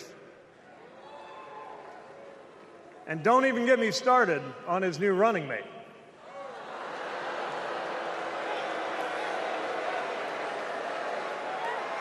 At least Mike Pence was polite. J.D. Vance is one of those guys who thinks if you don't live the life that he has in mind for you, then you don't count.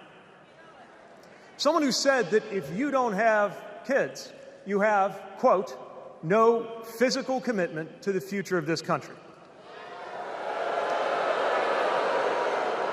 You know, Senator, when I deployed to Afghanistan, I didn't have kids then.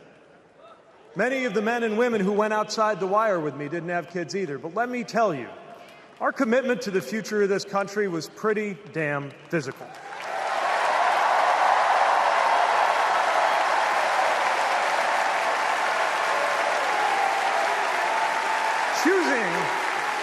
Choosing a guy like J.D. Vance to be America's next vice president sends a message. And the message is that they are doubling down on negativity and grievance. Committing to a concept of campaigning best summed up in one word: darkness.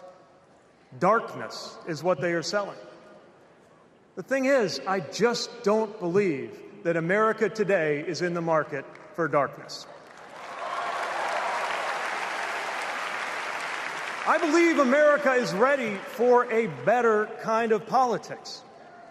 Yes, politics at its worst can be ugly, crushing, demeaning, but it doesn't have to be. At its best, politics can be empowering, uplifting. It can even be a kind of soul craft. My faith teaches me that the world isn't made up of good people and bad people, but rather that each of us is capable of good and bad things. And I believe leaders matter because of what they bring out in each of us, the good or the bad. Right now, the other side is appealing to what is smallest within you. They're telling you that greatness comes from going back to the past. They're telling you that anyone different from you is a threat.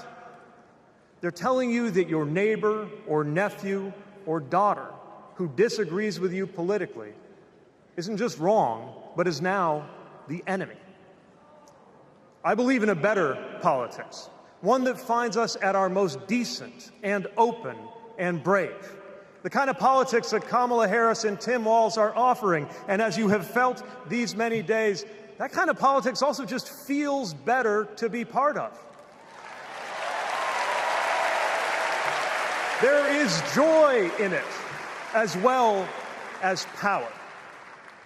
And if all of that sounds naive, let me insist that I have come to this view not by way of idealism, but by way of experience. Not just the experience of my unlikely career. Someone like me serving in Indiana, serving in Washington, serving in uniform. I'm thinking of something much more basic. I'm thinking of dinner time at our house in Michigan. When the dog is barking and the air fryer is beeping and the mac and cheese is boiling over, and it feels like all the political negotiating experience in the world is not enough for me to get our 3-year-old son and our 3-year-old daughter to just wash their hands and sit at the table. It's the part of our day when politics seems the most distant, and yet the makeup of our kitchen table, the existence of my family, is just one example of something that was literally impossible as recently as 25 years ago, when an anxious teenager growing up in Indiana wondered if he would ever find belonging in this world.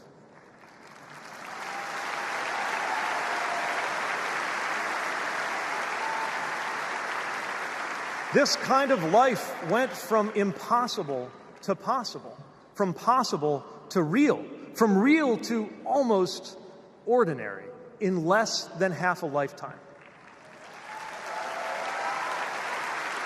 But that didn't just happen. It was brought about through idealism and courage, through organizing and persuasion and storytelling, and yes, through politics, the right kind of politics, the kind of politics that can make an impossible dream into an everyday reality. I don't presume to know what it's like in your kitchen, but I know, as sure as I am standing here, that everything in it, the bills you pay at that table, the shape of the family that sits there, the fears and the dreams that you talk about late into the night there, all of it compels us to demand more from our politics than a rerun of some TV wrestling death match. So this November, we get to choose.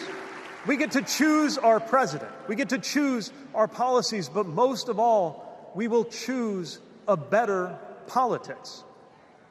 A politics that calls us to our better selves and offers us a better everyday.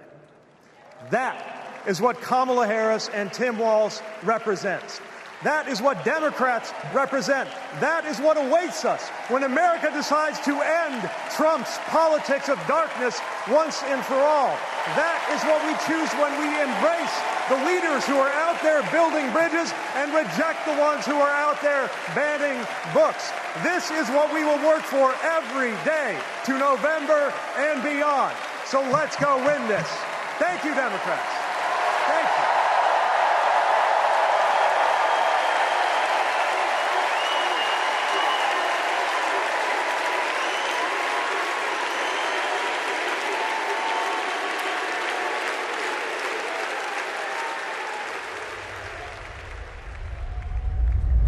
Seeing Governor Walz going to Congress and then becoming governor, I see the guy that was a first sergeant. I see a guy that's full of energy, always busy, and like he says, you get enough time to sleep when you're dead. I first met Governor Walz and Congressman Walz when I was transitioning out of the Marine Corps, going back to school. He really wanted to know what the experience was of those that were actually using the GI Bill and how it could be improved. It seemed to be a continuation of focus on improving the lives of veterans. Governor Walz in our unit always would say his catchphrase was, "We'll get it done," and we always did. The way I've seen him carry himself over the years in Congress and the way he works for veterans, there's no excuse making, there's no scapegoating, it's just accomplish the mission. Governor Walz has been that way and always will be that way. Having Governor Walz on the House Veteran Affairs Committee was instrumental in getting the post-9/11 GI Bill not only introduced, but also passed. When Governor Walz wants change, it'll happen. Back to the Guard. We'll get it done.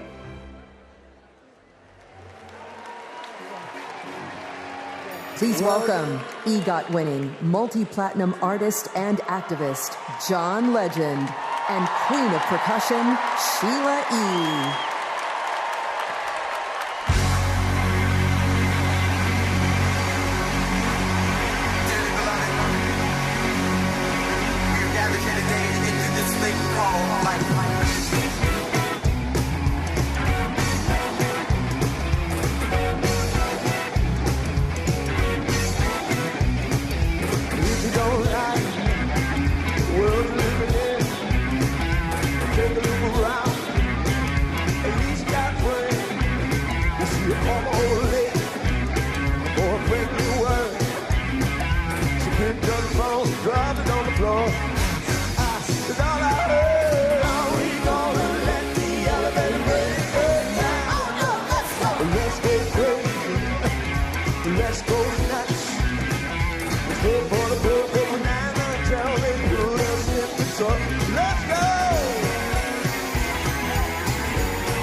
incredible. I just want to say I feel so motivated after tonight. It's like never been more clear that if Kamala Harris and Tim Walz are elected this November, they're going to protect our freedoms. The freedom to read whatever books you want. The freedom to work one job and afford your rent. And Kamala Harris and Tim Walz will protect your freedom to start a family on your own terms. And if you ask me, that is something worth fighting for. So guys, let's do it. It's time. Let's nominate the next Vice President of the United States, Minnesota Governor Tim Walz. And to take us there, please welcome to the stage Minnesota Senator Amy Klobuchar.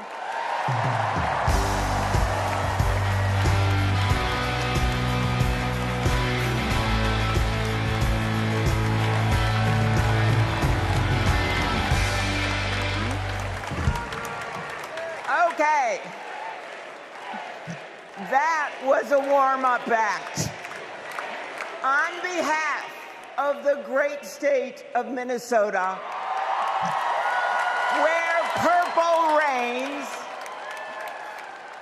I stand before you in support of our next Vice President, Tim Walz. In Minnesota, we trust a coach who turned a team that was 0-27 into state champions. In Minnesota, we trust a hunter who has stood in a deer stand in 10-degree weather. In Minnesota, we trust a candidate who has made a viral video on how to change a burnt-out headlight. And I know we aren't alone, but in Minnesota, we love a dad in plaid.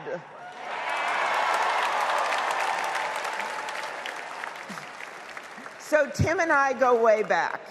He taught high school right down the road from where my husband John grew up. My mother-in-law even brought him and Gwen a Parmesan chicken dinner when their son was born. That's what we do in America. We look out for our neighbors. Tim has been doing that his whole life, on the farm and in the factory, with his students and his fellow service members. And the truth is, that matters. Who better to take on the price of gas than a guy who could pull over to help change your tire?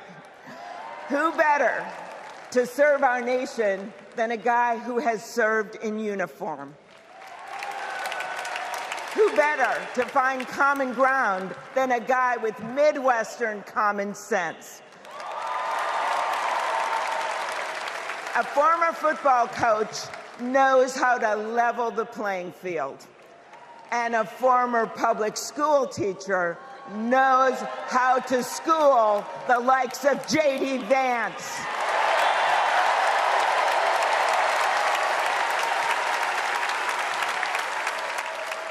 What you've done with your life matters, and what you do with power matters too. Tim has delivered paid leave, school lunches, and the biggest tax cut in Minnesota history. A Democrat from a red district in a purple state, Tim has brought Minnesota together. And together with Vice President Kamala Harris, I know he will do the same for our nation. America, there is so much that we share, so much that connects us. Way up north in Minnesota, out of Lake Itasca, flows the Mississippi River. It starts small and it grows wider. It flows down to Wisconsin and to Iowa. It goes down to Illinois and to Missouri. It goes to Kentucky and Tennessee. It goes to Arkansas, and it goes way down to Mississippi, and then it goes all the way down to New Orleans, Louisiana, where the spirit of our nation's resilience abounds. So let us commit here and now to cross the river of our divides to get to a higher ground. And let us join together to elect Kamala Harris and Tim Walz.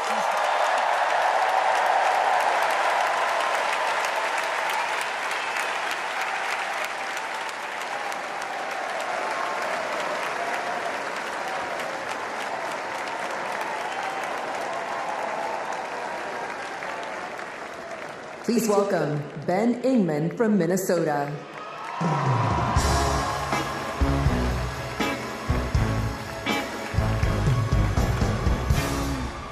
Tim Walz is the kind of guy you can count on to push you out of a snowbank. I know this because Tim Walz has pushed me out of a snowbank. I grew up next door to the Walzes in Mankato. Mr. Walz was also my geography teacher and my coach. Not for high school football, but for 7th grade basketball and track. So what was a high school football coach doing coaching 7th grade basketball and track? Well, there was a kid in the high school who couldn't afford to pay for lunch, and he ran up a lot of debt. And Tim and Gwen decided they'd help pay it off. They started calling around the district to see if there were any positions they could fill to make a little extra money, and that's how he wound up coaching us 7th graders. That's right. Coach Walz got us excited about what we might achieve together. He believed in us, and he helped us believe in each other. And his leadership stuck. That track team went on to win a state title, just like the football team. That's right. Speaking of which, come on out, Scarlets. Yeah.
You know, all this got me thinking about the kinds of leaders we need. We want the people in charge to be genuine, compassionate, and trustworthy. The thing is, there are people in our neighborhoods who fit this description. The kind of people who display quiet leadership by helping kids pay for their lunches, by bringing teams together to believe in each other. And when we're stuck in the snow, they push us out. Well, in my neighborhood, we always wish that people like that would run for office. Well, in my neighborhood, someone like that did run for office. And he's going to be a wonderful vice president. Thanks very much.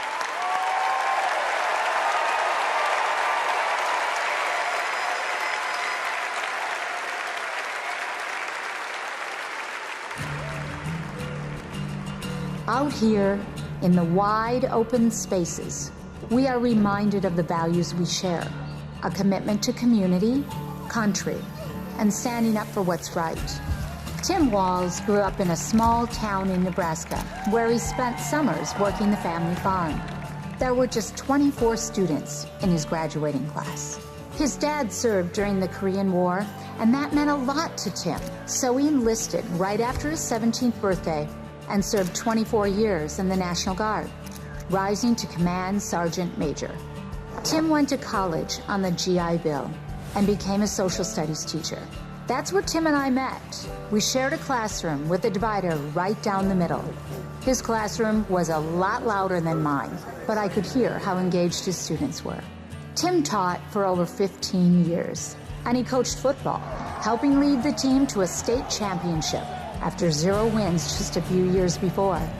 Tim taught them how to believe in themselves and that we're all in this together. When one of our students started the school's Gay-Straight Alliance, Tim agreed to serve as faculty advisor because he knew how impactful it would be to have a football coach involved. He inspired his students, and he changed lives. He's just so joyful in everything that he does, but I think also standing up for, what he believes to be right, stands up to bullies. Then, Tim's students inspired him to run for Congress in southern Minnesota. Tim spent a lot of time working with Republicans, fighting to help farmers and expanding veterans' benefits. Whether it was in Congress or as governor, his focus has always been helping working people like those he grew up with. That's why he fought for the largest tax cut in Minnesota state history. But Tim Walz was there for small businesses like ours. With the urging of Governor Walz, we were able to pass the Alex Smith Insulin Affordability Act, and it has saved lives in Minnesota. With Tim as governor, Minnesota is one of the best places to raise a family and one of the best states for business. Tim's a lifelong hunter and gun owner.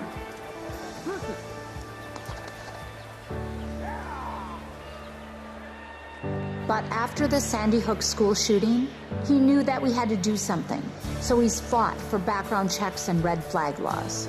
But of all the things he's done, Tim loves being a dad. We struggled to have kids, and fertility treatments made it possible. There's a reason our daughter is named Hope. Hope and Gus mean the world to us. Governor Walz making good on a promise to his son and family yesterday by getting him a puppy. Then we're going to go get some food, corn dog. I'm vegetarian. Turkey then. And Turkey's meat. Not in Minnesota, turkey special. He's as at home on a farm, a fishing boat, a football field, or a factory floor as he is on the floor of Congress. Tim's commitment to service all comes back to the values we grew up with. Love your country, help your neighbor, and fight for what's right. Because that's what America is all about. 2 middle-class kids. One, a daughter of Oakland, California. The other, a son of the Nebraska Plains, only in America. Is it possible for them together to make it all the way to the White House?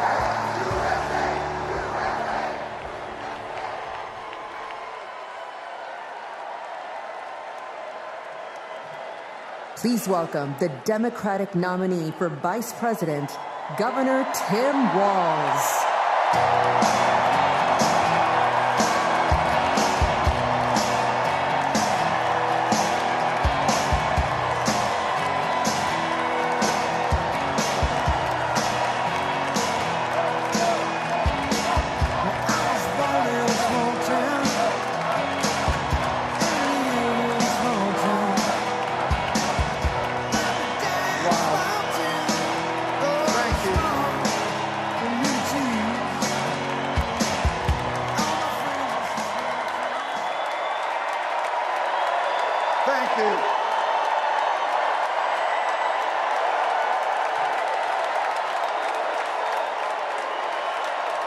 Thank you.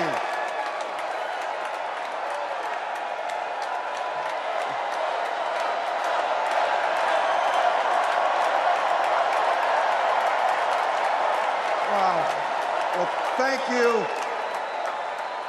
Thank you, first of all, to Vice President Harris. Thanks for putting your trust in me and for inviting me to be part of this incredible campaign. And a thank you to President Joe Biden for 4 years of strong, historic leadership.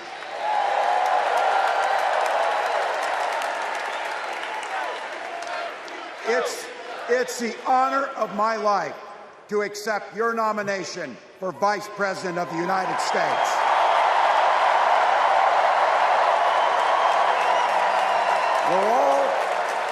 We're all here tonight for one beautiful, simple reason. We love this country. So thank you to all of you here in Chicago and all of you watching at home tonight. Thank you for your passion. Thank you for your determination. And most of all, thank you for bringing the joy to this fight.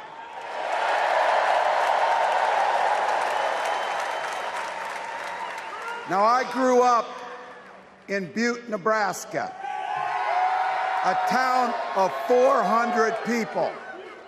I had 24 kids in my high school class, and none of them went to Yale. But I'll tell you what, growing up in a small town like that, you learn how to take care of each other. That family down the road, they may not think like you do. They may not pray like you do. They may not love like you do. But they're your neighbors. And you look out for them, and they look out for you. Everybody belongs, and everybody has a responsibility to contribute. For me, it was serving in the Army National Guard. I joined up 2 days after my 17th birthday, and I proudly wore our nation's uniform for 24 years. My dad, a Korean War era Army veteran, died of lung cancer a couple years later. He left behind a mountain of medical debt. Thank God for Social Security survivor benefits. And thank God for the GI Bill that allowed my dad and me to go to college, and millions of other Americans. Eventually, like the rest of my family, I fell in love with teaching. Three out of 4 of us married teachers. I wound up teaching social studies and coaching football at Mankato West High School. Go Scarlets! We ran a 44 defense. We played through to the whistle on every single play, and we even won a state championship. Never closed the yearbook, people. But it was those players and my students who inspired me to run for Congress. They saw in me what I had hoped to instill in them, a commitment to the common good, an understanding that we're all in this together, and the belief that a single person can make a real difference for their neighbors. So there I was, a 40-something high school teacher with little kids, 0 political experience, and no money, running in a deep red district. But you know what? Never underestimate a public school teacher. Never.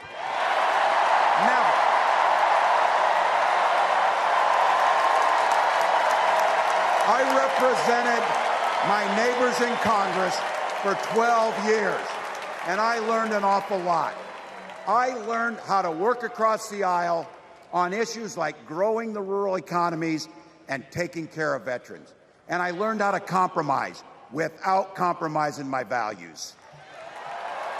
Then I came back to serve as governor, and we got right to work, making a difference in our neighbors' lives. We cut taxes for the middle class. We passed paid family and medical leave. We invested in fighting crime and affordable housing. We cut the cost of prescription drugs and helped people escape the kind of medical debt that nearly sank my family. And we made sure that every kid in our state gets breakfast and lunch every day. So while other states were banning books from their schools, we were banishing hunger from ours.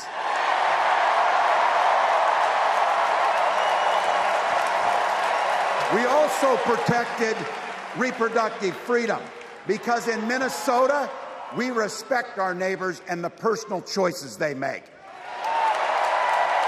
And even if we wouldn't make those same choices for ourselves, we've got a golden rule. Mind your own damn business.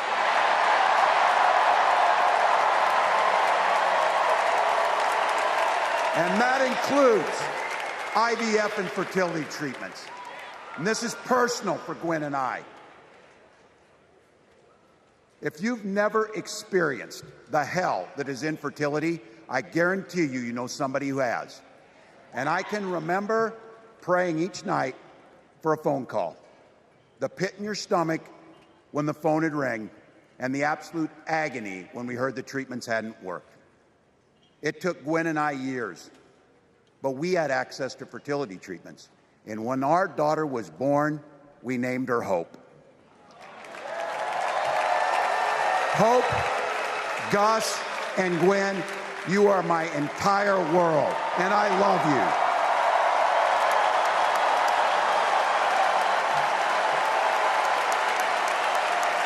I'm letting you in on how we started a family because this is a big part about what this election is about.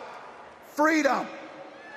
When Republicans use the word freedom, they mean that the government should be free to invade your doctor's office.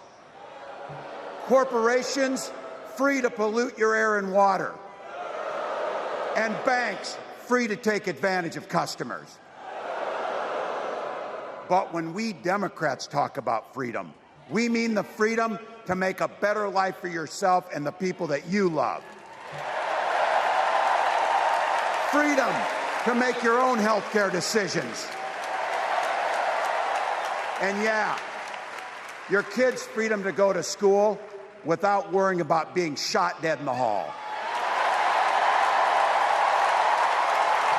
Look, I know guns. I'm a veteran. I'm a hunter. And I was a better shot than most Republicans in Congress, and I got the trophies to prove it. But I'm also a dad. I believe in the Second Amendment, but I also believe our first responsibility is to keep our kids safe.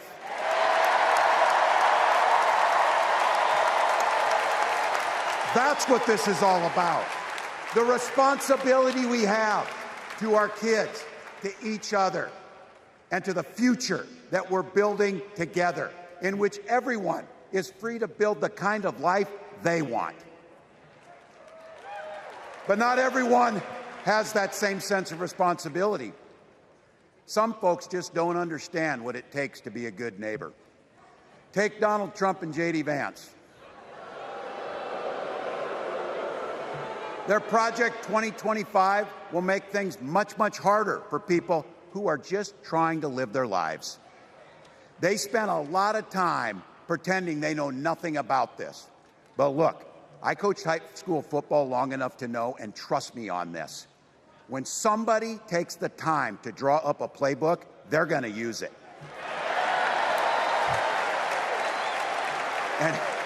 And we know if these guys get back in the White House, they'll start jacking up the costs on the middle class, they'll repeal the Affordable Care Act, they'll gut Social Security and Medicare, and they will ban abortion across this country with or without Congress. Here's the thing. It's an agenda nobody asked for.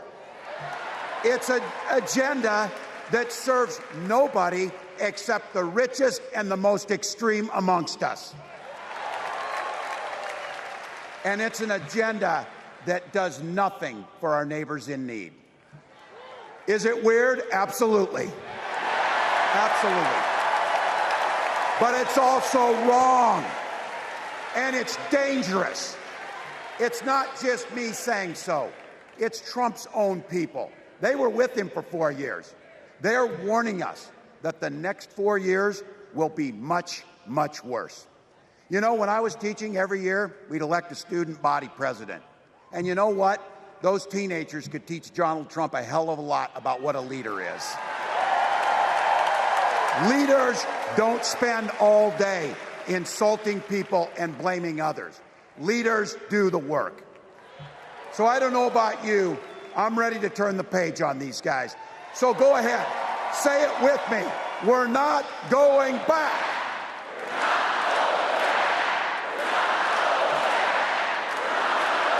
We've got something better to offer the American people.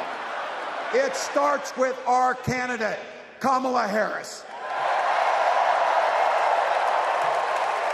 From her first day as a prosecutor, as a district attorney, as an attorney general, as a United States senator, and then our vice president, she's fought on the side of the American people. She's taken on the predators and fraudsters. She's taken down the transnational gangs, and she stood up to powerful corporate interests. She has never hesitated to reach across that aisle if it meant improving your lives. And she's always done it with energy, with passion, and with joy. Folks, we've got a chance to make Kamala Harris the next president of the United States.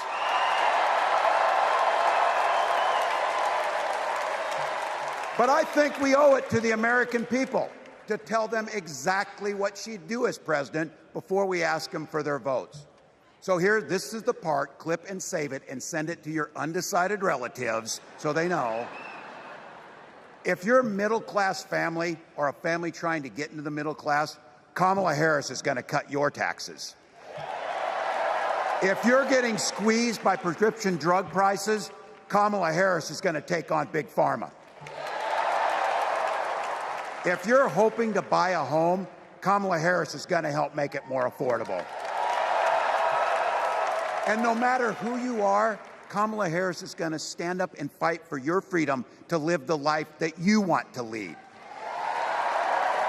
Because that's what we want for ourselves, and it's what we want for our neighbors. You know, you might not know it, but I haven't given a lot of big speeches like this. But I have given a lot of pep talks. So let me finish with this, team. It's the fourth quarter. We're down a field goal, but we're on offense and we've got the ball. We're driving down the field. And boy, do we have the right team. Kamala Harris is tough. Kamala Harris is experienced, and Kamala Harris is ready. Our job for everyone watching is to get in the trenches and do the blocking and tackling. 1 inch at a time, 1 yard at a time, 1 phone call at a time, 1 door knock at a time, 1 $5 donation at a time. Look, we got 76 days. That's nothing. There'll be time to sleep when you're dead. We're going to leave it on the field. That's how we'll keep moving forward.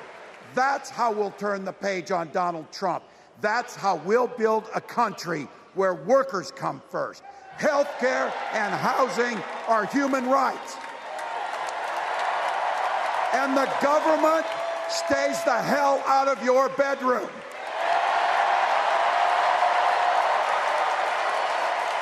That's how we make America a place where no child is left hungry, where no community is left behind, where nobody gets told they don't belong. That's how we're going to fight.